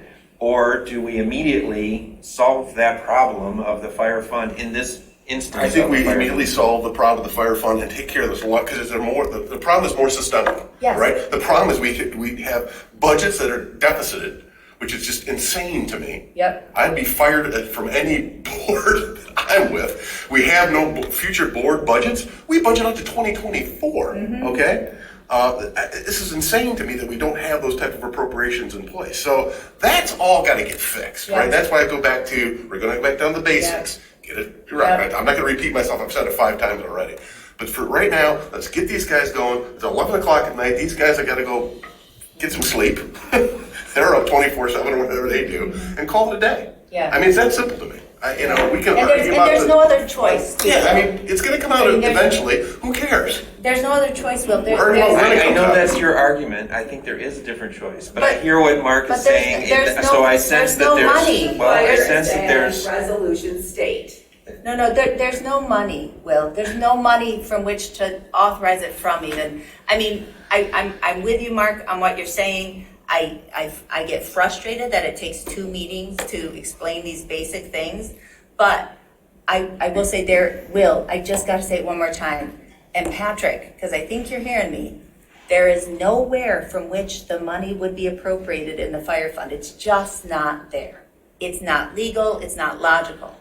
It's like saying 2 + 1 = 4, and it doesn't. So according to the proposal that interim administrator Murdy made, he indicated that there was enough cash to come out of their cash fund that could be appropriated and applied to this expense, and then if they were to run into a shortfall later, it could be then taken out of the general fund. And this is So- where I disagree. I don't believe it's legal or appropriate to appropriate money from cash. When we're talking about cash, there's no money hidden. I mean, there's not extra money sitting somewhere. I don't care whether it's now or later, what's the difference? Where is the cash? Pay it And now, this is what I'm call it a saying, day and move on. and why I've been so adamant about it, and so frankly frustrated with Jim for repeating himself, is that's not a magical place to pull from. There's no extra cash fund. That's not a different thing. That's why you've never seen a report on it. Does that make sense? I don't know. I know. I mean, I know it's wild when you see this and keeps saying that there's this place we're going to appropriate from. But I'll tell you why.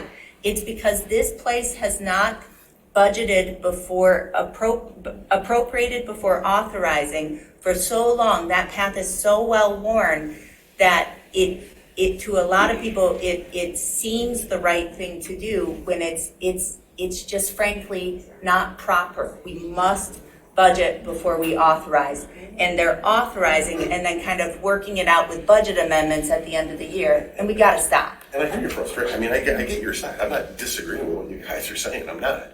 But I'm just, at the point, I'm just thinking, what's the larger fish to go solve, right? I don't want to be, we're kind of like rearranging the deck chairs on the Titanic. I Yes. feel a little bit, right? Why am I even worried about this? We have some bigger problems to go solve. Let's go get those fixed. Let's just get this off our plate and go solve the bigger ones. That's all I'm saying. That, to me, this is just, let's move on. Next one. This is an easy fix. That's the way I look at it. Maybe that's the wrong way, but as a CEO of a company, that's how I would do it. Go talk about the bigger ones. I'm tired of fighting about this. Did you have a second on your motion, Will? I did not, so is there another motion? I would like to make a motion to appropriate $219,422 of General Fund 101 fund balance to transfer into Fund 206 and to 206-000-719.100 and to authorize $275,422 payment of benefits to the full-time union fire department employees, MERS Healthcare Savings Program accounts in the amount specified in the GRS and Company report dated April 12th, 2022. I'll support. And I would just note, with the board's support, that if there's some tweaking to that language to make sure it's in compliance with GAAP, that we do that. So we have a motion by Flintoff, support by Knoll. Is there further discussion? Let's just make sure we don't get here again. That's all I'd say, right? Donna, I hear where you're coming from. Let's just make a point not to do this a second time. So, On a reserved comment until the vote is taken, and then I want the floor for 1 minute. You got a minute and a half. please call the roll. Palmer? Yes, I support my fire department. Always have. Flintoff, yes. Brazeau? Yes. Knoll? Yes. McLaughlin? Yes. Hathaway? Yes. Motion passes 6-0. Thank you. I'd like to speak. Can I have quiet? Please, Treasurer Palmer. I am a little tired of hearing how we've never done anything right, never worked with a budget or whatever. I want you to tell me how we have ended up with the fund balance in general fund for never doing anything right. That's all I want to say. All right, let's move on. So the next item, let's see, that item is gone. Next item, now we're on new business. The first item is J1, approval of regular meetings of the Scio Township Board of Trustees for 2023. Hey, Donna, just you guys done a good job. You got $5 million in the bank. Yeah. So just so you know, that's how I'm coming from. So this is something that we do every year. We approve our schedule of regular meetings, and so it's pretty straightforward. Are there any questions? I just want to thank Fran. She did a great job pulling this together. If the only suggestion I'd say is that we don't have any working groups on here. It might be premature, a bad time, not the right time to do this right now, but I would like to say I'd like us to schedule some working sessions on big issues. Well, I Time think is right. so. We talked about that earlier in terms of budget working session. I think there's a number of things Yeah. that would benefit from Roads, I mean, government. we set the budget, we the board set the budget, right? Yeah. Oh, yeah. Yeah. So we all own it. Oh, Yeah. yes. It's our responsibility. Yes. Yeah, and that process starts in earnest, actually, almost immediately. So, Each department has to present theirs. yes. So, with that, I'll make the model motion to adopt the attached proposed regular meeting schedule for the Board of Trustees for calendar year 2023, and that changes to the regular schedule should not be made except upon the approval of majority of the board members elected and serving. Is there a second? Support? All right. Or that's okay. Go ahead, All Patrick. right, so we have a motion by Hathaway, support by McLaughlin. Oops, we're missing, well, It's okay. You can proceed. okay. I'll note she's gone. Right. I think we can vote by acclamation, can't we? Yes. All right, all those in favor say aye. Aye. Those opposed? All right. Oh, you can say aye, you're just. Aye. All right. Be a pirate. That brings us to possible action, request to increase sewer connection fees and request to increase water and sewer rates. Yeah. And Steve. so Steve Wagowski, but also is David Stolman available? He's. So there's. Thank you. So you're gonna have a. Well, I think it was a question that was raised. I think it's salient, and I was able to reach him. He wasn't reachable. He wasn't planning to be here because this wasn't on the agenda. Okay. Just think about precedent about I allowing understand. one member of the public speak right I now. understand. Okay. Steve, we're on your agenda item. Well, your primary agenda item, the sewer and sewer and water rates and sewer connection fees. Okay. Would you like to say anything introduction? So we're gonna give 3 minutes? No, he's our utilities director. Oh, okay. Yeah, David Stolman should. Oh, okay, got it. Yeah, can you hear me? Yes. All right. I tried to start my video, but it's not working. So, we touched on this briefly. So last year we had the Woodhill Group come through as a consultant, and they reviewed our assets and came up with connection fees to buy into our system for both water and sewer. Since it was a significant increase in the sewer fund, they recommended going up to 75% of that cost last year, and it seemed appropriate to me at a year's anniversary to go up to the 100% charge, so we're getting our full payment for people connecting to our system. So that's one of the resolutions that I'd like to see you all pass. And the other one is the pass-through of the City of Ann Arbor water and sewer rates per 1,000 gallons. And instead of just upping it by the same amount that they've increased ours, I recommended a similar increase to what they increased ours, because our expenses go up just like theirs did. So I think it's pretty straightforward. We need to recoup our money from our customers and people buying into our system. And two small notes. I have one error I'd like to correct. Update water and sewer connection charge and methodology. The meeting is not October 7th, it's October 11th. And then just a note for the board's consideration. The last, be it further resolved on each of the resolutions, provides an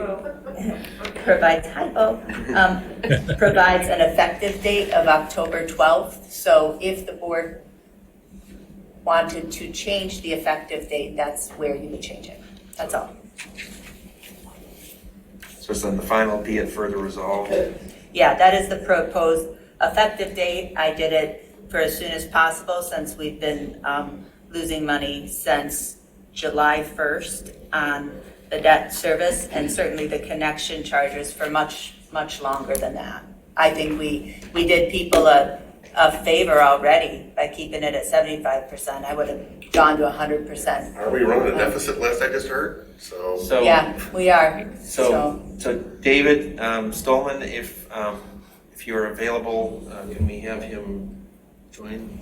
I got him over his panelist, he can. Okay. Can you hear me? Yes, Dave, we can hear you. I just wanted, because you had asked, and I had told you that this was not on the agenda, and then I was wrong. It is actually on the agenda. I wanted to give you an opportunity to sort of make your case. I know you guys have been trying to pay for your utility fees and get that done once you learned that the rate was changing. So if you would like to have some time to speak, this is your moment. Okay, I'll keep this short and sweet, and it's nice to see all of you again. I'm sorry for the last minute jumping on, and I'll put on my video so you can see me. There we go. As you know, my name is David Stolman. I'm the president of Biltmore Development and the lead developer on the Woodview Commons project. We learned of this rate increase recently, and we'd like to ask the township, for good reason we believe, to be grandfathered from the rate increase. And our reasoning is this. Our project was approved and ready to go in the fall of 21. And the township asked us as a courtesy to the township, its residents, and protect the blue herons to go through a large modification and an entire redo of the PUD, absorb all the costs involved with having a new site plan, et cetera, which were significant. And as a result of trying to do the right thing, we have been delayed a year. That's just a fact. We tried to do the right thing in a cooperative manner with the township. We think we did the right thing. Seemed like the residents felt when I was in front of you in public, we did the right thing. And we found out about this rate increase, and respectfully, and I think you'd feel the same way, we feel like, what's the expression, no good deed goes unpunished. But for the delay, we probably would not be incurring most of these costs. So I don't know if there's a fashion that the township can do this in, or if there's a way and I'm being very loose here, but in terms of grandfathering us, but we would like for you, and we respectfully ask you tonight to consider whether you could grandfather or exempt Woodview Commons from these increased costs. Because realistically, we did what you asked for and adjusted the plan, and we feel like while it's not intentional, we are being punished in some fashion because of the delay and now increased tax. And Can I ask a clarifying question? Sure. It's a little confusing, but we actually have two resolutions accomplishing two slightly different things. Okay. One is to establish debt service and water and sewer rates, and the other is this connection charges. My understanding is it's the connection charges that are the issue. Yes. We had, if you can imagine, we had a budget from 2021 that we had all of this included in, and then we changed the plan and revised it, and it incurred hundreds of thousands of dollars in revising the plan to get it to where we were protecting the blue herons. And then, we started construction, and sure enough, we saw this, and we were like, gosh, can anything go right for us? We're trying to do the right thing, and, bam. So I understand that we've started to receive your applications for the connections, right? yes, we are underway. We're grading, we're tree clearing, and we're starting to put pipe in the ground, all in accordance with township rules. And we had a pre-con, everything's going smoothly, and we're getting ready to eventually put gravel in on the roads and start the foundation plans for the buildings, and then build them as fast as we can. So what time, if we were to change the effective date on just the connection fees resolution to allow a margin of time for you to complete the process that you've already started with the township, what time frame, if we did it, say, to our next regular meeting on the 25th or the end of October, what time frame would give you enough time to complete the steps that you need in order to have all of those applications for taps in? I don't know if we can get all of those applications in on time because of the time frame and the seasonality of construction. So I can't really answer that. We were hoping to try and get, and I wasn't expecting it to happen this evening, obviously, but we were hoping to get some kind of exemption from the tap increase for the project. So you just want an exemption as opposed to a different deadline? If there's some kind of compromise in there, we're just trying to obviously keep our costs down in a project that kind of has gotten delayed and is now suffering, a lot of economic hardship as a result of the delay. I guess that's what I would say. Comment? Sure, Mark. So, I've built houses, I've built office buildings, I understand where he's coming from. I've gone through those same set of challenges. However, this isn't a cost that suddenly Scio Township imposed, right? This is just a pass through. It's not like we're saying, hey, suddenly give us more money. It's just saying, hey, we got this burden from Ann Arbor, right? On the rates. On the rates, right? So it's just a pass through, right? We're not like, you're basically at that point saying, hey, Scio Township, discount me $200,000 from Scio Township. Well, I don't know if there's that's a difference between the tap fees and I'm talking about tap fees right now. Yeah, tap fees. How about tap fees? Right, That's all I'm talking about. but she's talking about rate increases. That's different. So there's two different drivers here. So the rate increases, this just covers the pass-through increase from Ann Arbor, okay? That took effect July 1, and we're implementing now. This right here would increase, and I think David Stolman, this is your concern, are the sewer tap fees. What this does is takes the next step up to bring our sewer tap fee to the point where it needs to be to simply cover our costs. So, David, another way I would think about it is that we have been subsidizing the users of the system, okay? We have been unable to save for capital improvements, and it's so I understand your request, and you're a good businessman to ask it, but as a public body here, I gotta say I'm a little embarrassed that we're even having this conversation, frankly.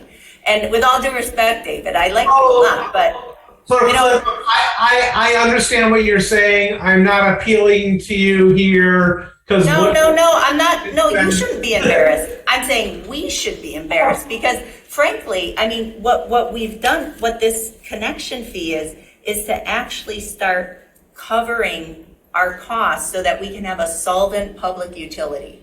That's all we're trying to do, and we have been years behind. So, I think that it didn't happen until now has been a public gift to you, but that it's happening tonight, I think, is just real life. Well, I know some of the burden of this, the timing of this, David, is that we have asked you to do certain steps in certain order. Unrelated. Well, but you have everybody do that. What's the difference between his building or someone else's building? And I'm a for business guy. Yeah, we just can't treat people differently. Well, but we are sort of asking more from this developer than we asked from, I mean, that's the point that I think that David has made. Well, we did. We have. They had an approved site plan that they could have gone ahead and built, but they agreed to go back to the drawing boards, change their site plan, come back, go through more process in order to create more of a buffer zone around the nesting blue herons that are located in our adjacent nature preserve. But we don't owe him. That would make this body corruptible if we did. What? No, I mean it. Like, we don't owe we asked them to do, basically, to go out of their way, to do a favor for us, and they agreed to do it. We're working together with this developer in a collaborative way to create a better protection for the blue herons nesting in the nature preserve to the south. That's a partnership. But that's all in our development agreement, right? Grapefruit, I don't know. Isn't that all in our development agreement, Will? I don't understand why you're like shifting to the development agreement. The point is, we have It's a partner. closed negotiation. We have a partnership with them, and it included their going back to the drawing board, taking more time, pulling their yes, but it had an impact on them, and that's what they're saying. And I think they're trying at this point to get their applications in. How many permits do you have so far completed? How many do you have yet to go?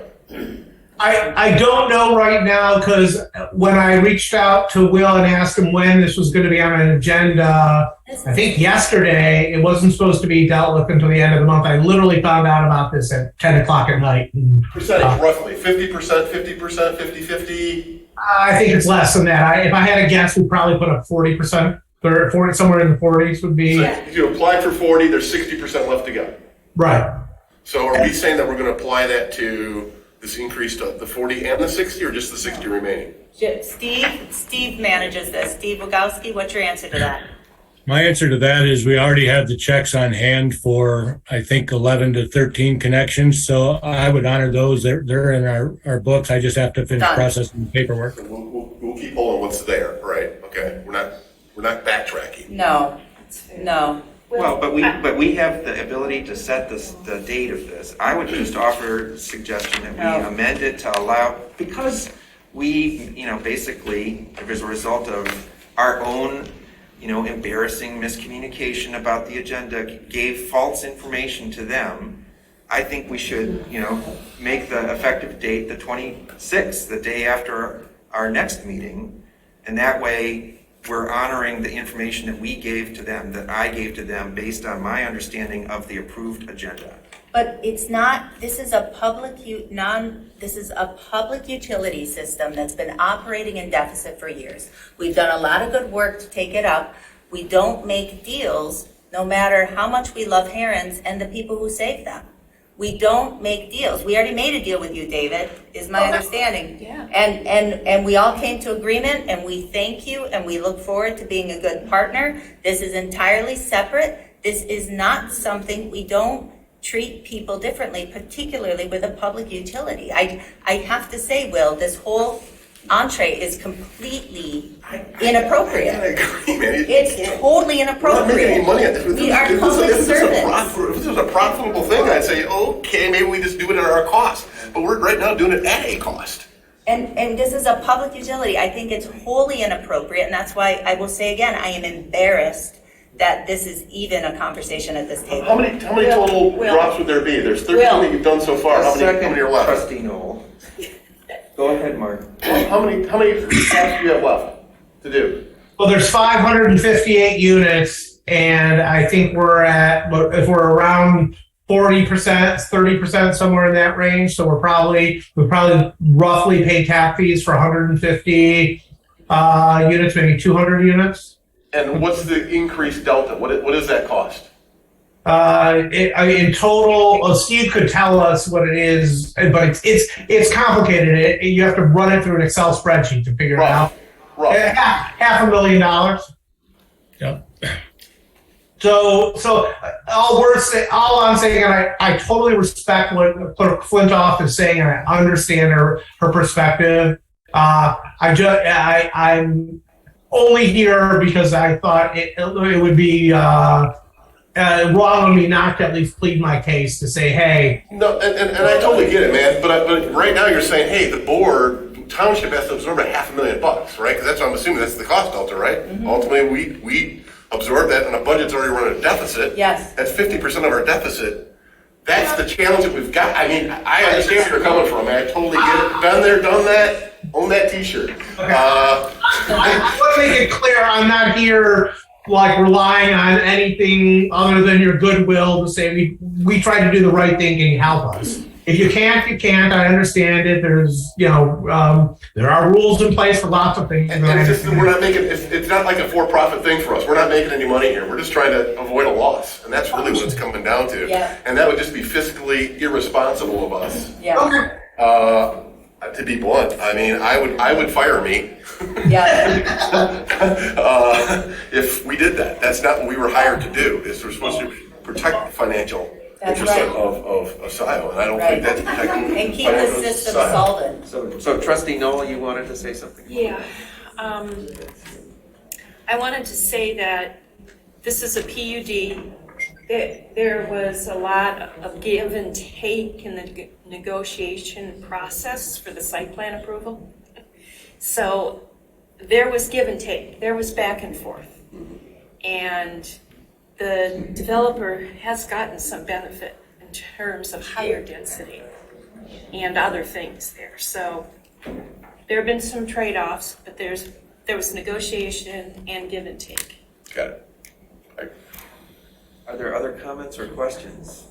Well, I'd just like to say that the experience with this developer has been really positive. He's been really responsive. And if there's an opportunity to do some sort of a compromise, I might be able to agree with that. I just don't think this is the same thing as when we were in the other process, Patrick, of site plan where that was an appropriate place to negotiate.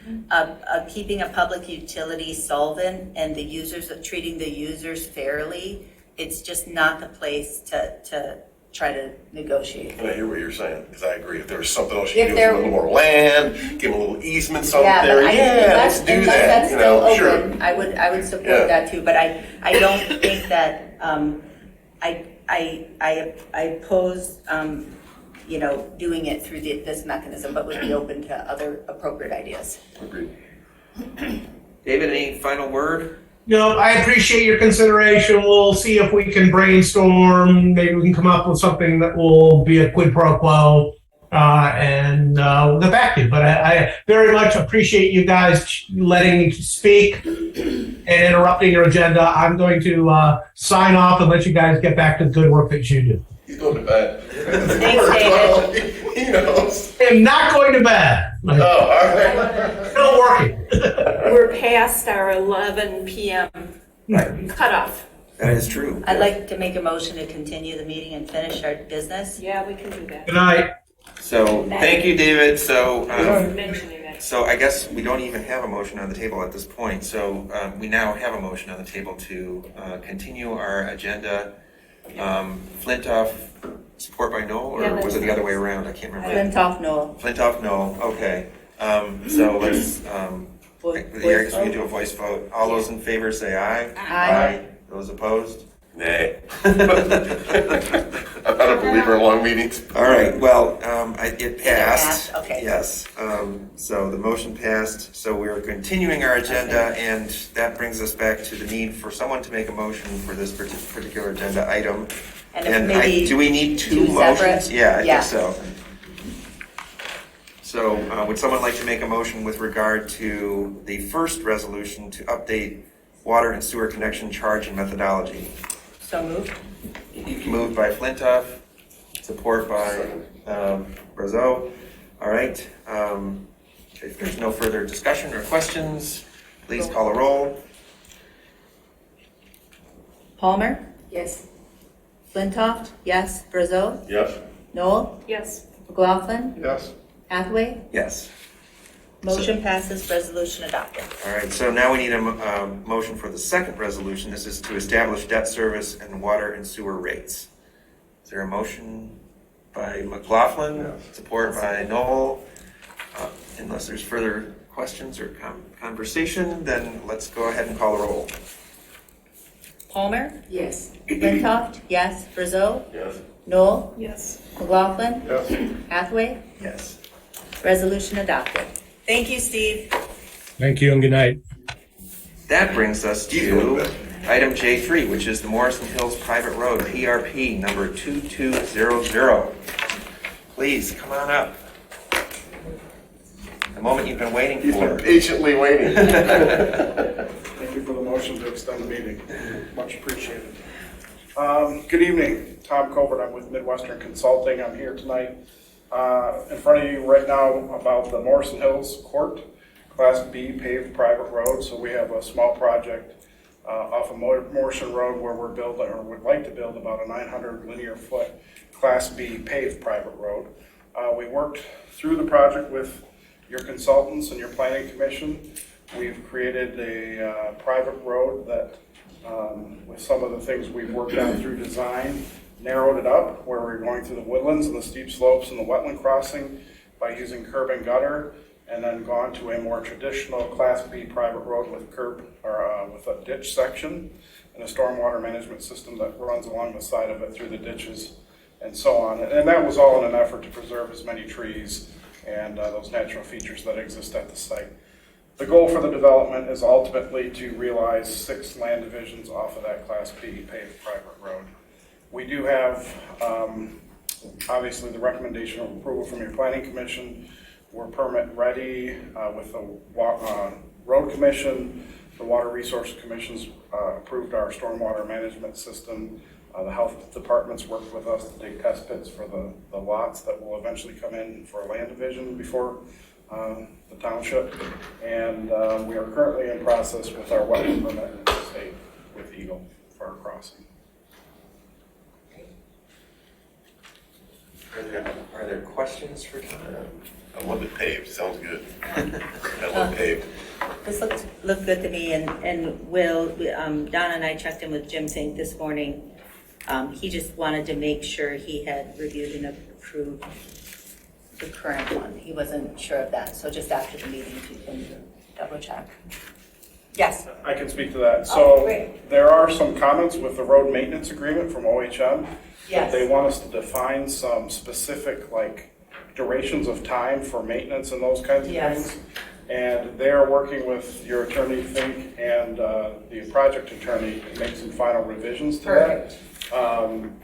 So that will be sorted out. They just haven't been able to set a meeting date, so. That's fine, I'm comfortable with that, thank you. Well, it's also part of the model motion, their attorney review. Oh, yeah, sorry, Will, it's of the just, I maintenance wasn't, agreement. no problem, I'll talk to you offline, no problem. No biggie. Any other questions or comments? In that case, I'll go ahead and make it. To approve PRP number 22001, Morrison Hills Private Road, based on the Planning Commission's findings that the private road meets the standards contained in the private road ordinance, with the following condition: that the township attorney review and approve the revised private road easement and maintenance agreement. Is there a second? Second. All right. So moved by Hathaway, second by Brazeau. I think we can approve this by acclamation. All those in favor say aye. Aye. Aye. Those opposed? It is approved. All right, thank you. You make paved roads, thank you. All right, that brings us to item J4. This is the Nicholson rezoning 7155 Jackson Road, OA number 22005. Are you the same person for presenting? Thank you again.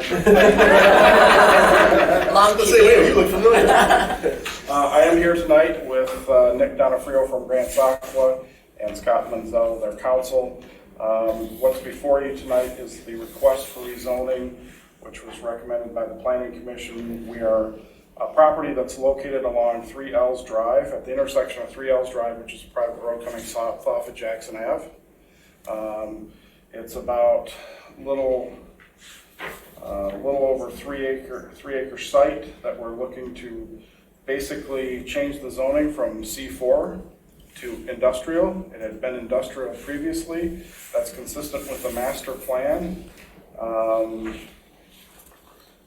I tell you, the site's historically been used by Nicholson's that used to sell power, well, not power equipment, but power sports. Yeah. Motorcycles. Oh, yeah. They used to store those things out at that site, and have since that's ceased, and they've removed the structures that exist there. So we're looking to rezone that from C4 to industrial. Are there any questions? No questions.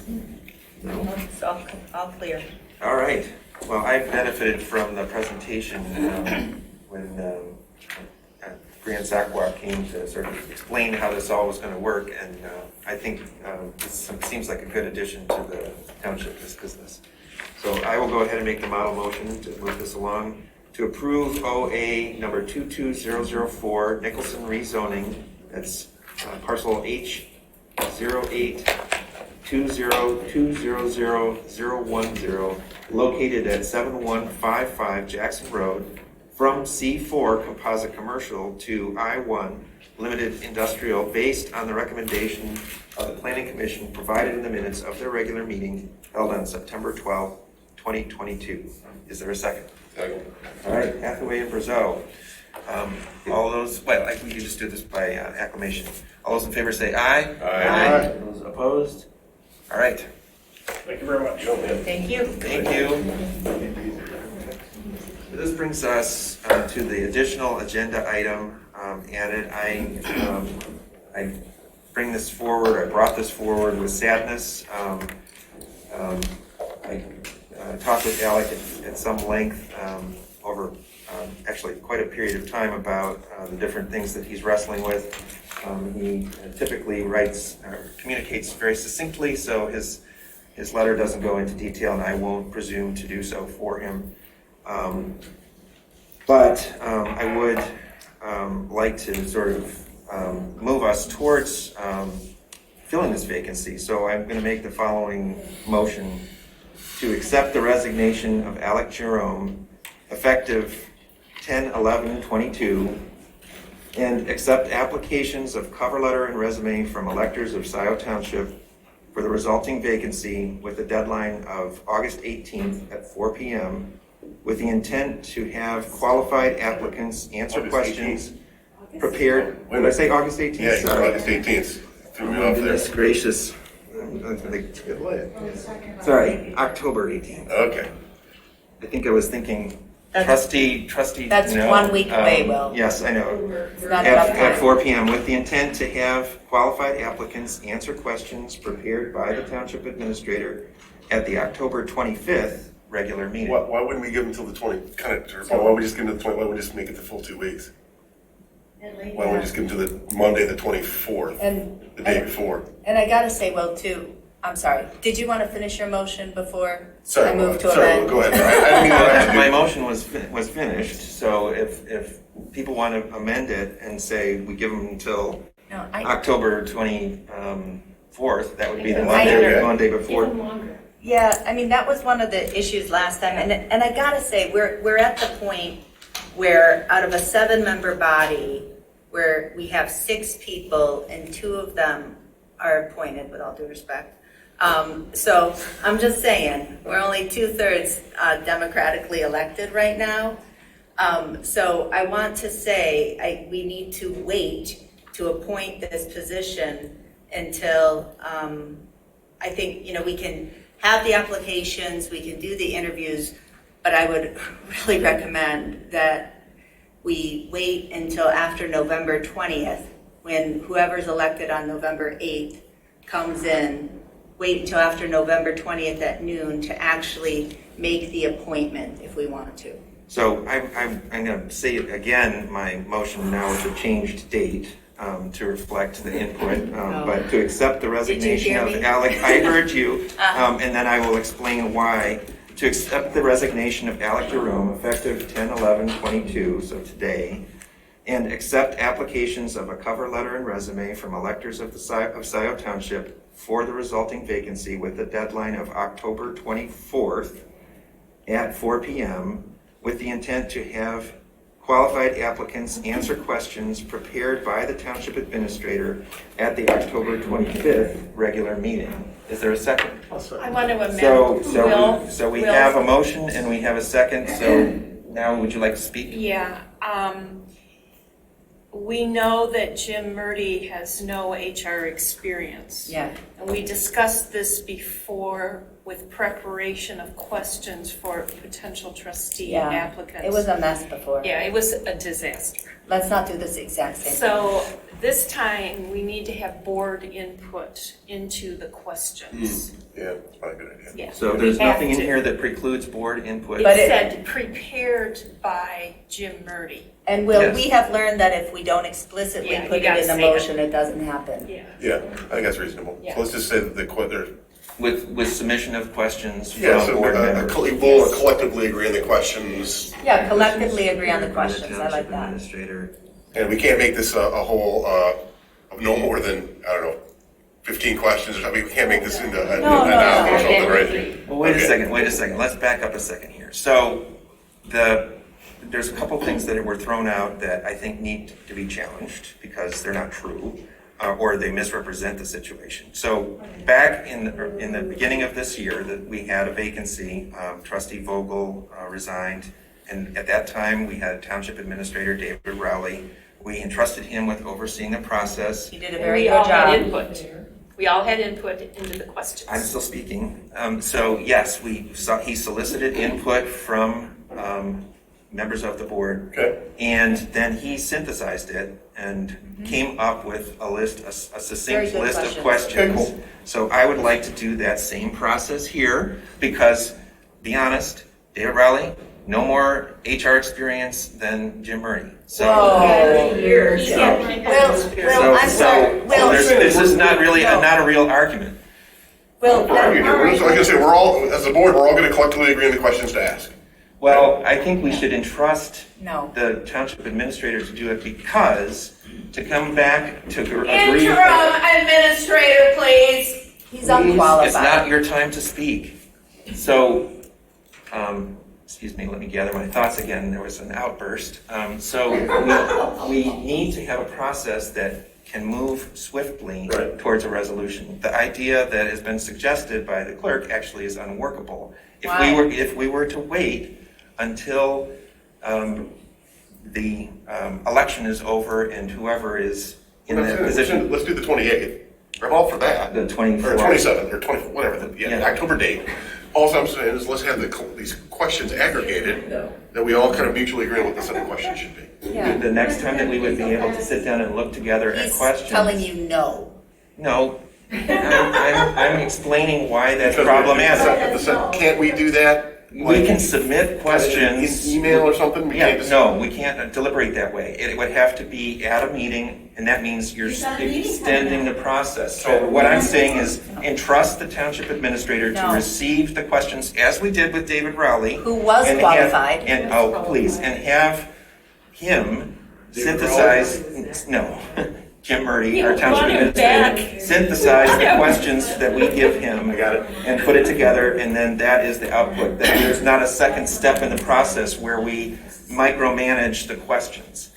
He's perfectly capable of coming up with good questions, and the problem that David Rowley encountered and that he had to deal with was that people were trying to sort of put in questions that sort of steered things in a particular way. And so he had to do some work to try and synthesize those It was and make them. consensus building. It was great. David Rowley.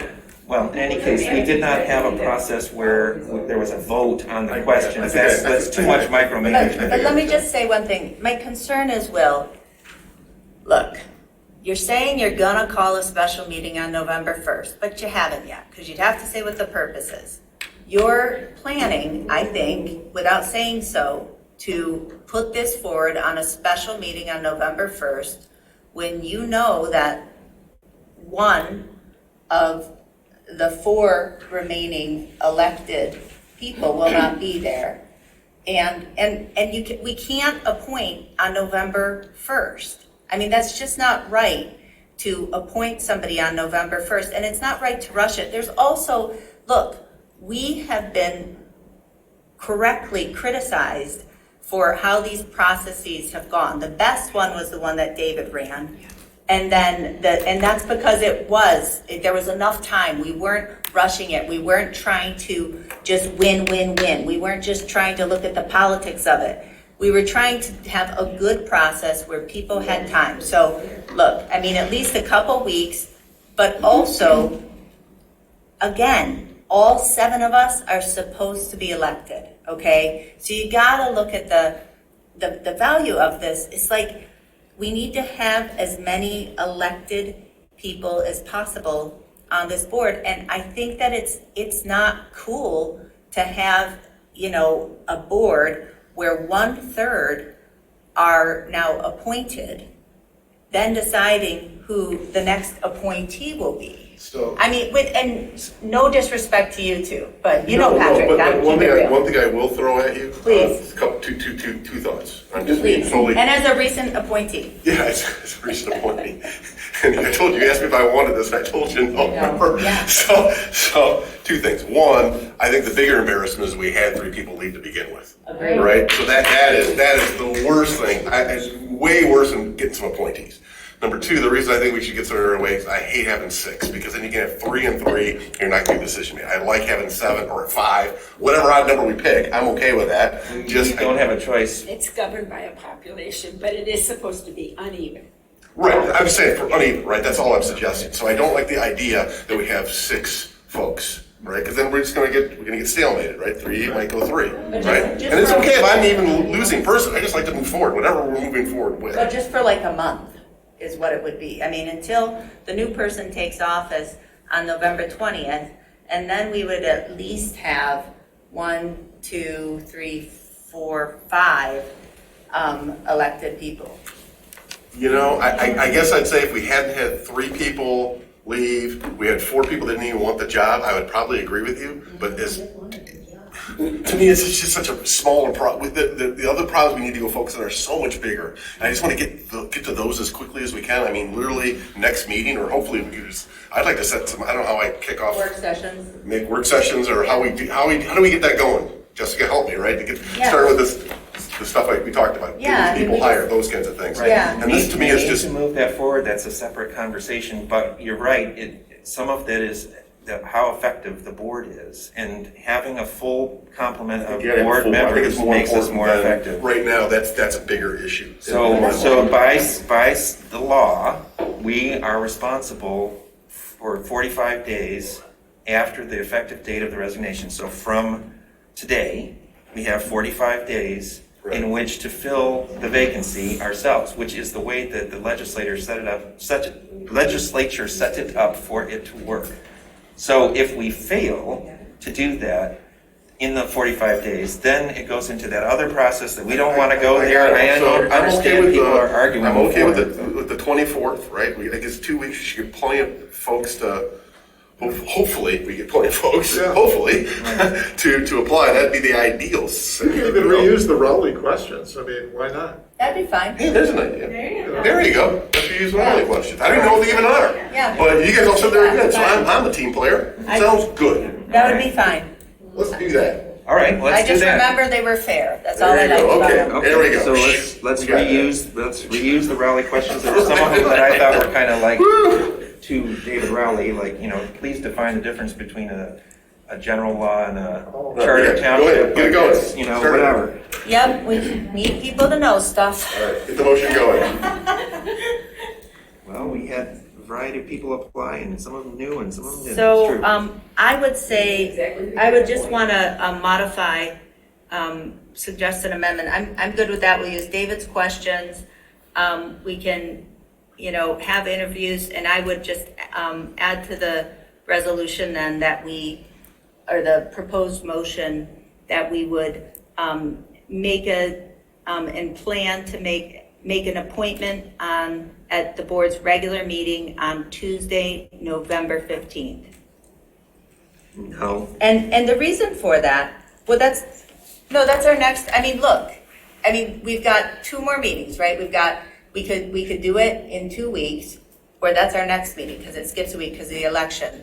What I don't want to have happen is walk out of here tonight and not know when we're going to make the appointment, because you talk about this board getting a long mark. This is where some of this gamesmanship happens. And Will, saying he wants to have a special meeting on November 1st could have the appointments happen then. It's not proper to do something as important as an appointment of a trustee at a special meeting, particularly one when we already know not all members will be there. So it's something, So you wouldn't do it on the 24th? You wouldn't hear everybody, then we'd vote on that On that the day? 25th. The 24th would be the deadline, the 25th would be our next regular meeting. So we could vote on the 25th. Why wouldn't we do that? We could do it tonight, frankly, if we had somebody that we wanted to. We're here. But I already won the election. so if we did it either on, we could say, let's just say on the 25th or November 15th. And we'll try to get it done the 25th. I'm just saying,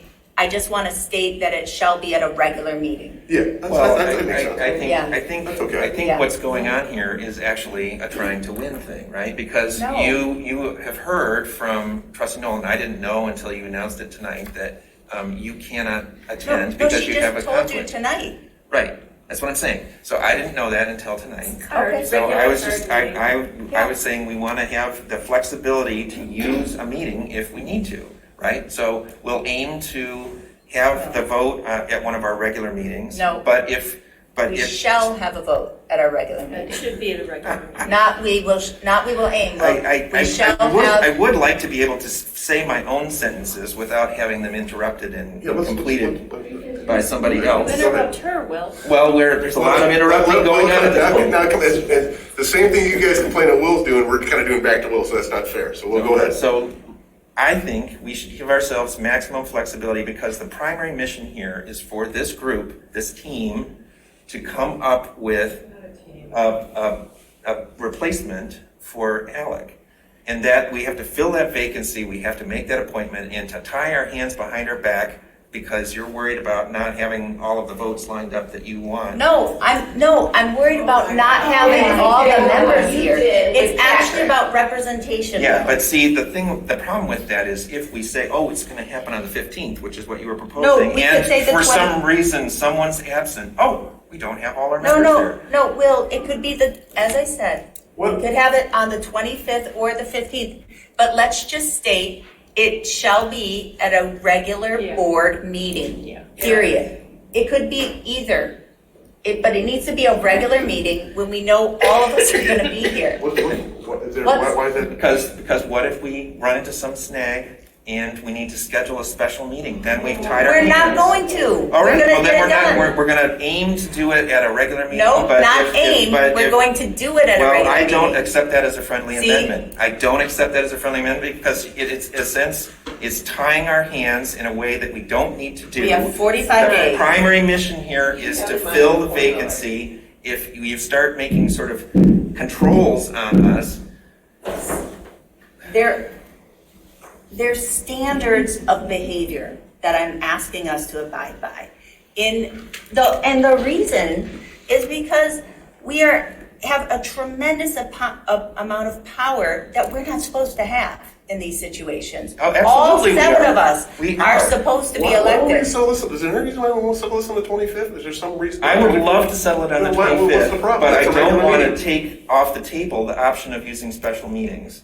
So I would say, I think. Because that's what he's really, I think. really gonna do. You know. Because a special meeting, though, I mean, to Jessica's point, you kind of want to do this in front of, you want to be as transparent as you can. Absolutely. Right, and have everybody get a special meeting is not like It's not non-transparent. It's a public meeting. We're all supposed to be. calendar. But it's not even been called yet, okay? So, I'm So speaking we from might having need- some experience. We might need another special meeting. What if, for example, we can't settle this by the 15th and the clock is running and we say, oh, we need to Then we'll do schedule it, it. then we'll I got a great idea. Okay. Let's say we're going to do this on the 24th, and for whatever reason we don't get it done on the 24th, then we'll go ahead and argue about it then, whether we should do it at a special meeting or the 15th or whatever. We're having an argument about something that may never occur anyway. So Yeah, except, I'm with you, except, here's the thing.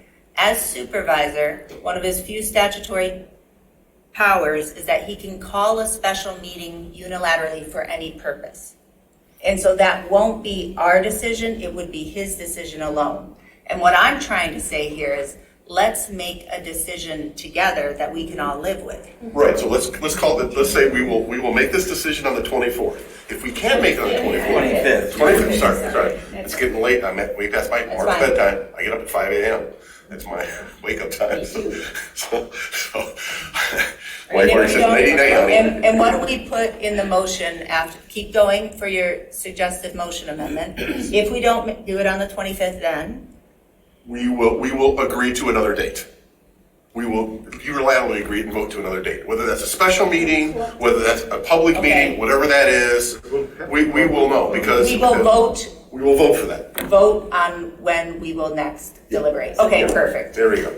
Does that work for That's you, fair. Will? That's I fair. think that's fair. That's reasonable. Vote on when we will next deliberate. So we'd have to have a vote if we fail to vote on the 25th. If we can't decide on the 25th, we will have a vote on the 25th of when to have the next vote. I like that. What's wrong with that? Well, That's fair. I'm thinking it through because you're saying it right now, so I'm trying to understand and think it through and think about how it would work because we're trying to project into the future, how we're going to handle a situation Yep, that may or may not occur. We're going to plan and hold ourselves accountable.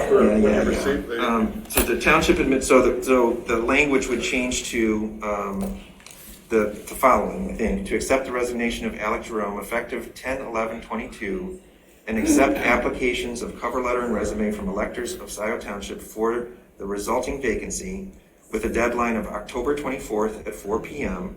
with the intent to have qualified applicants answer the questions prepared by the township administrator for the January applicants. With the intent of voting to appoint on October 25th at our regular at our October 25th regular meeting. And if failing to do so,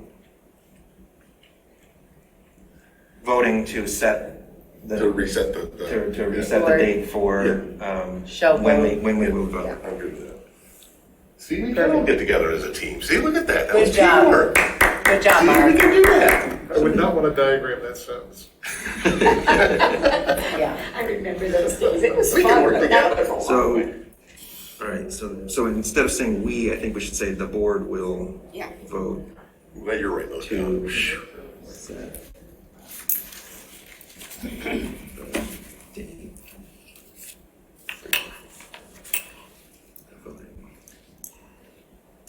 And I would just say, I would hope that all of us would want all of us there. Well, I do want Yeah, of all of course. us there. I'm 100%. not saying I don't, I just don't want to tie our hands in case we have, We've already talked about this. Go So ahead. I'll read it over again to make sure that we've got it.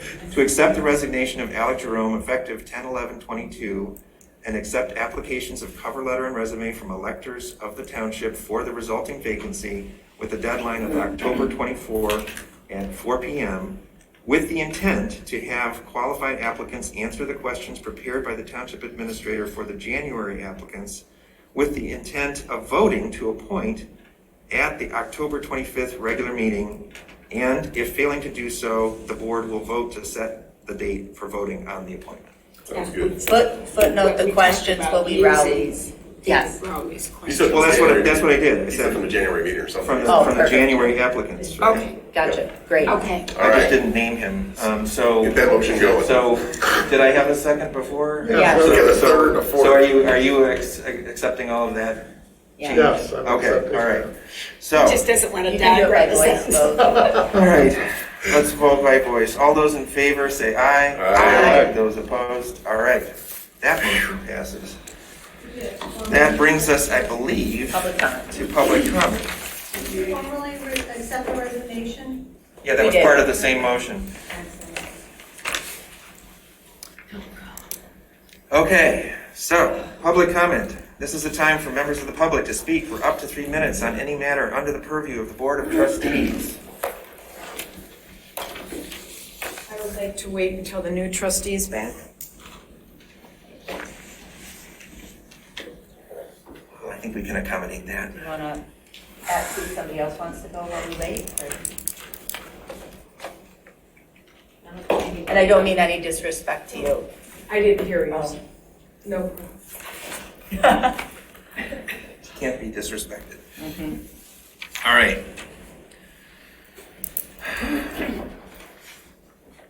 This is calm after the storm. Are we waiting? Yeah, we're waiting for Mark to come back because Pam would like to have the full attendance. If you want, you could call on somebody else and go in a different way. There's, no one's on that. I said no one's online with their hands up right now. So we have no one in the, I'm gonna make public comment, but I will wait also. all right. Okay. I think everyone wants to wait until everyone's here.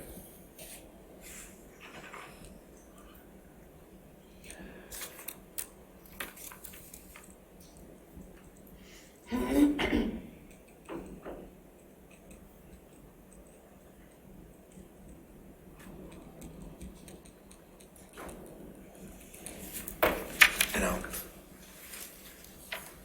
I just, I'll type this up. That's fine, yeah.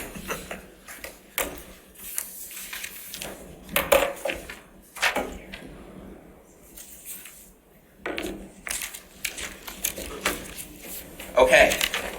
We should bring Snickers bars from now on for everybody after 12 o'clock. Can I get a second on that? Yeah. Pam Boyd, a Scio resident.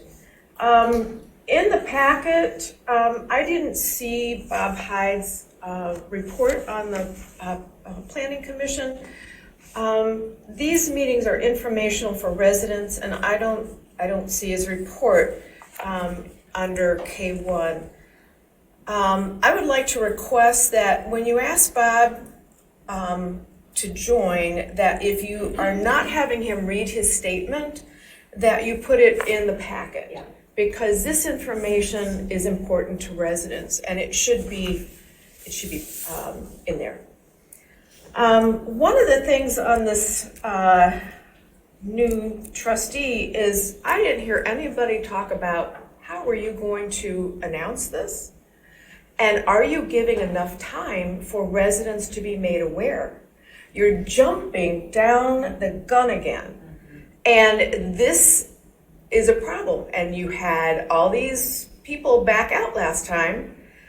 There is a precedent set on dysfunction. And who in the heck do you think you're going to get this time? So I think that you have forgotten some major points in rushing this to Mr. Hathaway's, Supervisor Hathaway's,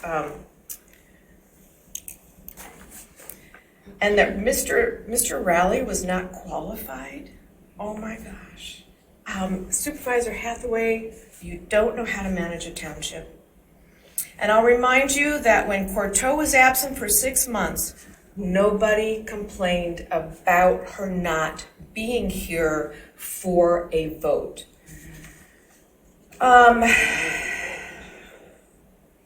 Mark, Mr. Brousseau, Trustee Brousseau.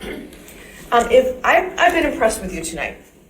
A bit of history. Residents were not happy when the administrator model was chosen until David Rowley showed up and was hired. We loved Administrator Rowley, as it turns out, and he was exactly what this township needed. After getting less than a smattering of cooperation from some on this board, he resigned. To this day, this board, although some have tried, have not discussed why the administrator quit, so the same problem doesn't happen with the next administrator. Please be cautious, but be yourself. I want you to continue to speak as you have tonight, but be careful because the supervisor doesn't like people who go against you. Thank you. That's pretty true. He's on my team. This is part of my team. He's my team. He's part of my team. Good luck with that.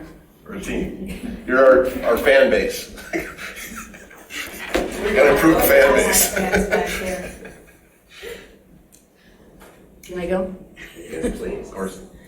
Hi, I'm Kathleen Brannigan. Mark, you said that what you would like to see is that somebody brings an issue, they bring a solution, and then you solve the problem, right? So I'm going to talk about some problems that are not addressed, and they're specifically not addressed by our legal representative of the township, Mr. Hathaway. So on 3 separate occasions, I shared with the DDA that they were not following the OMA. Now, I just earlier said that I read these statutes. I read them constantly, and I would take my analysis of those statutes over most people in here. So the OMA says that a public body that, and I can call you the sections, 15.263A, because this is how I roll.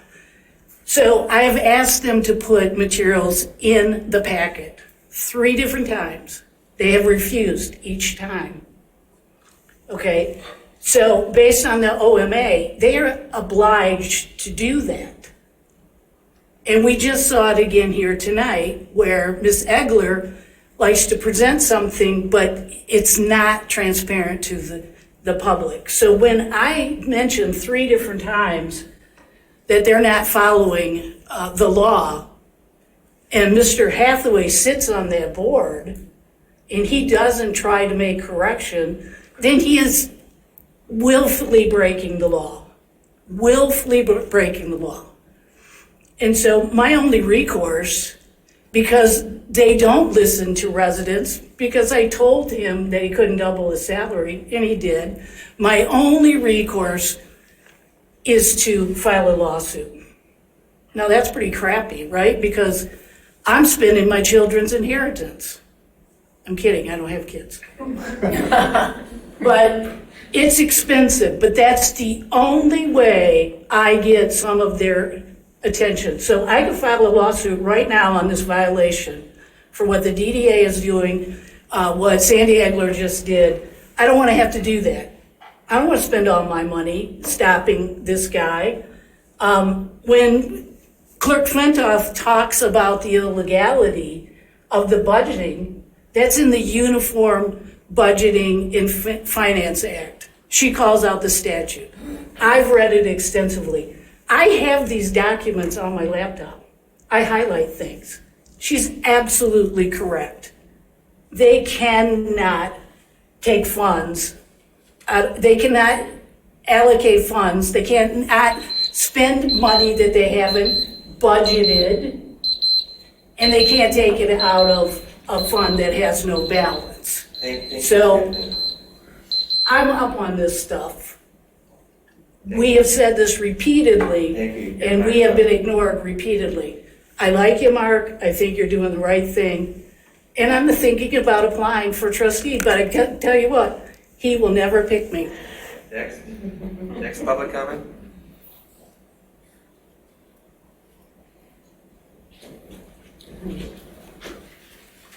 Jillian Carey, I could sit there right now, but you won't appoint me because 3 times I had to run for election. Anyways, fire department, 2008, Donna, you were on the board at that time and you had actually signed this. You seconded it.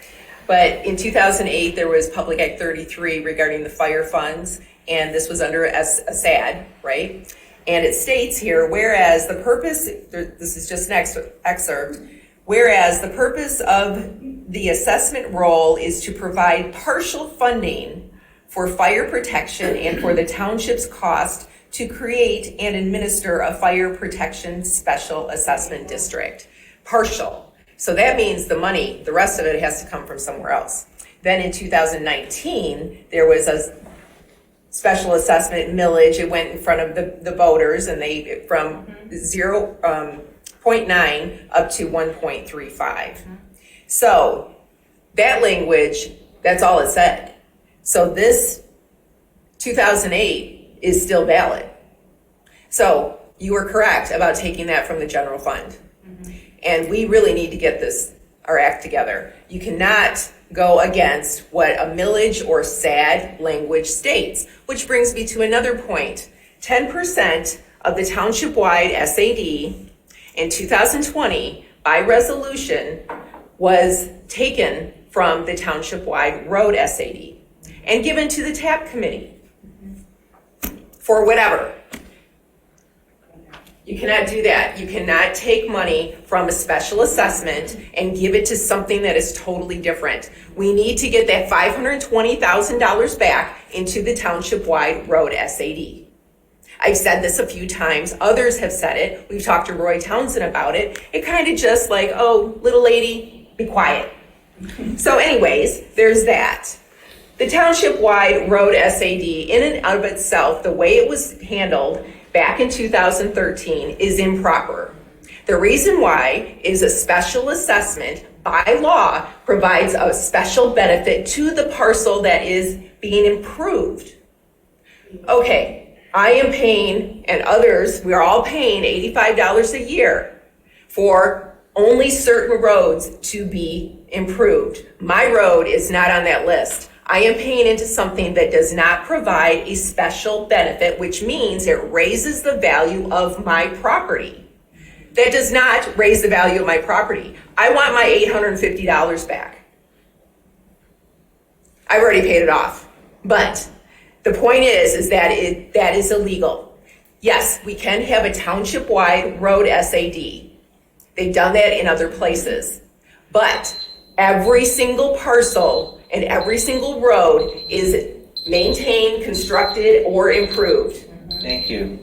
Thank you. Yeah. Is there anyone else who would like to speak? No? And Is there anyone? he knows the statutes. Hold on. Rob Pattinson. Go ahead, Rob. Thank you, Rob Pattinson, Scio Township. Supervisor Hathaway and Interim Administrator Murdy, you both owe Mandy Porter an apology. Nepotism is about you acting unethically to hire Sandy Egler's daughter.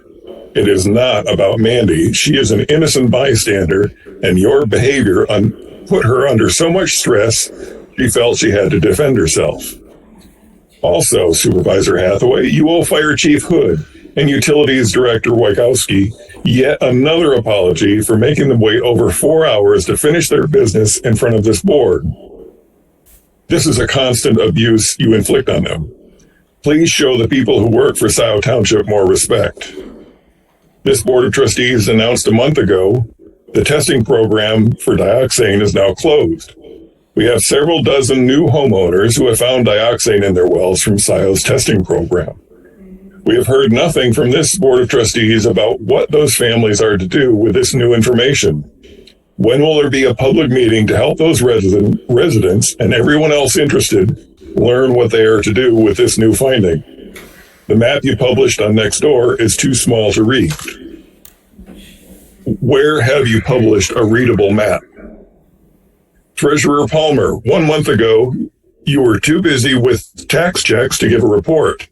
At the time, you mentioned a fumble finger mistake. Since you didn't give a report 2 weeks ago, we couldn't ask you about that. Please explain that comment.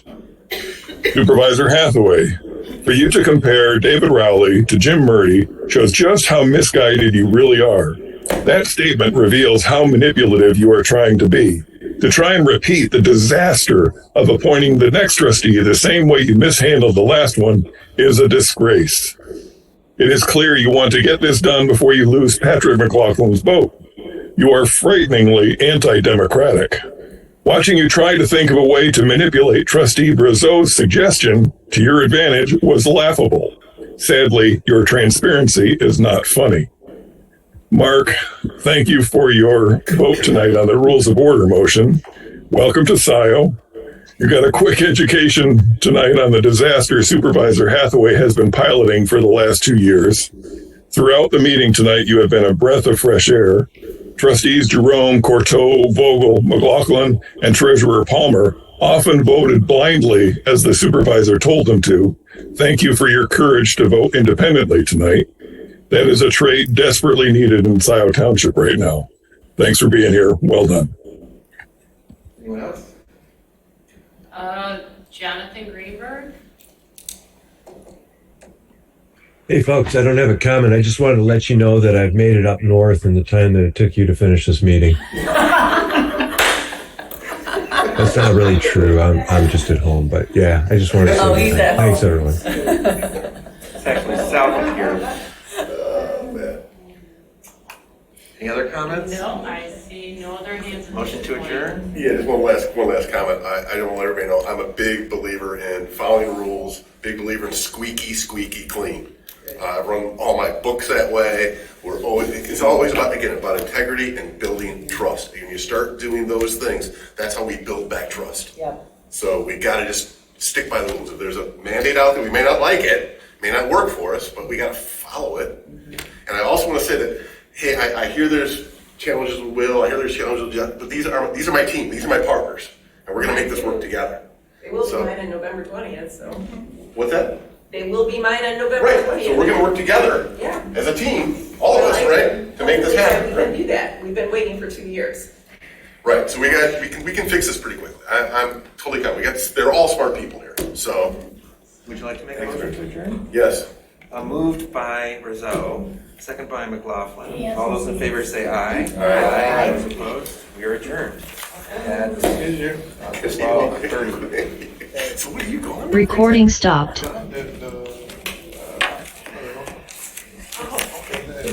See, I really have a chance to